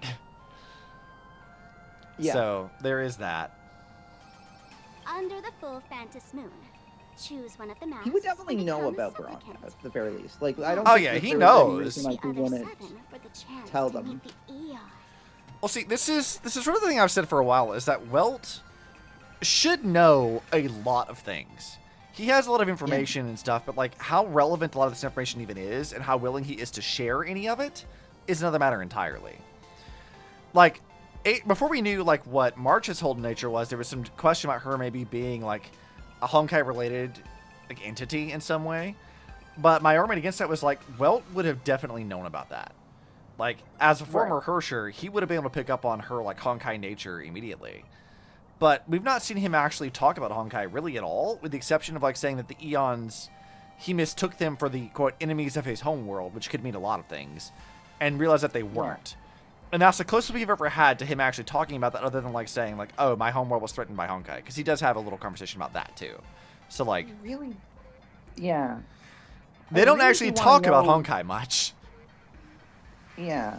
I really do want to know what sealing a Stellaron involves. Because, I don't know. Like, I mean, it can't be easy. If it was easy, anybody would do it. yeah, I mean, that's the thing, right? Like, because, well, when the Shienzo got their Stellaron, was the Shienzo able to... Did the Shienzo have the capacity to do it on their own, or could they not have without the Astral Express's help? I mean, I don't know. Certainly they were grateful for the Astral Express's help, but, like, I don't know if it was ever specified if that was something that they could have done regardless. The feeling that I had from that was that it wasn't necessarily, like, the Stellaron that was the problem with the Shienzo. Like, that was a problem, but, like, the bigger issue was having a fucking Lord Ravager attacking things. Like, yes, it was like... fighting the Lord Ravager was more so what they needed our help with, not necessarily the Stellaron in and of itself. Because, like, now they have, like, Jingliu and Locha talking about the Stellaron and, like, what was done with that. Like, they've kind of handled that on their own since we left, so I feel like they can handle Stellarons fine enough, it seems like. I don't think they need us specifically to do it. Yeah. It was more if they had a Lord Ravager to fight. Yeah, I agree, Carol. We still don't have... I haven't found, like, definitive proof that he and Brawny have ever been in the same realm. I don't think they have. I think I'm going to lean on the ground of he probably knows who Brawny is, but they've never actually spoken. Is where I think I'm at. I think in lieu of anything to prove otherwise, I think that's perfectly reasonable. Yeah, like, I mean, I could see you interpreting it that, like, maybe he did and it was, like, off screen. But, like, I feel like at the end of the day, it doesn't really matter which it actually is. Because the game isn't interested in showing us that reaction at all. Yeah. Like, at this point, even if they were to meet, like, in-game, like, probably a year or so has passed since that point, so... Yeah, I'm not really sure how time works in Star Rail anymore. At least for the Impact 3rd, we have, like, Earth's calendar to go by, so we can sort of get an idea of how long things are between each thing, and we have, like, a confirmed timeline. Whereas, like, the moment we leave that... Like, yeah. From, like, the MC's perspective, thousands of years have passed since we started playing this game. Yeah, a little bit. Because of all the Euphoria cycles and shit, so yeah, it's been a bit. Yeah, so... Are you kidding me? They didn't so have who that knows? kind of stuff in mythological times. March, what do you mean they didn't have that kind of stuff in mythological times? Wasn't, like, half of our time in Euphoria talking about the myth that was based on you specifically, and they had teleslates, which were just farming for views and clicks? Did we not have, like, a whole thing with that, March? What are you fucking talking about? That's how the legend goes. Yeah, also, like, the views and clicks stuff, like, somewhere in the background, Goodknife is crying a little. Oh, yeah, I forgot that we actually already had a streamer girl. Right? Oh, man, like, I feel like Goodknife's very underutilized. She is always... Anytime they bring her into anything, she's always the butt of the joke. Yeah, it kind of sounds like that, doesn't it? Yeah. Though I will say, there's one thing about her and Sushong that I find hysterical, which is, well, I guess there's two things. Sushong. Yeah, no, Sushong is as well. I agree. Yeah. Sushong is always the butt of the joke whenever she's brought in. So there's like two things about that I find very funny. Sushong is in Impact 3rd as well. We knew about that beforehand. Sushong has a type. Sushong likes her orange streamer girls because in Impact 3rd, that's Sasana. Like that's the whole thing. And in Star Rail, it's fucking Gwenaifen. And I'm like, yes, Sushong, why do you have a type? Why is this your type? I'd like to know. And the other thing, that's who she is. I know. The other thing that's very funny is like around the time that like they were still new, they had an official actual ad, which was showing like Gwenaifen and Sushong doing like one of their like video streams or whatever, like hey, we're gonna do like a challenge, like a prank thing, and it's like Sushong like on a table like holding like a thing, as Gwenaifen jumps up and like breaks it on her chest or something, and it was like edited to be like me doing the thing my hot girlfriend tells me, and I'm like, oh, they actually did this? That's hilarious. There was another instance of that. There was in Yoon Lee's trailer. Was it do that? Did they? Yeah. So like it's a trick where I think it was Song Yang has the sorry if I'm pronouncing her name incorrectly, but she has like the wooden board, and she's like holding it nervously, and then Yoon Lee, from like having jumped off of a building, lands right on Sushong. That's so funny. I love that like they made like an actual joke about Gwenaifen and Sushong dating, because I'm like they definitely are for sure. Like that's a thing. Like how Sasana and Sushong are a couple as well in Impact 3rd. Like that's definitely a thing. But like I don't know. I just find that funny. I'm very amused at that. So because she's based? Yes, absolutely. There's some mystery behind Sushong that you want to hear. Sushong is odd. I'm surprised they didn't do more with her. Because, like, the Xianzhou having, like, Sushong, Locha, we know Fuhua is around somewhere. And having, like, Yunqing as well. Like, you have these, like, Fuhua-adjacent characters who were pretty important in Impact 3rd when they actually adapted, like, the story that was focused on that, where these outfits even come from. And the fact that, like, they didn't do much at all is kind of wild. So I'm like, I'm kind of wild that they didn't talk about Sushong more. Like, I thought they'd give her more to do. The only thing I'm thinking about with relation to that is, like, I think we can say with confidence they're going to just keep going back to the Xianzhou. And given that they know they're going to keep going back to that, I think they feel like they have more liberty to do, like, a slow burn with that stuff. Yeah. Also, Krail, you're right. Hoo-yo! Give me my bird wife, and my life is yours. We need Fuhua, goddammit. They've been teasing her for ages. We need her. And I want it to be the No Mercy for the Corrupted Fuhua. I need that one specifically. We've never seen that in game, and I want to see it. There was a moment where I got confused because I knew that Yae Sakura, or rather, I read that Yae Sakura was going to be like in 4.x, but I internalized it wrong, and I thought it was Fuhua that was going to be in it. Man, I fucking wish. Damn. Yeah. I think I even told you at one point, and you got really excited. You did. You baited. I remember now. How dare you?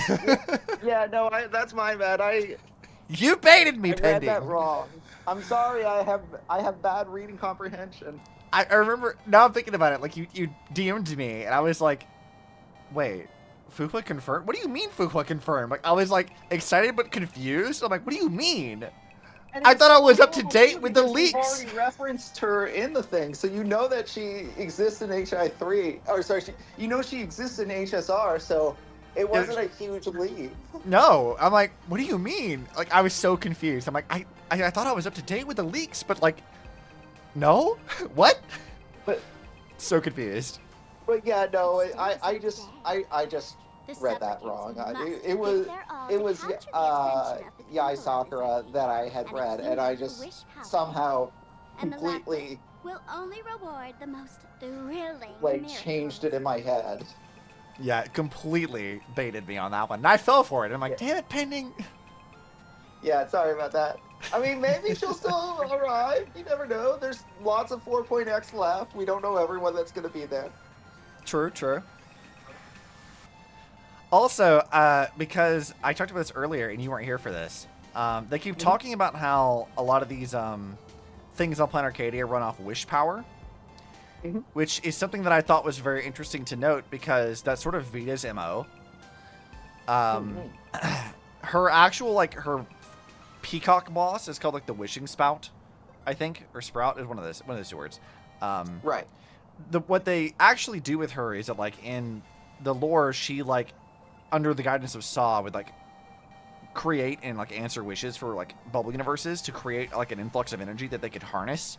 And it would hit, like, a critical point, wipe everything completely, and they would keep running it on a cycle over and over and over again until the planet was destroyed. And they would use it to power Star Traveler or Star Jumper, and also to harvest that to, like, give Saw more power that she could maybe stand against the Cocoon of Finality. So, like, the fact that Planet Arcadia operates off wish power is incredibly fucking suspicious. Right. And I'm like, because that's Vita's MO. She could do that.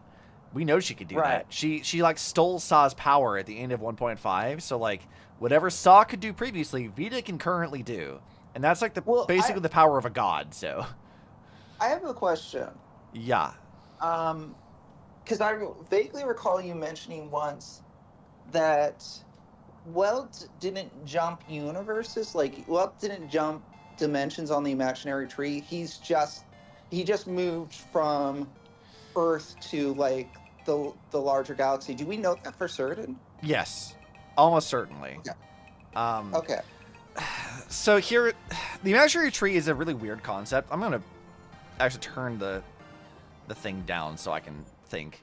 The game's music is distracting me. I was watching a lore video earlier, and they mentioned that like basically every branch on the imaginary tree kind of represents like a possible universe, and then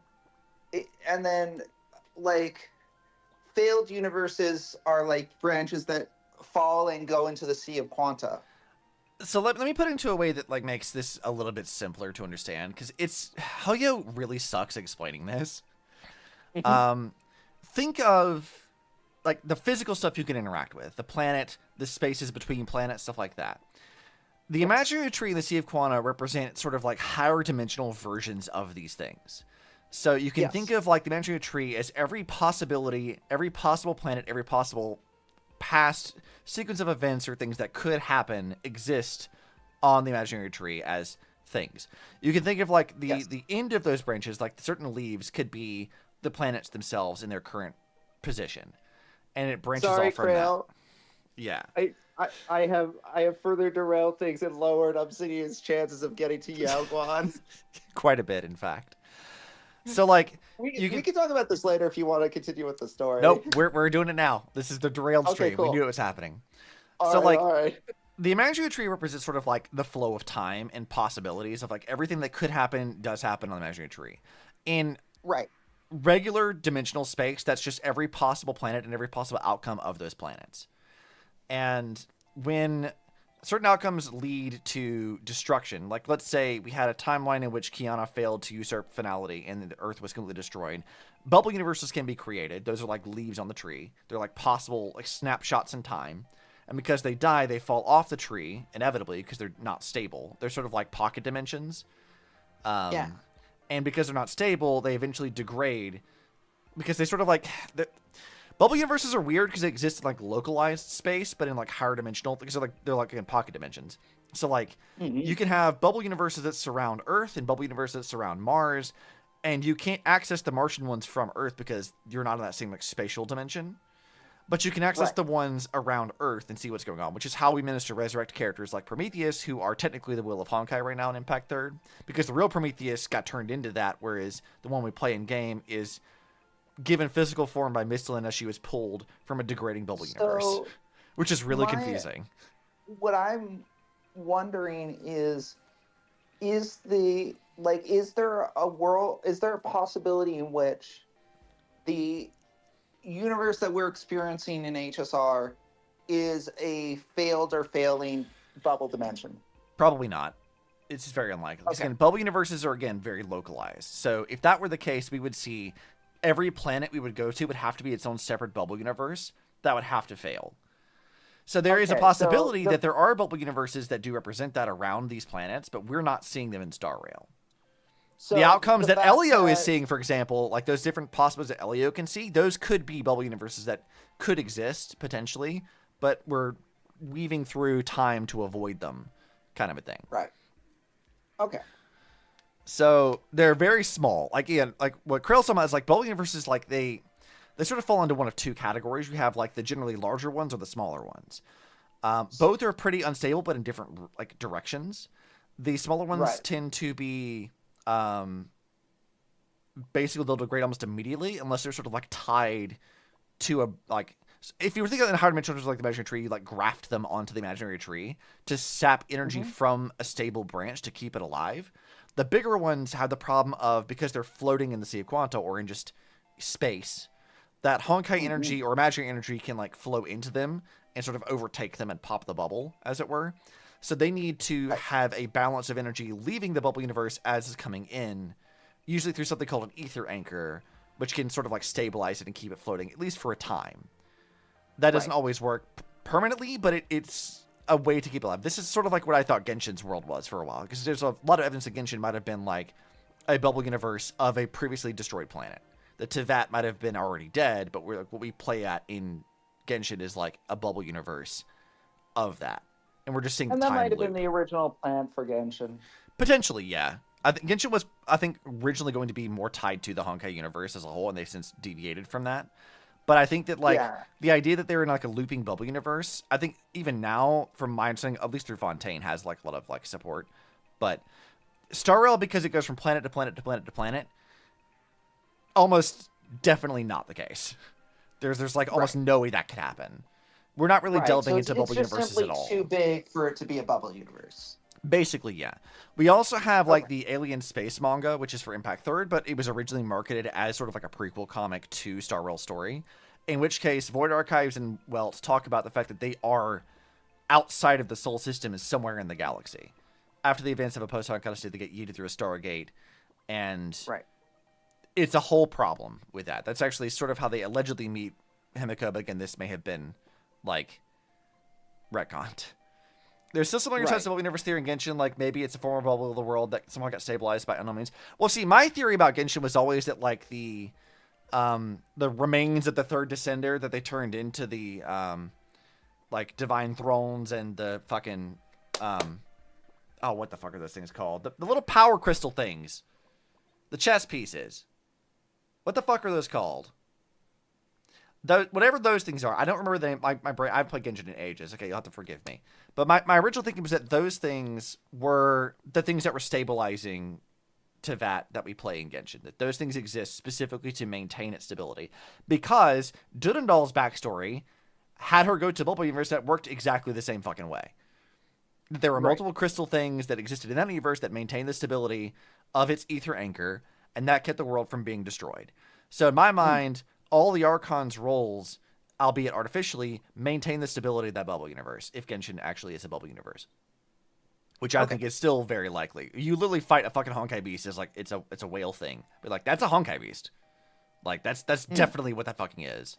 It represents what Honkai already established, that like when they're too big, they have the threat of like just being swarmed by quantum monsters and stuff. So like there's a lot of ways you could interpret Genshin stuff, like the elemental creatures, all the like the void monsters, how the Conrian people get like converted into weird monstrosities. That all of that is basically their version of Honkai, just called by another name, because we already know that that's sort of how that works. Like we've been to other universes in Impact 3rd, like where Yai Kasumi comes from, where they have Honkai stuff, they have access to the Sea of Quanta, but they call it different stuff.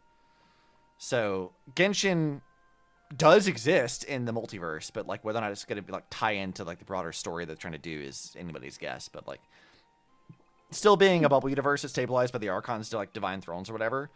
Yeah, that tracks to me. That makes sense. Until the game tells me right. otherwise. Hmm. We'll have to see. Yeah. But I'm not caught up in Genshin. I am decidedly really, really, really far behind. Yeah, I haven't played Genshin in forever, so I don't know. I've done none of Natlin at all. I didn't fight Arlecchino when she first showed up. Like, I didn't do any of that. And I they're stopped now playing not back in crying. Inazuma, so... Yeah, I have given some thought to, like, watching all of Genshin on YouTube, but it would be such a long watch, so... Oh god, it would be forever. You'd never get out of that. No, it would be hundreds of hours. Not that it would be any quicker to play it, mind you. Yeah. I feel like if I were to go back to Genshin, it probably would be to stream it, but, like, Genshin represents a lot of, like, my most hated things in how you handle stuff. I mean, I've been a little melodramatic about it, to be sure, but, like, I feel like Genshin represents, like, info dumping the fuck out of you with exposition. And every character does this. All the side quests are really fucking annoying, having things that waste your time. Like, there's a lot of little things about, like, how Genshin handles stuff that just individually aren't a big deal, but, like, it collectively piss me off more than I think they should. That being said, Fontaine was a step in the right direction. I really liked Fontaine. That was good. The combat still sucks in Genshin, but, like, you know, Fontaine was a step in the right direction, at least. Just watch One Piece. Yeah. Could do that. Probably take you less time to do. You could probably watch all of that. That, maybe. Yeah. Okay, I'm tired of seeing this moon wink at me. We need to have Sparkle explain more lore. Oh? Okay, cool. Don't tell me our little drama in Penacony wasn't entertaining enough for you. Sparkle, you were a fucking terrorist in Penacony. What do you mean? Gray hair? Let's drop it this time. I've been dealing with some minor issues lately. Girl, what do you mean you've been dealing with issues lately? What kind of issues could possibly be bothering you? Don't tell me You you're know what's cooking been up happening another with her. crazy scheme. I mean, Sparkle's not the most, like, well-adjusted person. You have to wonder what she's got going on. She's been trying her best. So, where do you want to hang out next? I mean, you could be trying your best and still not be well-adjusted. True. Let's head this way. We can turn into the food street. They've got all sorts of goodies there. I love how she's just taking me on a tour of things that I was, like, on my own decided I was going to go explore. Yeah. Click, click. Well, I'm sorry. Am I being stalked? Huh? What the fuck? Leave me alone! I'm kicking my own ass, okay? Fucking, like, the liar joke. Yeah. What the fuck? What the hell is that? Is that a Monster Hunter Palico? It's a Furbo. What? You've never seen a Furbo? Uh-huh. I felt like someone was sneakily following us around for a while now. Looks like it wasn't my imagination. It looks like a sentient plushie. What's this little thing's deal, huh? Basically, yes. It's kinda dressed like you, isn't it? Could it be one of my super fans? Not surprising at all. The Astral Express is quite the celebrity these days. I love leaning into just being, like, way overconfident about being a celebrity. Oh, I went the same route. I was all about... It's great. I love it. I'm like, please, shower me with more praise. Yeah. Click, click, click! Holy for Bowley! For Bobo Weekly exclusive scoop! Famous raccoon from the Astral Express caught in secret rendezvous with streamer Sparxie, seemingly to join forces for the Phantom Moon Games. Okay, this voice sounds really familiar, and I can't place it. Oh, yeah. Oh God, what the fuck do you sound like? Some kids cartoon for sure. Oh, that's gonna bug me. Famous raccoon? Secret rendezvous with Sparxie? What is he talking about? Sparxie mentioned. You're so right. I kind of am a big deal and super awesome. Exactly. Oh, okay. You're playing the game in English too. Yeah. So I don't know if this is correct, but like, I recognize that voice as well. Yeah, I don't. I'm not sure where I've heard it though. Well, my mind went to, and I don't know. Like I said, I don't know if this is correct. But did you ever see the BNA anime? The first 3 seasons of it, I think. Oh, no, not BNA. Not My Hero Academia. Sorry, the other one. Different one. No, I didn't watch that, but I do know what you're talking about because I remember. Yeah, the sound like the sound like basically the same character in BNA. Ah. Okay. Let me see if I can actually find. Okay. Somebody on YouTube is asking about, I guess why I have a female model. So I have to go through the whole spiel again. I need to shorten it. I think it's too long. So let me find it and I will explain it. Because I have a whole thing pulled up here. So, hello and welcome to my stream. My name is Obsidian. That little like eyeball robot behind the model here, that's technically me. I think I used to be alive, but my brain was jammed aside Coco, who is the model. She's her own person. Coco is a thrill-seeking hovercycle android, and we don't know where she comes from, nor do I know how I got in here. But we'll figure that out. I got some more stuff I'm working on. He, him pronouns for me, and she, her for Coco, or just call us whatever. Either way, glad to have you. Drop a follow or sub, and join the fan club, support the channel. Great to have you. I really do need to shorten that. It's too long, too wordy. I gotta fix that. Some tabloid journalists trying to. Oh, we're testing it out. You're the floating eye. Yeah, technically speaking. Our darling March is way cuter than this paparazzi creep. I guess, like, if you wanted to really think about it, Opposite sort of, like, connects to Coco kind of like Bluetooth, which is very funny. Like, that's how it is in my head, because, like, I have no real, like, lore videos, and I need to do that. Like, the idea is that, like, Obsibot's, like, I guess for lack of a better word, brain is, like, inside Coco's body. Like, they're both in there. So, like, for a time, it's just, like, him being a voice in her head. And then, I guess, me being a voice in her head. And then, inevitably, they figure out how to put him into, like, a little robot body where he can talk to other people and not just to her. And then that sort of, like, connects to her, because she's an android, right? So, like, he, like, connects to her through Bluetooth. Which is really funny, because all that's doing is, like, connecting the voice in her head to a robot so people can hear her, like, secondary internal monologue.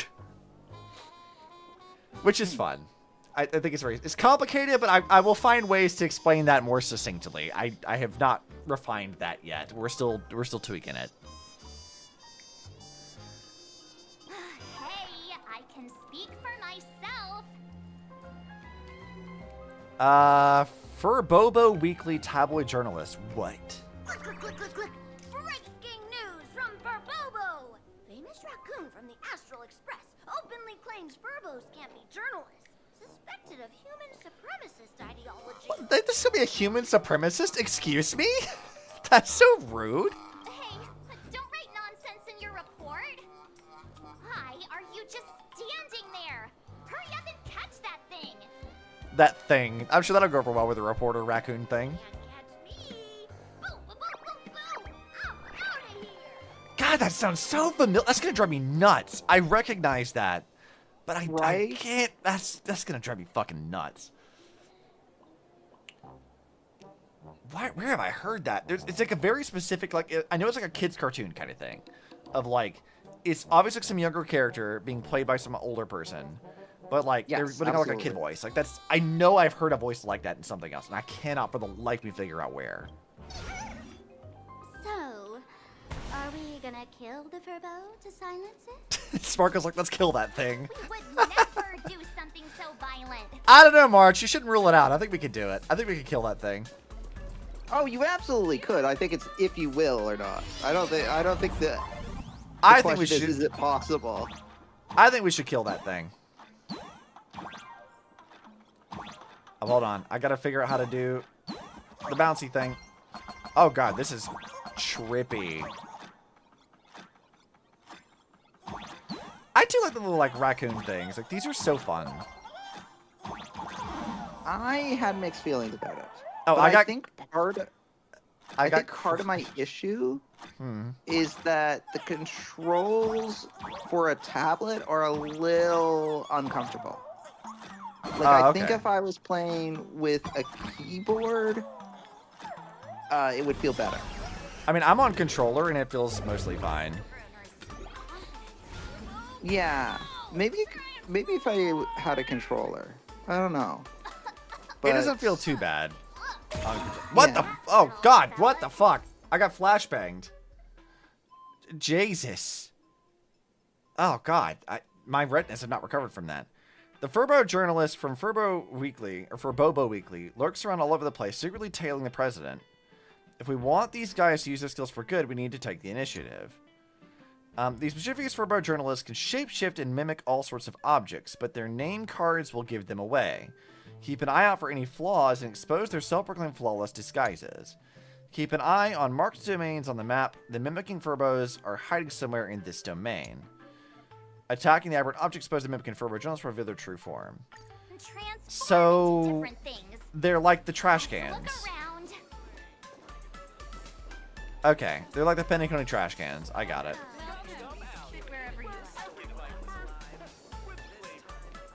Oh, I see. March and Sparkle are running around doing their own thing. Alright, get out of here, you little raccoon. Come hither.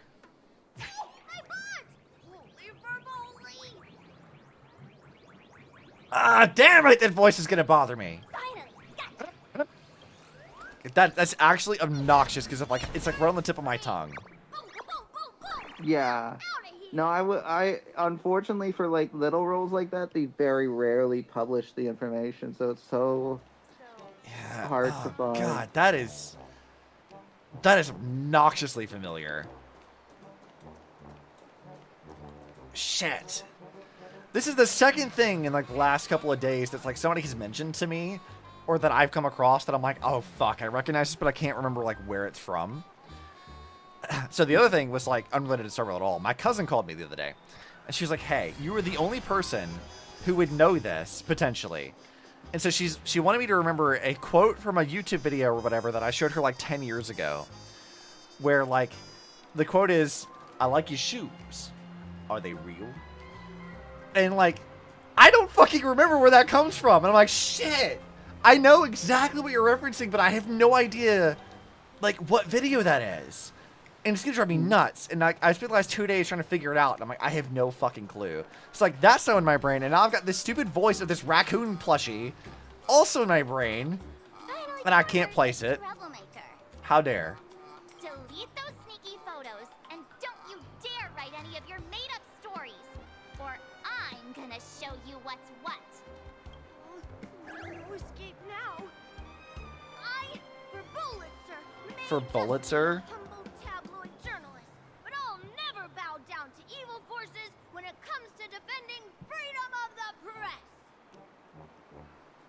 For Bullitzer? What? What?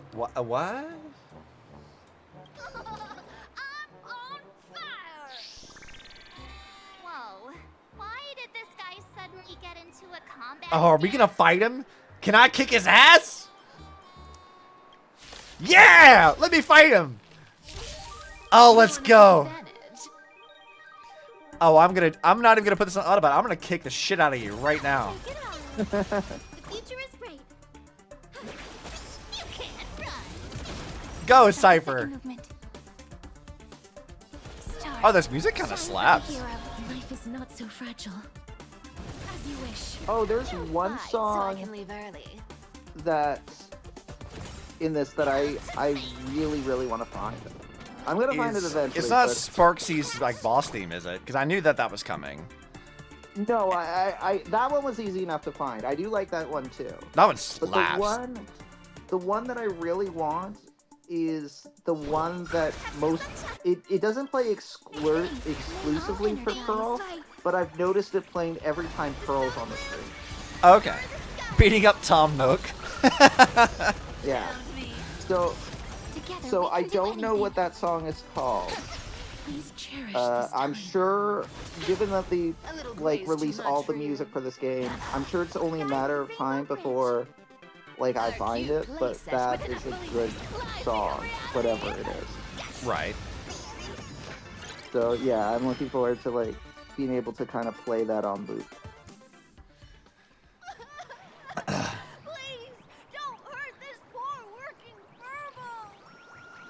I do kind of like this thing.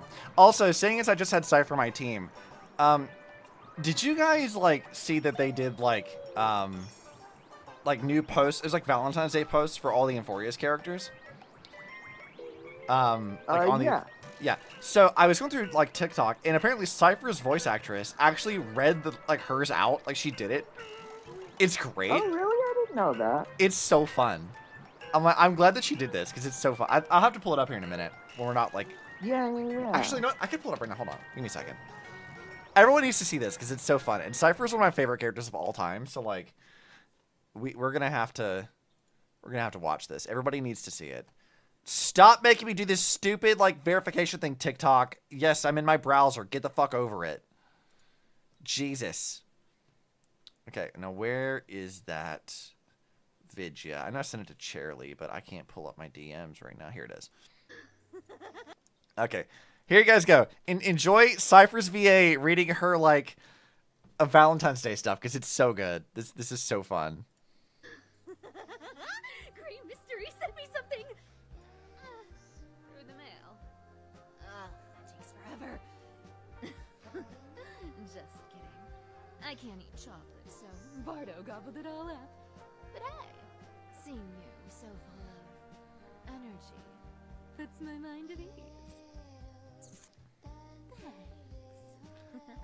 Peak. Thank you. Thank you, Shay Faraday, for that. Thank you for that one. We appreciate you. I love that she read that. It's so fun. Weren't you acting all tough just now?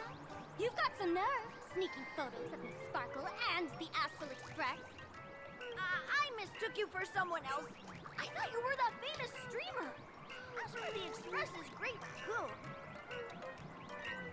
Was that Cypher Kiss? It was a Cypher Kiss. She did give you the kiss. Also, my arm is broken. Stop that. Arm. Fix your shit. Thank you. You did, in fact, hear correctly. It was a Cypher Kiss. We're all huge fans of the Great Raccoon. You see, I've even styled my whole outfit after your look. That is a wild thing to say. If I, like, met someone who was like, hey, by the way, I styled my entire outfit after you, I don't know how I would respond to that. Like, genuinely.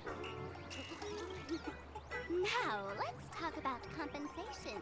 Adding up emotional distress, lost wages, nutrition fees, and whatnot. Nutrition fees? What the fuck are you talking about? $1 million?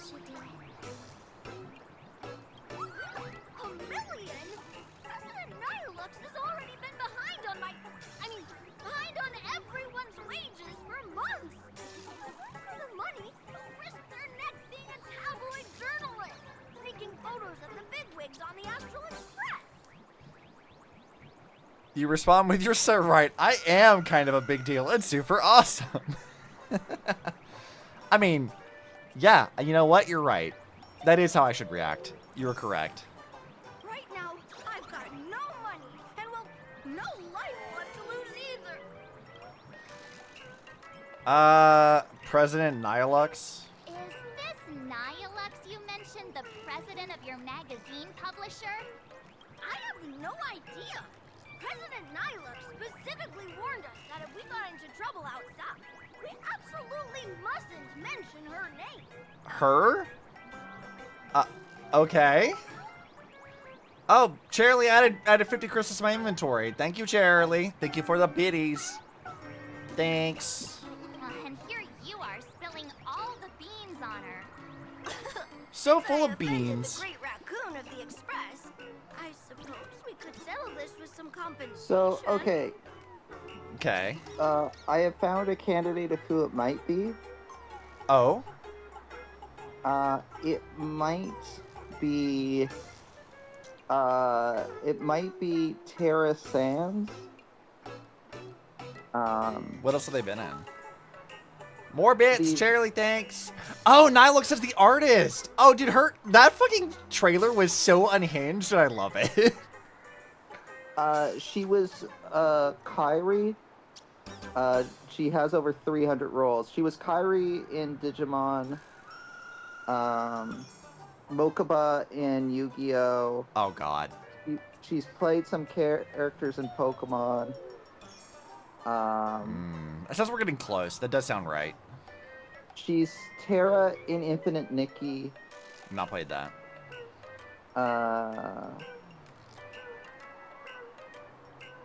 By the way, the reason why I'm counting her as a candidate is because she's been credited as doing additional voices for Honkai Star Rail. Okay. Yeah, you know what? Now that you said this, like, that does sound right. Like, I feel like Mokuba or, like, someone from Pokemon is potentially where I have heard this voice before. In which case, that would track. She's Anna in Shaman King. Not played that, or seen that, or whatever. Yeah. Oh, she did some other Digimon as well. Theomon, Bergermon. She's Saitoshi in My Hero Academia. Like, I'm just picking out, like, some stuff that I'm familiar with, but she has 380 credits, so I'm Holy scrolling shit. past a bunch of stuff. She sounds like a newborn level Digimon. You're right. She is... Oh, well, I was going to say she's in Nier, but she mostly was just additional voices in Nier. She was Hongdo, Yondan, and Tian Tian in Genshin Impact. I wish I remembered these characters. Yeah, I don't remember those characters either. Definitely present compensation that'll satisfy the Great Raccoon. Please make sure to come claim your compensation. I want to meet Nihilux. The girl that fucking writes the, like, actual Eon Yaoi. I love that. I need to talk to her immediately. Oh yeah, no, Nihilux definitely seems to have fans. Darn it. It got away again. Like, that fucking trailer for her was so wild. And I'm like, I love all of this. I can trust that Furbo's words. Like, Krill, you posted, you're like, what the telenovela? And I'm like, that's the best way I could have seen somebody describe that, and it's my favorite. I love it so much. Like, Pending sent it to me as well, and you were like, I don't know how I feel about this, but I think you'd like it. Yeah, and you were right. like, I did like it. I was like, this is absolutely my like, humor. This isn't really my brand of humor, but, like, this seemed like something you would enjoy a lot. Which you were right, because I did. Yeah. I'm not sure that's not how you pronounce it. You know what? You're absolutely fucking right. It probably is not correct. Because they can't pronounce names at all, apparently. We had a ring for all he's worth. Yeah, let's go. Money can't buy entertainment this good. Oh, hey. So I was looking at different people. This isn't the one that voiced the Furbo. But I was looking at different people that were credited as additional voices. Wait, the Furbo said her name? Yeah, he did. Oh, say it again? Sorry. Another one is Casey Mongolo, who's, I'm sorry, I'm sure I didn't pronounce his last name correctly, but he played Shinji in Evangelion. That's pretty cool. Oh, no. Also, Shinji's Eric here? in Monster Hunter Wilds. I don't know where he is in this. He was credited as additional voices. Probably one of the NPCs or something. All right, let's see. You said Nihilux? We got this one. Rest assured, President Nihilux will definitely present Yeah, compensation. Nihilux is how they pronounced it, so we're going to roll with that for the moment. Right now in Plain Arcadia, there are eyes following you everywhere. Just like that Furbo. So, Sparkle, what's your angle in keeping tabs on us? Yeah, what exactly do you fucking want, Sparkle? Why are you even here anyway? Darling March, you still doubt me. What about you, gray hair? It's true you never heard us. You got that right. Why would I ever hurt my favorite source of joy? We're your favorite source of joy? I mean, I get that messing with March is fun, but like, favorite? What you should be worried about right now isn't me or that tabloid journalist from earlier. No? What should I be worried about? Has the renowned Astral Express come to Plain Arcadia as tourists on vacation?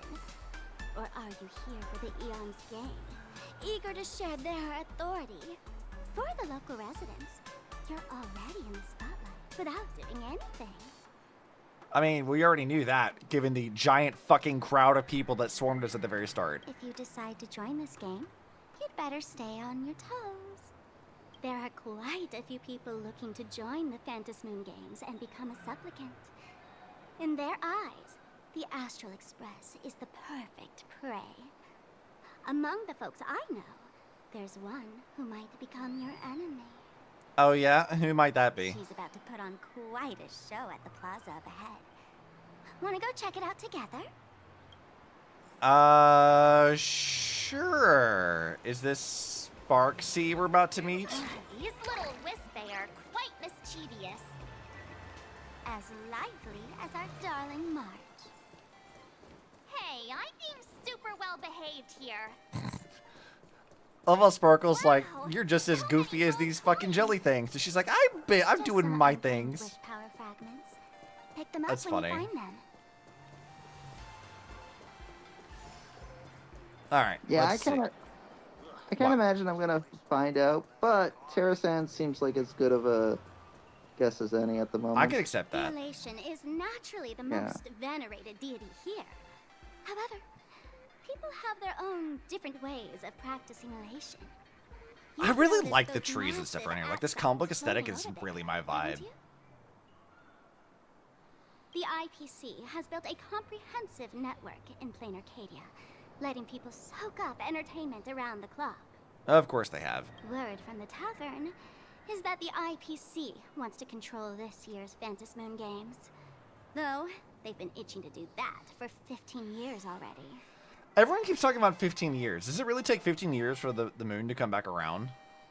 To us fools, For it to get full, I think. I don't think it's a real moon. swarm of buzzing workers, I mean, it has eyes and glasses, so. dull, mechanical Yeah, business I think types it. What I mean is, I think it's an Imagine moon. I mean, So, like, they I did don't say think that, there's like, an orbit to it. they did say that Aha painted it. Or Yeah. possibly painted it, so. I guess it's, like, potentially an Eonic creation of some sort, but other than that, who knows? We're not really seeing what Elation actually, like, does, powers-wise, so. Mm-hmm. The worst part is, these folks actually enjoy it. Their elation is mind-numbingly boring. And even worse, this dull elation has spread like a plague to every corner of Plain Arcadia. Sure, I guess. Come on in and feel it for yourself. Sparkle does not seem particularly pleased with, the state of things, huh? Not necessarily. She doesn't like the memes. She should have been there for the fucking banana monkey nonsense. Maybe she would hate that more, in which case she'd be among good company, because no one fucking liked that. By the way, have you met Pearl yet? I can't remember what the order of things is.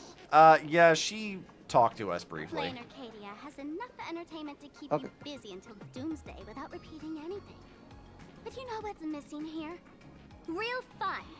What's the difference between being glued to the internet all day and being stuck in a dream? Has Sparkle talked about the IPC at all? She's kind of bitching about it right now, actually. Oh, okay. Okay, so you're there. Not fall into the IPC's hands and be reduced to a business deal decided by internal bidding. It must not become just another bargaining chip in the power struggle between cosmic forces. I mean, I guess you're correct. You're being so serious. It's not like you at all, Sparkle. Even I get tired of forcing myself to find dumb ways to have fun. I mean, I guess that's fair. This is a rare opportunity. So let me show you what Miss Sparkle looks like when she gets serious. I witnessed the potential of the trailblaze in Penacony. The sparks that fly when paths collide. It's absolutely mesmerizing. Is that what you call setting bombs and being a terrorist? In plain Arcadia, what surprises will you bring for the elation? And there's also the preservation, the hunt. Don't you think that on the eve of the Phantasm Moon Games, plain Arcadia looks just like a card game among eons? If that's the case. I mean, we have already established that, like, the possible Eon War is coming, so, like, yeah, calling this, like, cards on the table is not that strange. Friends, have you ever heard of Cosmicon Collective?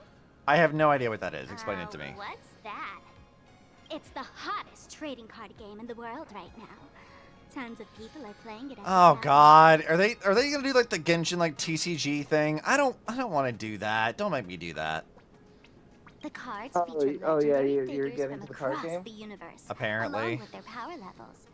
Just roll the dice. I don't compare know numbers the to Genshin see who's stronger TCG. and who's weaker. Yeah, there's like a whole like in-universe like card game thing in Genshin. People really like it. I couldn't give less of a fuck about it. So, I have played this card game that you are about to play. I will say that there is also a current event going on that focuses on the card game. All right, well, we'll see if it's good or bad. I'm very iffy about this though. Gray hair. I think, Care to play cards with from me? my point of view, at the risk As of a rehearsal for the Phantasm Moon giving you Games, my right broad here, stroke take this before tiny card you've had a chance to play it, my feeling If on you it, beat me, also, I'll tell you the enemy's name. that is just straight up Maybe we can team up and Sparg in the take her on. Sparg in the back. It is Sparg. But it You're right. Looks like it. It's not that bad. It doesn't take too long to do. At least, yes, it's. I think that the game is decent. Like, I think the gameplay loop of it has enough complexity in it to feel like you have a sense of control, but it's still simple enough that you don't have to like strategize too much. Having said that, I think the animation for it is too slow. Like, I think the end of turn resolving combat where the damage is dealt, I think that part is too slow. I think there should be a way to speed that up, and I hope they do that in the future.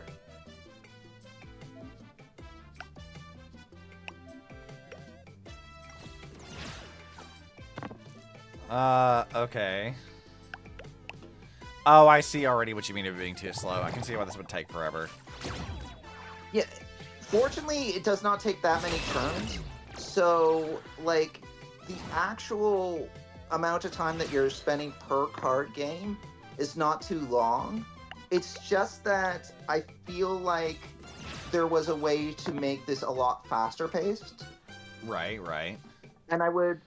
And I get that the animations are good, and I'm not saying get rid of them, but I'm saying give us a fast resolve option, because I would click that on if given the chance.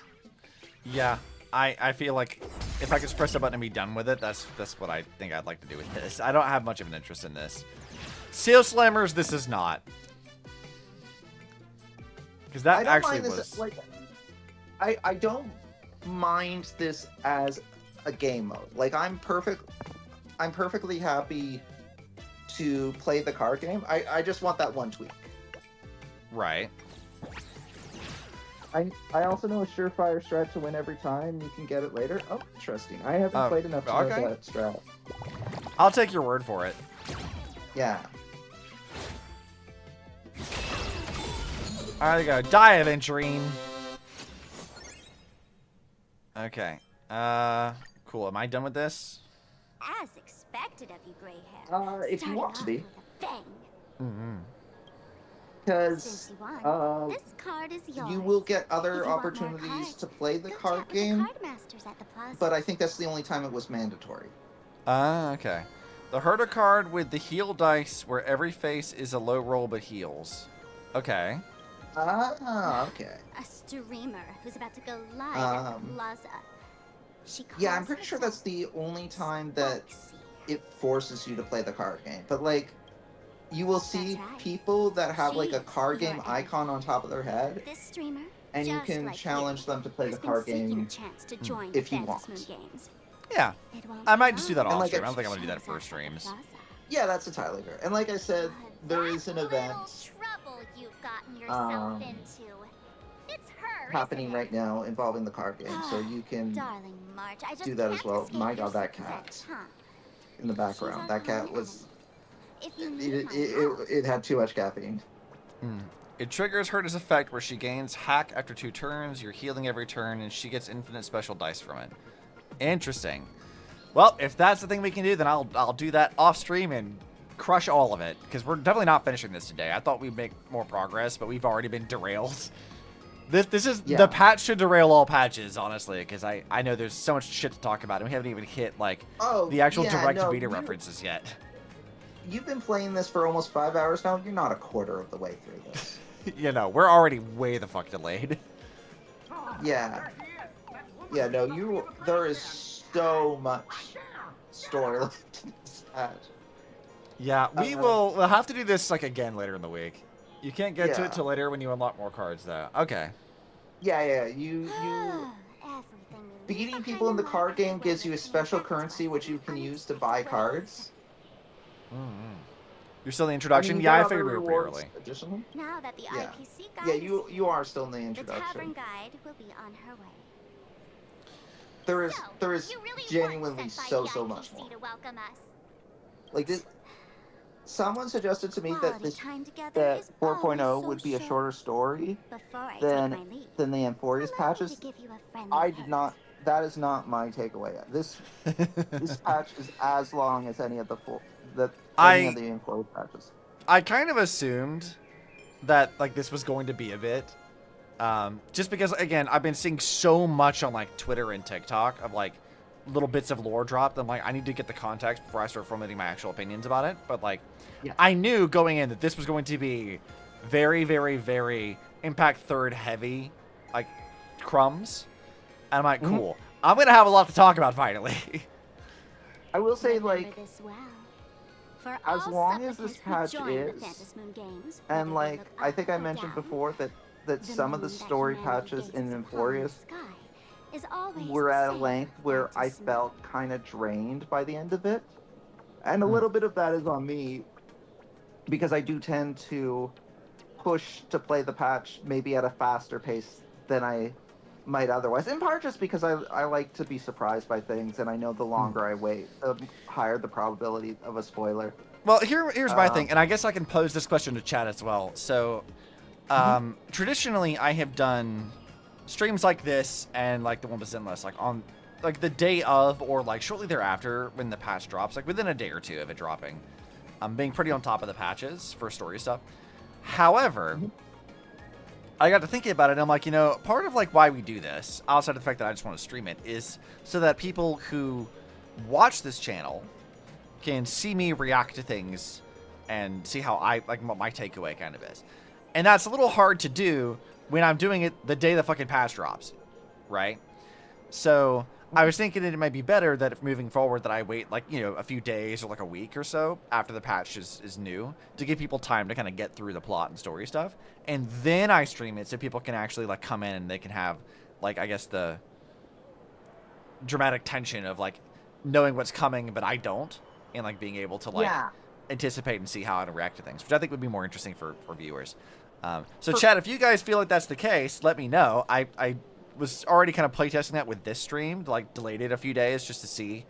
But I couldn't wait any longer. I really wanted to talk about Honkai lore. So No, understandable. Personally, I agree that I like that you stream this like a little bit after the patch comes out, because I do like that I already got a chance to play the patch and then I can see your reaction to it. Yeah. I feel like that would be more of a benefit to viewers. I feel like you guys might get more from that. other than me just like doing it the day of. So like Zenless, I've been like like within like the day it drops or two, like within 2 days or so of like doing that. I'm like, maybe it'd be better if I like delay that a little bit because I can usually catch up to whatever content's available. And for like Zenless specifically, they like time gate event things. So like if I wait longer, I actually can do more of that like during a single stream. So I think it does like benefit quite a bit to like wait a little while before I actually do the patch. Yeah. But in chat, or if you guys are on YouTube in the future watching this later on, let me know. Let me know what you guys prefer for that. Oh, so what I was gonna say, even though I played this over the course of maybe like the first 3 days, so a relatively condensed period of time, I didn't feel drained by the end of it. Like I feel like the pacing of this patch, for as long as it is, it's really well paced. I think like this patch does a lot to justify its runtime, despite how long it is. I don't feel like there was things that could be cut. Like I don't feel like there was a lot that could be trimmed because I feel like everything was very important and everything. Well, that's sort of how I felt about last patch. Like last patch felt like much more focused than Amphorius had been.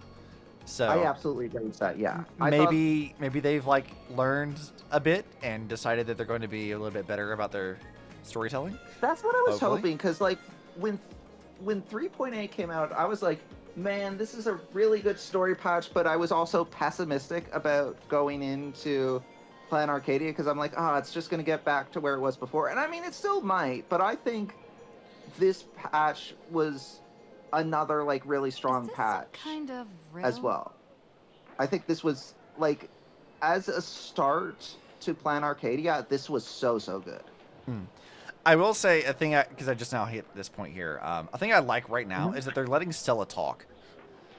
Yes. Like, they let her actually, like, be voice acted. I like that. Betting they were also forced to cut as much fat as possible for retakes and changes? Probably. That's certainly possible. Yeah, it is certainly possible that they had to cut. There's, like, you can see, like, a little bit of that cat spinning in the background. Like, just like the cat just off to the side. I love that. It is certainly possible that some of the like strong, tighter pacing of this is by virtue of the fact that they were forced to crunch for the sake of like getting this out. My counterpoint to that would be, because they're forced to crunch, there's only so much they can change. They have to like focus on targeted changes to comply with whatever they have to as fast as possible. That's possible. So re-recording a bunch of lines or trimming out stuff seems kind of counter to that, because that would require you to go back through and have to cut a bunch of things. If it already had been recorded and you didn't have to change it, why would you bother re-recording it? Other just recording like select lines that would need to like have new things like new names or whatever changed. I think that they would be less likely to change the actual pacing of the patch, and they'd be more likely to change textures, more focus on this, more like recording very specific lines to re-record over things as is needed, and that being just like leaving as much unchanged as possible to get it out as quickly as possible. Like basically changing as little as you have to get it done quicker. To that end, unlike that ZZZ patch where we speculated that there was last minute writing changes, this patch doesn't have any awkwardly mute lines with the obvious exception of Weld, but that's separate from that. That's because like well, his VA was gone, so. But the ZZZ though, like that patch with Bonnie Way is still a really weird patch to me, because like part of me feels like they changed that because they sort of like did the same plot again with Arya, and hers was decidedly like more like serious, like she potentially killed people when she didn't have like control over her like mind, I guess. And I feel like if they had done that with Bonnie Way, they have an interaction with her and Bonnie Way later on, where he sort of like talks about this to some extent, but like the whole point of how they handled it with that patch was that like she misunderstands what he's trying to say, and there's like a miscommunication there. So I feel like had they had the exact same experience, he would have known better how to explain it to her, and that would have like made Arya's story like less impactful. So I think Asu probably was right that like the Bonnie Way patch was changed because of the Angel Delusion, but not as directly as I thought it was. I thought he was saying that like there was more of like them actually being in the patch, but I think it was less that and more of like they decided to change the patch later on, and needed to fix Bondiway's thing to like flow better into it. Although I still feel like I kind of like fumbled it a bit, but I think, yeah, I think the fact that like they ended up with muted lines is also, yeah, it was a weird one. Like that patch was very strange. It was. You have several whole ass crash just when he segments with Welt because I'm so upset he's not voiced. Yeah, I mean that's again, you said before, like the reasons for it doesn't matter as much because at the end of the day, he doesn't have a voice and that's frustrating. So like, yeah, I get it. Remember this little riddle? You might need it when we meet again. Okay, we're gonna finally meet Sparxie. Okay, I don't care about the fucking card. Scott! No! This bitch! No! I'm sick of him. Oh How no! How dare you? I feel that so much. I so didn't want Scott in this patch when I first saw him. Man, I got fucking jump scared by Scott? No! I don't want this dude here. But I will absolutely agree, even though I understand why Welt was mute, I am so upset that Welt was mute. Especially because he actually has like at first I was like, well, it doesn't matter. Welt only gets like 3 lines a patch anyways. But no, Welt actually has a significant number of lines in this patch. I would have loved that to be voiced. Yeah, this is what I joked earlier. I need to like start auditioning for VA roles so I can become the voice of Welt. And I'll jump scare the fuck out of all of you. I'll do it. I will become the new Welt voice. You guys can just wait for that. I just got to figure out how to like audition for VA roles. Don't worry about it. I mean, I have no shot of it. No way my voice is Welt's. I don't think I could. It would be different if I actually got a role of like voice Welt or something. I'd have to like figure out how to do it myself because I don't think I could do the same kind of like delivery that he does or did. That's Scott. I felt it in my bones. Yeah. Dude, for real, I hate Scott so much. Why? Son of a bitch. He even has his own mech. Why? Oh, I hate you. Finally. Found you guys. You wouldn't happen to be the guy the IPC assigned to us, would you, Mr. Scott? Even Marge sounds done with his bullshit. That's exactly right. Oh, yeah, absolutely. Again, bosses. After the Holy Grail War back in Penacony, Mr. Adventure Wait, well, hold on. Wait. A chance to turn over a new leaf the fucking Fate collab is canon? Yes, it absolutely is. It really happened. It was not a fever dream. What? Penacony really contains Britain. What the fuck? That is canon. That is canon. Finon and Cyrene are from Britain. They're from Britain. Oh my god. Britain. That's the biggest twist in this patch. Fucking, that's canon? It was 100%. It was 100% canon. That really happened. That really happened. God, explicitly and unquestionably. That is part of it. I tried to block that out of my memory. They're all straight up HSR characters. What the fuck? Yeah. Yeah. That it is wild. It is wild. Like it's not like some kind of like side thing. No, that really happened. I have no fucking words for that. Right? Of all the things we could get like dropped on us, that's canon. That's canon. That is canon. Everything that happened in that poorly made collab is real. It's all real. It all happened. It hurts me. Yeah. Yeah, that's true. Because that's canon, that also means that everything in the Fate universe is canon to Honkai. Oh god, do I have to go do like a Fate series now to learn all the Fate lore? Saber, Archer, and Lancer explicitly reference their time during Fate Stay Night. During that collab. And that collab is canon, so Fate Stay Night is real. It's real. This is like when... when fucking it's a pocket dimension or something. It's when real. Impact 3rd did the Evangelion crossover, and it's like technically canon to the multiverse. Like all of Ava is also canon to this universe. Yes. Yes. So yes. Guess what, guys? We gotta go watch all of Ava, every bit of it, and understand all that shit, and also all of Unlimited Blade Works timeline. We gotta learn all of that to really properly understand the lore. Of this. Yeah, no, that's true. It's all canon, Technically, guys. Yeah, Krell's right. It might not be all of Fate Universe. Like, FGO might not be canon, but Unlimited Blade Works timeline is canon. So if FGO is canon, I might just have to quit. I'm just sorry, guys. I'm done streaming. We're not doing that anymore. Oh God, you cannot convince me to go to FGO, the game that has the absolute worst gacha rates of any game ever. That even I, who's never played it, knows. Fate Stay Night. Well, Stay Night is different. I mean, Well, Fate Krill Stay says Night, that the FGO visual is novel. different. Fate Stay Night, the visual novel, at least, is where Unlimited Blade Works comes from.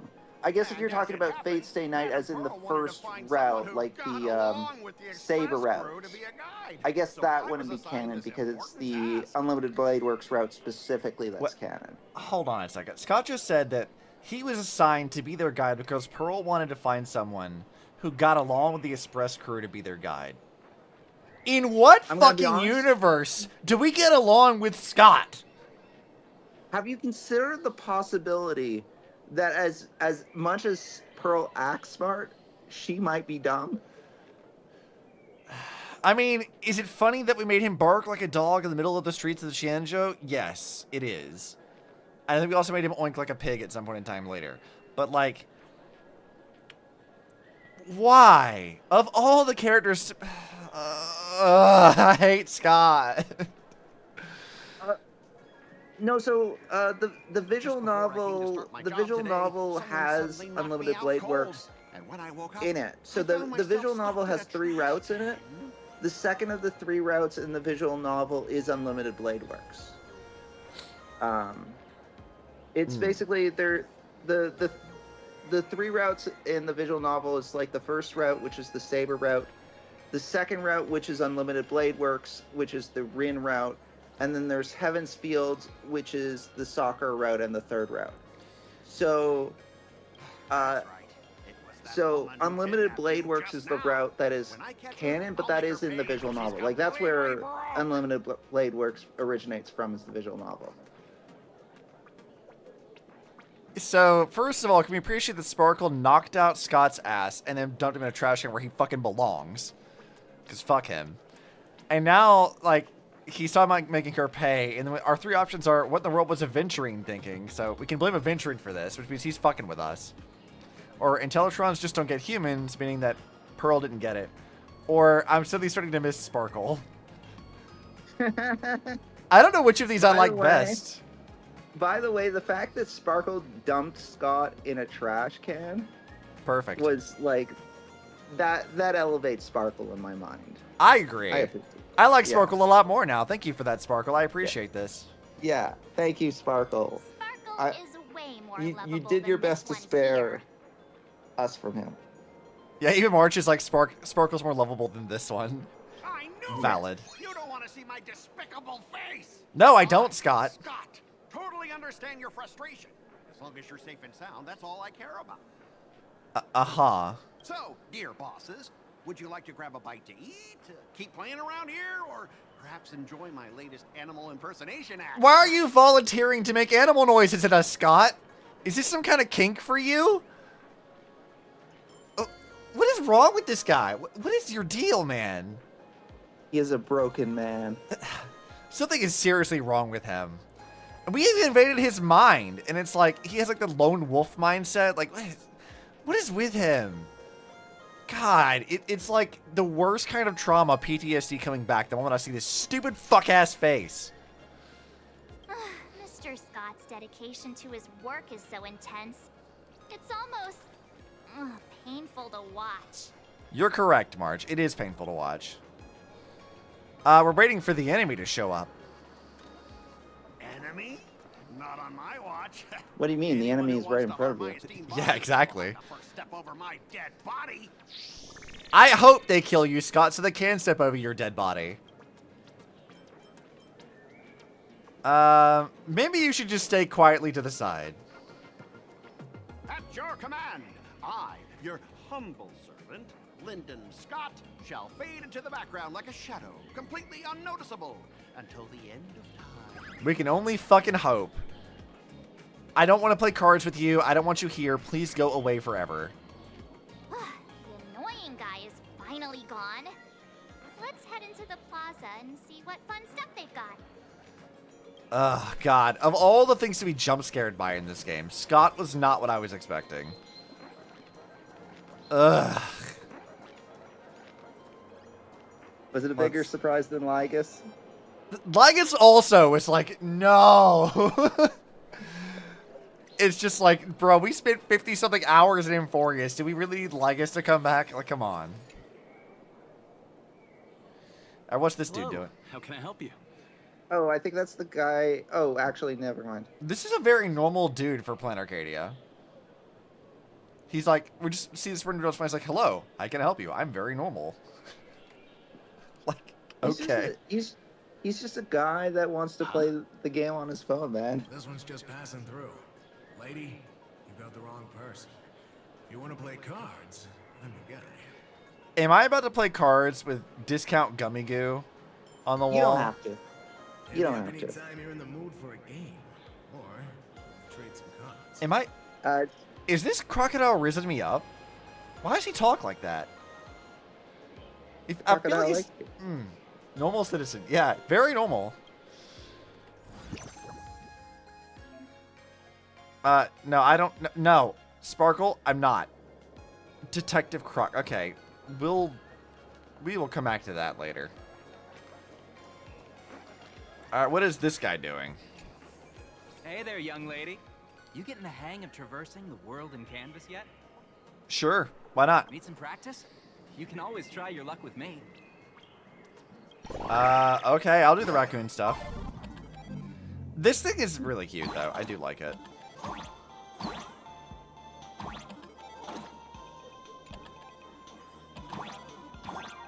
Let's see. Oh yeah, there's a lot of raccoon stuff available for you to do. Some of it's mandatory, but there's also a lot of optional stuff as well. A lot of the optional raccoon stuff I've set aside to do later. Right. I did some of it on stream earlier, but... Yeah. I think what I might do, because like I said, the controls felt a little awkward on my tablet, I might update the game on my PC and give it a try on the PC instead to see if I like those controls better. Right. Because, yeah, I don't mind playing this on controller, honestly. Like, this feels fine to play. That's fair. I don't have a controller for the whatchamacallit either, so I was just doing it with the touchpad. Yeah, I just have my PS5 controller. I just plug it into my PC, and I'm like, cool, we got it. Yeah. Alright, let's see what else is around here. Let's go talk to the jelly cubes. I do like that March's first question was, can I eat it? It's still very fun. You've been hanging around here for a while now. Are you interested in playing games in the plaza? Sure. Well, you came to the right Wispay. Look around. We got 3-in-1 World Game Collections. Which one catches your eye? The Wispay waiting for money to fall from the sky. Sure. Grab some more. Don't hold back. Okay. Oh, this is like an actual thing. 1,500 points. Okay, that's what we're waiting for. Yes.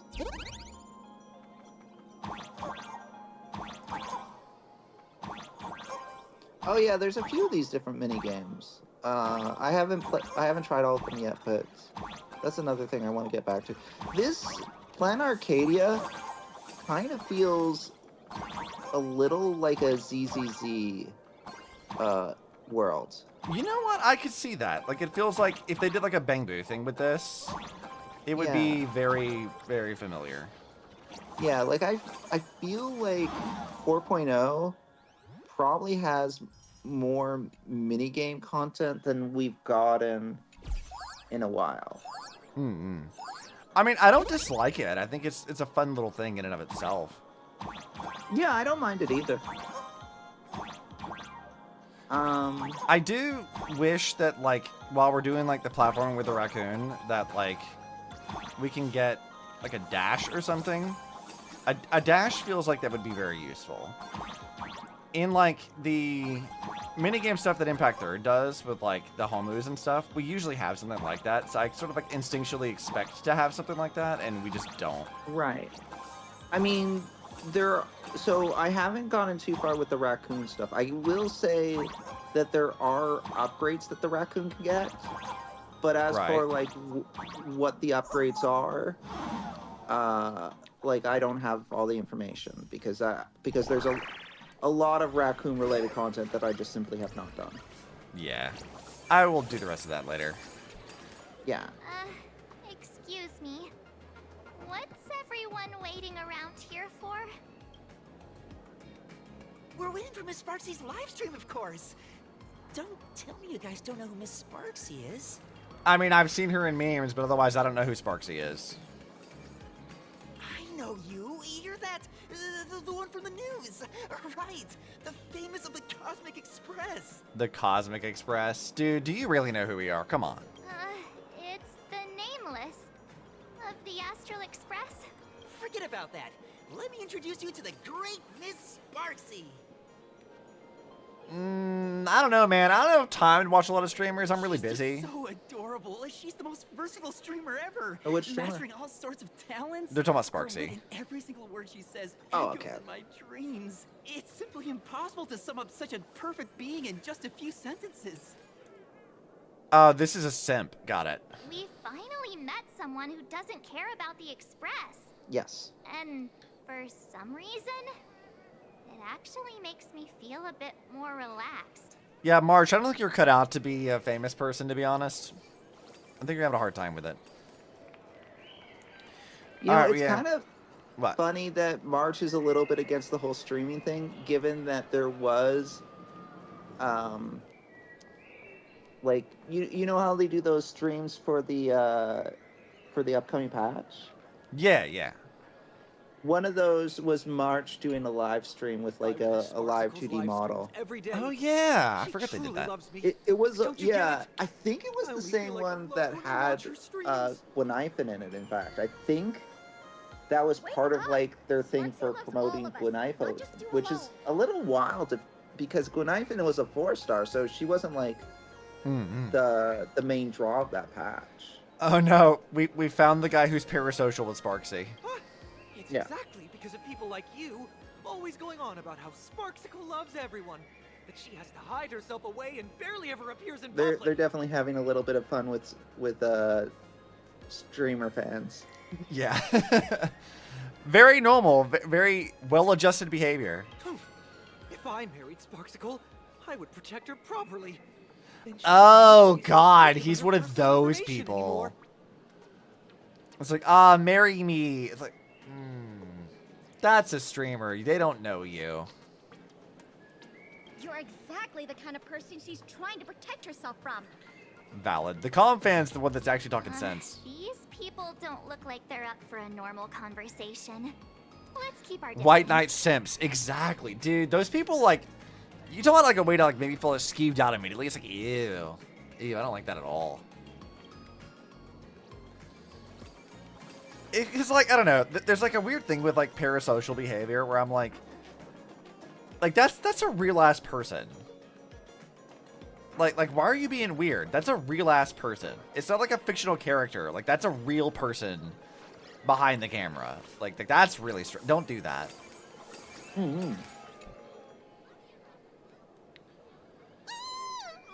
Sparxie's stream should be starting soon. Lady Sparxie? Sparxie? I would imagine that person was probably saying Sparxie-sama or something in the Japanese.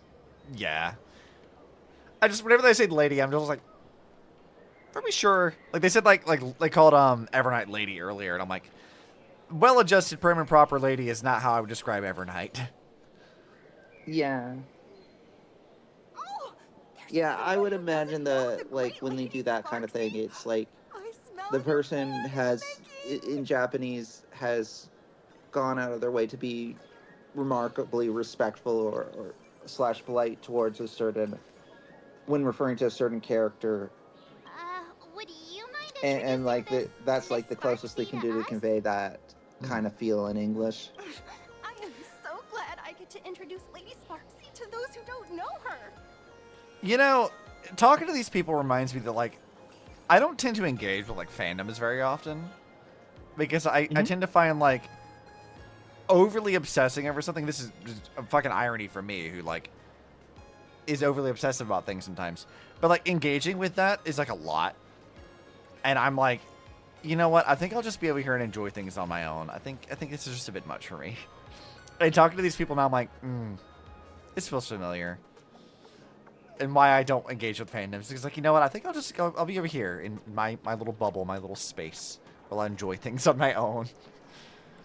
She's the cutest. That's her. I have mixed feelings because like there's a lot of like with any fandom there's like different layers of, I guess for lack of a better word, obsession with it.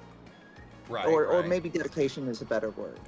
Because like there's a layer of fans where they enjoy a thing and they want to like maybe make art related to the thing or like make a little meme video or whatever. And I rather enjoy engaging with that level of fan that like that likes to make related content about a thing that I also enjoy. So I like seeing that stuff. I would agree with that. Like, fan works and stuff, like art and music and stuff. I love that kind of stuff. I really enjoy consuming a bunch of that. But, like... Yeah, or like lore theories or whatnot. I like that stuff, too. But yeah, I do take to your point that a lot of those fandoms also have really fans that take it too far and go to a toxic place.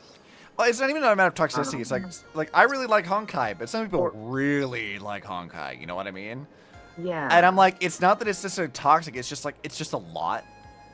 And there, I recognize that. Like, I have the self-awareness to recognize a great deal of irony in me saying that, as like the person who is very, very, very obsessed with Honkai Impact 3rd. Like, this is like consumed my life.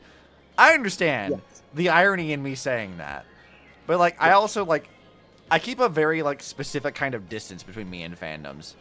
So I can, like, just sort of enjoy things on my own, form my own opinions about it, and I'll engage, like, sort of on my own terms. And usually in very limited capacity. I think that's a perfectly valid way of doing things. Like, when you're enjoying content, like, I think it's good to enjoy the way that you enjoy it. Like, if keeping certain aspects of the fandom at arm's length are better for your enjoyment, then I think that's kind of the way to go. Yeah, I find like that the more like I get involved in a fandom, the more like my relationship with the fandom tends to be more adversarial. So like for example, I fucking love Tomb Raider. Everybody who knows me knows this. I love this. But then there's like when I go on Twitter and I see people who would like Tomb Raider, some of them are fucking insufferable. And I'm like, I can't stand you. And now it's like, it's getting to the point now where I'm like, not only do I not like you, I like actively despise engaging with this kind of personality.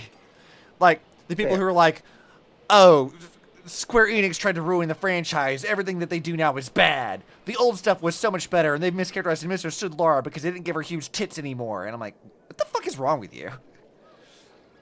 And I have to go through, like, I have an entire goddamn spreadsheet of, like, sales data for Tomb Raider games specifically for this, right? Like, we're, like, seeing that kind of, like, interaction with, like, fans just rubs me the wrong way immediately. And I'm like, I hate you. And then I go out of my way. Like, I played, like, those of you who've been on the show for a long time will know that I played through, like, the entirety of the Tomb Raider franchise specifically because of that. Of, like, I kept seeing these people bitching and bitching and bitching on Twitter and stuff. And I was like, is there really any merit to this at all? And then I played through it only to come to the conclusion of these people have no fucking idea what they're talking about. They're stupid idiots. And I played the games to prove it. So, like, That's what I mean, like with like a somewhat like adversarial relationship. It's like I get to the point of like it annoys me enough seeing these like really shitty takes. I'm like, okay, now I have to like research this on my own to make my own opinions, because now you've pissed me off enough that I'm like, surely like if I'm wrong, I need to know about it. But like this is just obnoxious fan behavior. It's too much. Do I do anything with this data other than just gonna sit here and be annoyed? Like not really. It's just like I have it, but I'm like, ugh, like immediately just pissy. It's hence why I don't like engaging with fandoms, because like I don't want like my relationship with like, for example, with like Honkai Impact, I don't want my relationship with that game to be like semi-tainted by like really toxic, obnoxious fans. That's fair. It's just like, I used to be fairly active on the Honkai Star Rail subreddit, and I have since stopped looking at it. In part, because that subreddit is tends to get obsessed about one thing or another, and like I kind of don't want to get drawn in on that, because a lot of times it goes to like very negative places, but also in part because like that subreddit does a really bad job when it comes to guarding against spoilers.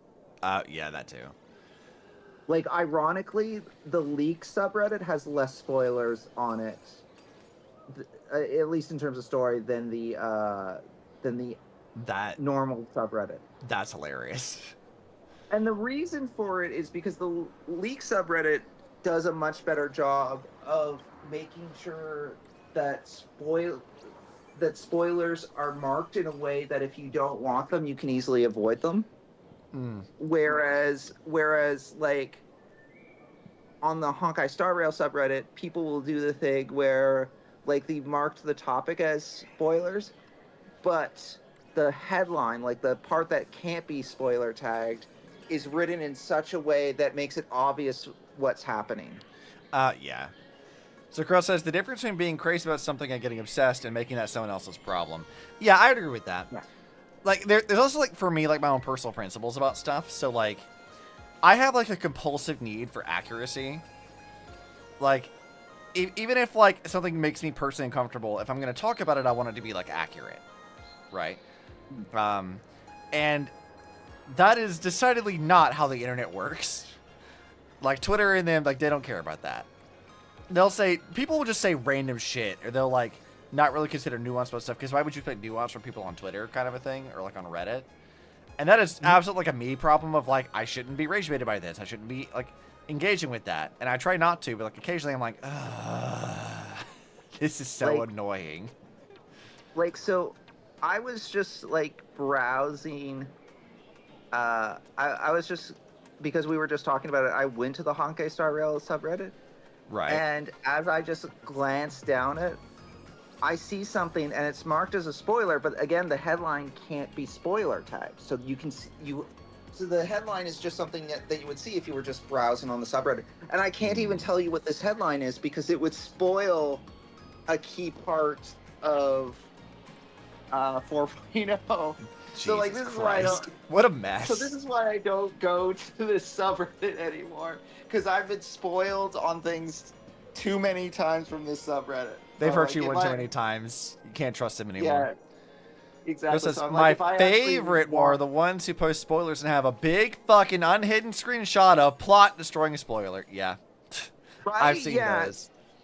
So like I'm like, okay, well I guess if I don't want to be spoiled before I actually finish the story, then I just have to like not participate in that subreddit anymore. Like, or at very least avoid it until I'm caught up on story content. Like when it comes to like Impact Third specifically, like I follow a lot of like Honkai creators, and that includes some leakers and stuff. So without really any like ambiguity, I get spoiled on stuff like way ahead of time for like Impact Third's plot. Typically I get like like translated stuff and like plot points and stuff that comes out like long before I actually get to play through it myself. That being said, I haven't seen this in a while, but like I do find that occasionally alleged leakers will like make shit up, and it's really funny when they do. So great example of this was like when Ninja Sakura, like Yai Kasumi, was going to come out in Impact Third, there was an alleged plot leak related to this character that said that like she was going to show up in the main story. That she was going to be sort of like the branching character that would connect the Captain Verse plot to the main story, and that what Kevin was doing with Project Stigmata was going to have far-reaching effects to other like adjacent bubble universes, and she was going to like come in and be a relevant like character for that, which was decidedly not at all what that character's purpose was in any way whatsoever. They just made that shit up entirely. And I was like, I don't know whether to like be annoyed by this or like applaud you for like giving fake spoilers. Well, wasn't there like a leak that you saw that was alleging that Cyrene was going to be a villain of this? Yeah, that was another one too. They said that like Cyrene was like the bad guy of Envorius, and like, I don't know whether to be like, is this because you guys just suck at reading comprehension or translation, or are you doing this like on purpose to give people fake spoilers so they're actually surprised when the plot comes out in the official patch? So it's hard to know. Yeah, it's hard to know if like this is an intentional misdirect or if this is just like they were fed bad information or what happened. Like, I don't know, which is why like whenever I say I have very mixed feelings about them, which is why I always tell people like to take leaks with like a massive grain of salt, particularly plot points. It's like always take it with a grain of salt, because that stuff comes up so often of like people just outright making shit up, or they were like had a bad translation or something like that. So, like something goes wrong. I actively avoid story leaks because, like I say, I like to be surprised by story stuff. The leaks that I tend to care about are with regards to character kits. So I am interested in learning about what a character's kit will be ahead of time. I mean, that makes a little bit more sense because you can like farm for it and stuff. Yeah, and, like, you this can way sort of I can kind pre-build. of map out what characters I'm going to want to pull for. Yeah, whereas like I'm more of like, is she pretty? Then I will pull. Yeah. Like that's really the gist of it. Your judge at Hoyo and Hypergriff seem to both be starting to crack down on leakers and filing lawsuits. Yeah, and that is their legal right to do that too. Like that's kind of a thing they should be doing. Yeah, like I don't begrudge them for that. Like I said, I like having information about character kits ahead of time because it does help inform who I'm gonna pull for. But like I get why they don't want leaks. So on that note, though, I do have a thing I remember that was very funny, and a bit ironic about this. So one of the biggest contributors to leaked information in the past has been Hoyo themselves. And my favorite example of this was when Impact 3 was still new. We were like maybe 6 months to a year delayed between the Chinese server and what we were getting in global. So in the Chinese server, they were way ahead of us plot-wise. And they had gotten to the part where it was revealed that Kiana had become the Hersher of the Void. And so they had the whole thing of like her like beating the shit out of Mei and like tossing her around, like that whole like animated thing with like the Sungba Fall in the background, like that whole thing. And fucking Hoyo uploaded that to the global YouTube channel months ahead before we even knew this was coming down the pipeline. And they spoiled Kiana becoming the bad guy months in advance. Like, people were pissed. Like, well, I mean, it was a Hoyo huge trailers plot also point. tend It was to- very funny. Like, obviously it's different, but Hoyo trailers also tend to be fairly spoilery to the extent that I stopped watching their trailers just because there does tend to be a fair amount of stuff spoiled in them. Like the Yao Guan trailer, I still haven't gotten around to seeing it yet, but a friend mentioned that the Yao Guan trailer spoiled something that I actually was surprised by that comes up later in 4.x. But had you watched the Yao Guan trailer, it wouldn't have been a surprise because that part of it is actually in the Yao Guan trailer. Yeah. I haven't seen it yet, so I've sort of like held off on that. I watched like a couple of things here or there, but I don't feel like I've seen too much spoilery things other than like what people on Twitter and TikTok have spoiled for me. So like, yeah. So did you regret getting into the beta servers because of spoilers? Yeah, I mean, I could see that. Like for me though, like me and spoilers are like on a weird relationship because I'm of the mind that a good story is not harmed by spoilers. A good story and good writing will not really be damaged in any real major capacity by it. Spoilers So tend spoilers tend not to ruin my experience, but at the same time, I do enjoy the surprise. So I would rather avoid spoilers where possible. But if I end up getting spoilers, it's not like a my day is ruined kind of situation. I'll still play the thing, and I'll still probably end up enjoying the thing. It's just that, like, if given the option between being spoiled on a story thing or not being spoiled, I would prefer not to receive the spoiler. I'm of the mind of, like, spoilers change your relationship and how you engage with it, but that depends on, like, what you kind of want out of it.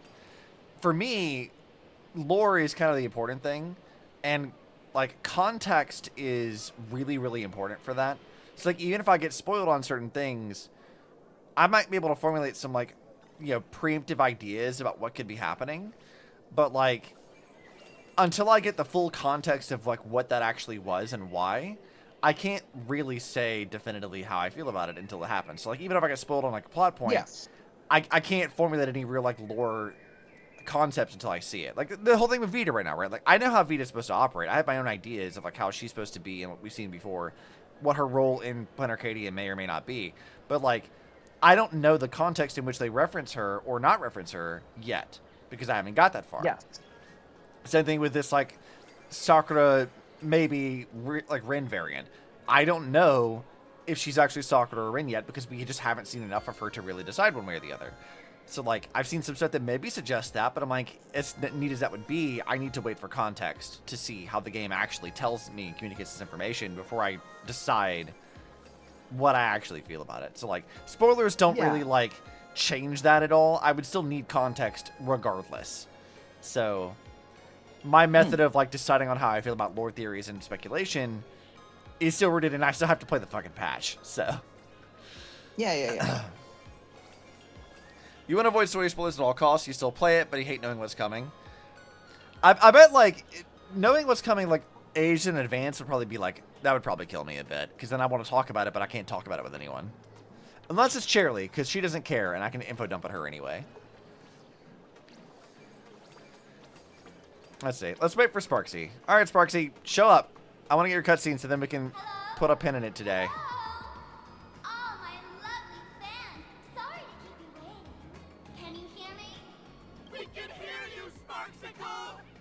Also, she gave masks to the little, like, jelly cubes. That's fun. Oh, that is cute. I didn't notice that detail before. Oh, no. She's got a fucking Sailor Moon wand. Oh, no. A full belly makes a happy heart. Let's watch Sparxicle till it gets dark. I can't imagine having fans like this. Like chanting little things. Like, having, like, nice little phrases. Like, I can't imagine that. Has everyone been treating me with lots of love today? Forever devoted to Lady Sparxie. If ever not, may lightning strike me. Sure, man. Something's off. Why do I sense my old model's aura on some people in the audience today? Her old model, that's what she calls Sparkle. Oh boy. She must be talking about us. Let's see. Which naughty ones went to meet someone they shouldn't have? Oh, no.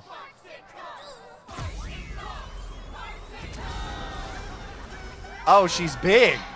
Isn't this the girl my old model always talks about? Why are you big? Why not? Sparxie, I don't like where this is going. I don't like where this is going. I'm sure it's fine. She just wanted to take you into a minigame. Sure. My outfit changed.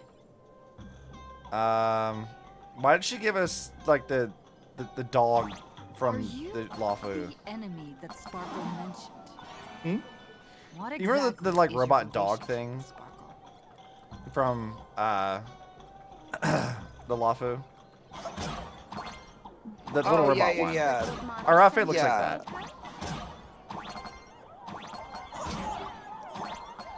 I'm missing a lot of coins. This is a problem.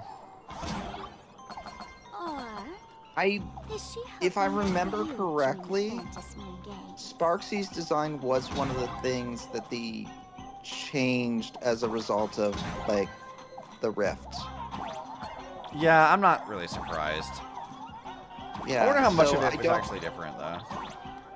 I can't say how much of it was different, because I don't know if I ever saw what the original concept art for Sparxie was going to be. Yeah, I'm not sure. I don't know if maybe there was a bit of a rush to get Sparxie's design done. Which isn't to say that I dislike Sparxie's design, but I do wonder about that process. I got an achievement called Catherine. What the fuck was that? Is that a reference to something? I feel that's a reference. You know, if you chance there for Hololive, though, that's fair, I guess. So my little pets managed to escape from their electronic cage. Looks like I'll have to use the power of love to catch you and bring you back. Girl, if you keep talking about that in that way, I'm gonna have to punch you, and you are punt little height. My dear, lovely fans. Yeah, now that she stopped being big, she is exactly the same height as Sparkle, which is to say extraordinarily small. This girl is so short. Yeah. I took a couple screenshots of points where Sparkle is, like, the ankles and stuff make Sparkle look just even shorter than normal. Minuscule. Yeah. There is one part where I can't remember. I think it was like you and March are talking, and then Sparkle just walks in the background, and because she's in the background, it just looks like a child is walking by. And then I realized, oh wait, that's Sparkle. That's fantastic. Yeah. No harm. Talk this out. Isn't that exactly what the IPC loved to say when they took over Plain Arcadia? You're all cut from the same cloth. You know what, Sparxie, being pissed about the IPC taking over Planet Arcadia is definitely valid, but, like, you can't compare, like, Stella and March to the fucking IPC. We are not the same. There is an interesting through line going on here about the idea of the IPC kind of taking something that was meant to be, taking something that was meant to be fun and was part of the native culture and, like, turning it into, like, essentially this profit thing. I mean, that's basically what happened with Benaconi. Yeah, like this is the common thread with IPC in general, is that they don't really give a shit as long as it makes them money, and they will mislead and deceive to get whatever they want because they're capitalist colonizers. Yeah, because, like, Pearl has made a big deal about, like, oh, you know, Planet Arcadia still gets to maintain its culture, it still gets to keep what it's unique, but it's keeping what's unique in a much more structured, monetized way than it used to be. It reminds me of, like, an old Rudolph the Red-Nosed Reindeer meme of, like, deviation from the norm will be punished unless it is exploitable. Which is exactly how I feel about how the IPC operates. Is they're like, anyone who differs from our view will be punished unless we can exploit it for profit. And I'm like, don't like that. If it wasn't clear, they're the bad guys sometimes. Yes. I definitely think that I wouldn't say that the IPC is made to be explicitly the bad guys, but I definitely think that their view is usually framed as, like, bad. Yeah, they're generally not good. Yeah. The fun back to the Phantom Moon games. Like, obviously, the IPC and the Astral Express have a lot of common interests. But... And there are members of the IPC that we've seen that are nice and, like, have noble intentions with the IPC. Like, I would count Topaz as someone who is generally noble. Wait, her fucking fans are coming out with flaming katanas? Excuse me? Apparently so. Also, this boss music or battle music is kind of fun. It's got a nice little vibe to it. Yeah, the battle music in Plan Arcadia is nice. I like it. These enemies remind me of Neptunia enemies. Like, Neptunia has like a lot of like in-jokes with how they design like enemies and stuff. They'll have like dating sim panels as like enemies or like little sentient like slime things are making fun of like, you know.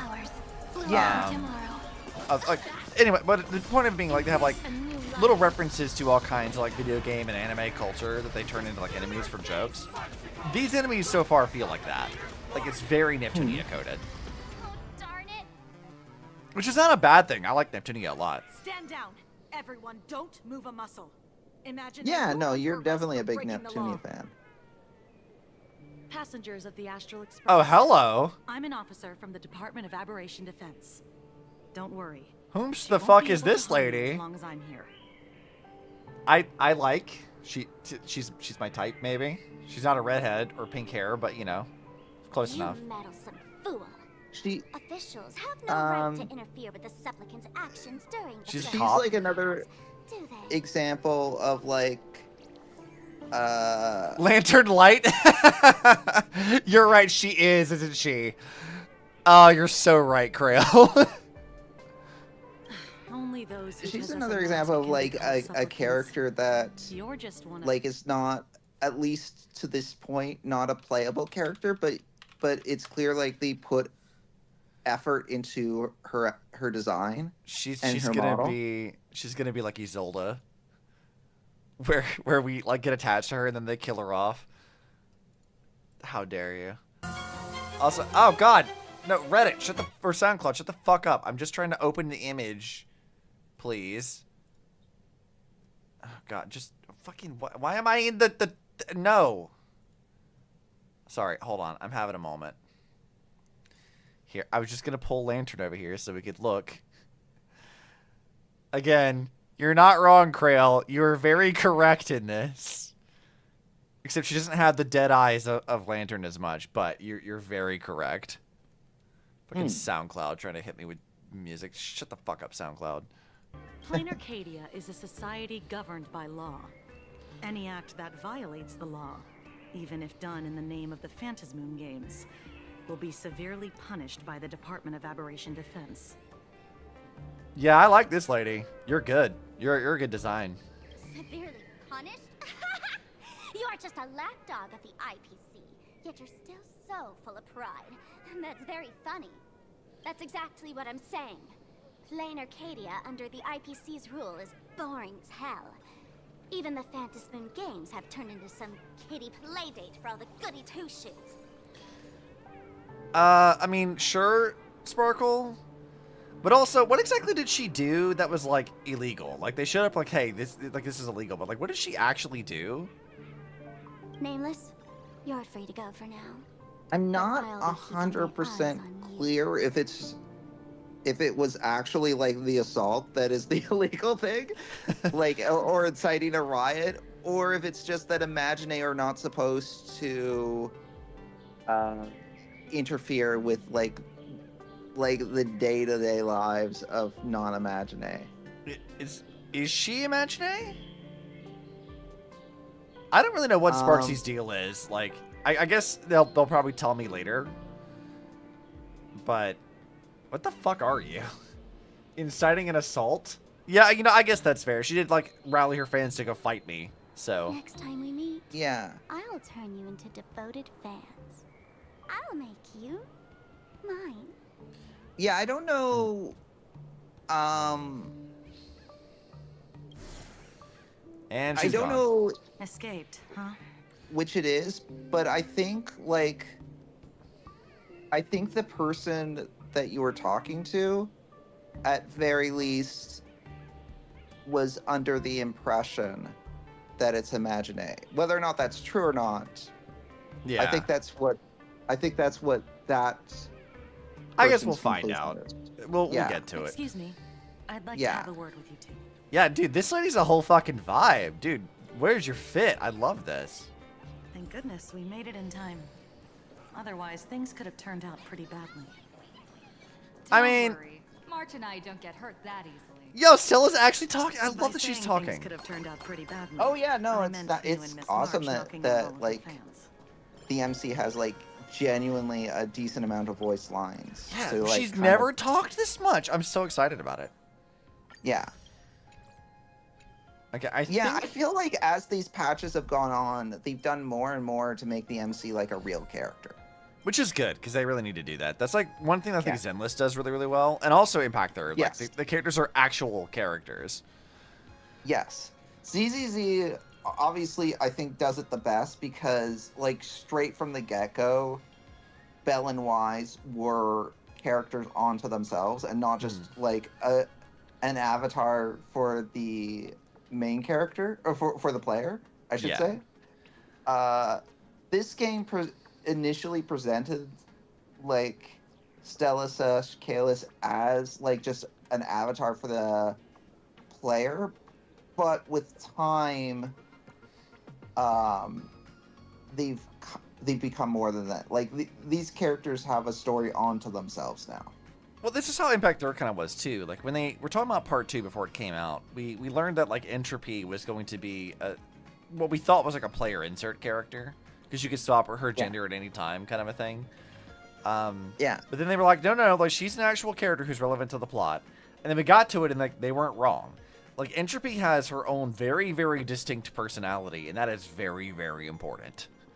Like she's like a whole ass character, and like Impact Third, I think has always done a very good job of having like a core cast that we follow that like we actually see their growth over time, as opposed to having like a bunch of self inserts, which I think works so much better and is so much more interesting than self inserts. Self inserts are fucking boring. Yeah, because like, I absolutely agree. I agree that self inserts get kind of boring, and like we've learned so much about the MC's backstory now. Like, we know about their past as a Stellaron Hunter. I don't know. I'm pretty sure at this point it's explicit that they were a Stellaron Hunter. In fact, I'm confident. I mean, we've sort of known that for a while. That's not like new. We had like a whole conversation in the Lafu with Kafka and Blade, where Blade's like, "You were a Stellaron Hunter who followed her longer than anyone else had."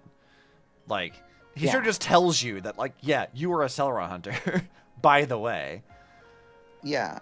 So we know that we know about our connection to Elio to some extent.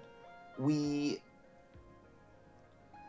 seem to have powers that we're just starting to tap into, which I feel like was heavily implied with Firefly. At the very end of that version of Firefly's life, I feel like we tapped into our powers a bit. To kind of give Firefly the kind of final memories that she wanted. Also, we were talking about the fucking fake collab, and it's still here. It's still up, and I'm like, why is this still up? I mean, I guess there's no reason to take it down. Yeah. Also, they have Evernight now, and I do kind of need Evernight. Evernight's good. Evernight's a great character. I got Yao Guang instead on my like second 10 pull. Oh, well, that's fair. It pissed off Krail. I haven't done any polls yet. I'm planning my my basic plan right now is pull for Sparxie and then see how the Sparxie polls go, and based on that, pull for Yao Guang. Because on the one hand, I got plenty of Jade saved up, but I'm also looking ahead, and I know I want the new Silver Wolf. Fuck you. I know I want like Yae Sakura. Yae Sakura? Yae Sakura. Yeah. Is it Yae? It's Yae Sakura. Yae Sakura. Sorry, I keep... How many times has Jay come into this chat just to lecture you about that specifically? I know. So I want both of them, and those two are coming soon. Yeah, I do want the new Silver Wolf. Like, that's gonna be fun. I kind of like the idea of Ashen Veil. And I'm looking ahead at like some of the other characters that are coming up. Like Nihilux is at some point going to be there, and like that's a really good character. So like there's so many characters in 4.x that they've announced or that they've kind of teased that I'm confident that I'm going to want.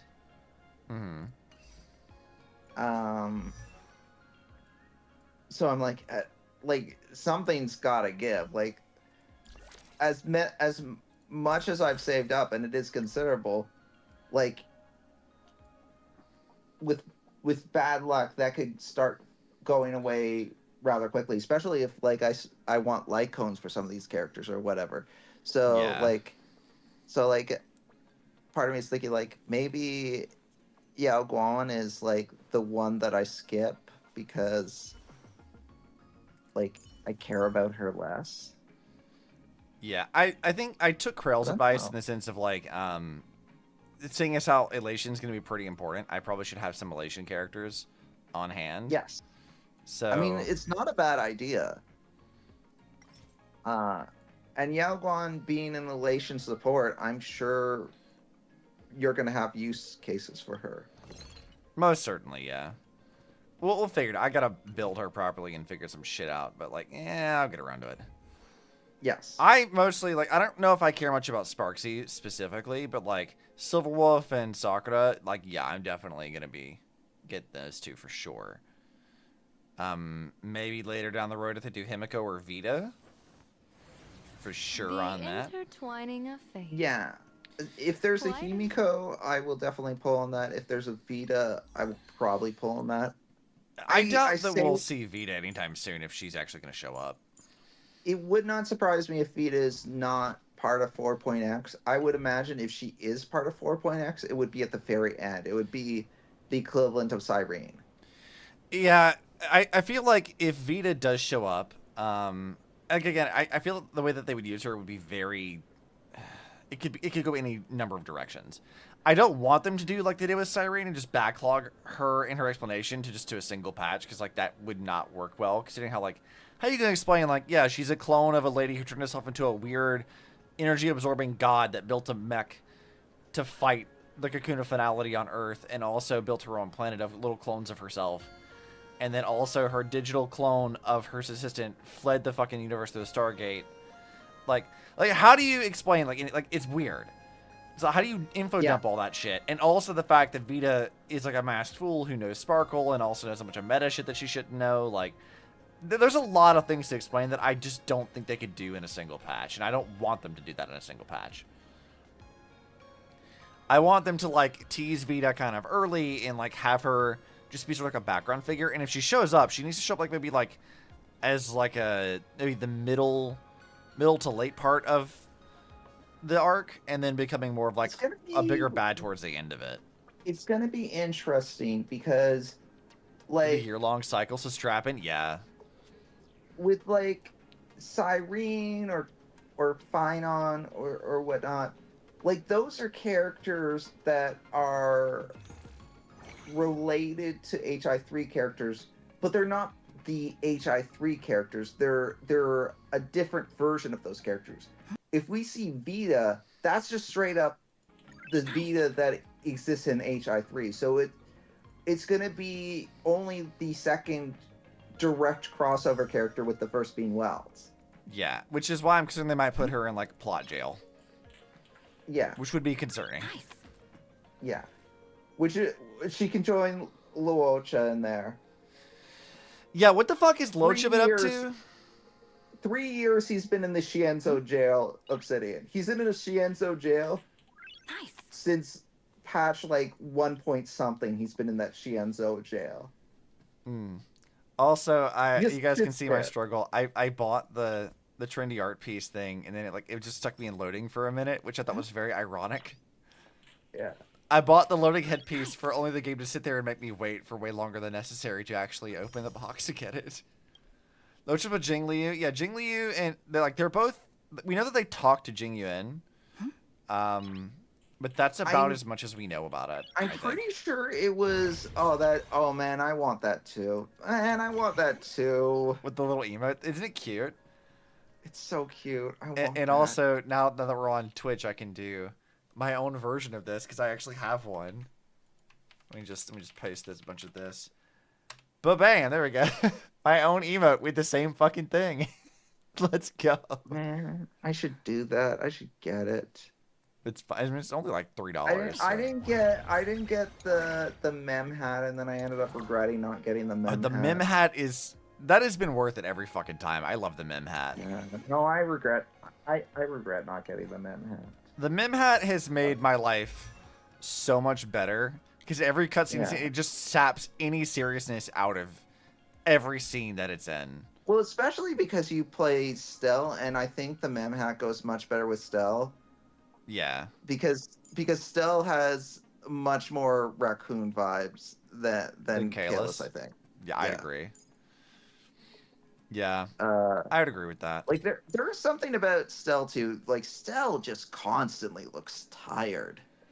She looks just like they pulled her out of a dumpster. Yes, absolutely, absolutely.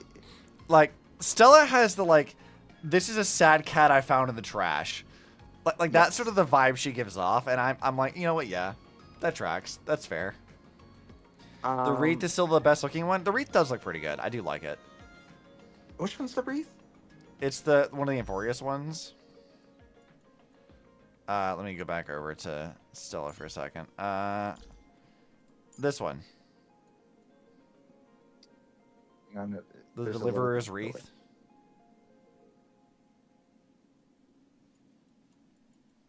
It suits her color scheme, I think. That one looks nice too. Yeah, I think why it works is because it suits her color scheme the most. Yeah. I think once we get the if I had the other outfit, it is the least obtrusive. That is true. I do want this new outfit. I like this a lot. Like this is I'm biased because the red, black, and white has always been Coco's color schemes, and I really want that for Stella. But putting that on her, that one. I can't get it yet either. No, I mean I morally can't get that one because it's too close to Scott's outfit. Why would you tell me this? God damn it. I'm sorry to put that evil on you. What am I gonna do with you, Pending? You've cursed me with this knowledge. Here I was saying it's good, it's nice colors, and you're like, nah, it's Scott. I'm like, thanks, I hate it here. Oh man, it is the same as Scott's outfit. I can't believe you've done this to me. I'm so sorry. I'm so sorry. I can't believe you've done this. Well, I think this is where we're going to have to call the stream today. It is almost 2 o'clock in the morning, and I still have a full-ass work day tomorrow. So yeah, I got to get to it, too. We will pick this back up. I don't know if we'll do this tomorrow. Usually Thursdays are my off days. Maybe Friday. I want to get back into Hollow Knight as well, because we started Act 3 last time. We haven't played it for a couple of weeks. And then we have Code Vein to continue. So, I don't know when we will do this next. Maybe if I'm feeling good tomorrow after work, then we'll just do more of this. And maybe we'll make more progress. We've not made it very far so far. So, I hope you guys enjoyed this. This has been a very big yapping session. We've been very, very, very derailed this time around. Yes. True to the series name. At least you reached Sparxie. We did. I wanted to at least reach Sparxie before we called it. I'm like, we have to reach her at least. But yeah, I will see you guys again. Maybe tomorrow, maybe not. I don't know. It depends.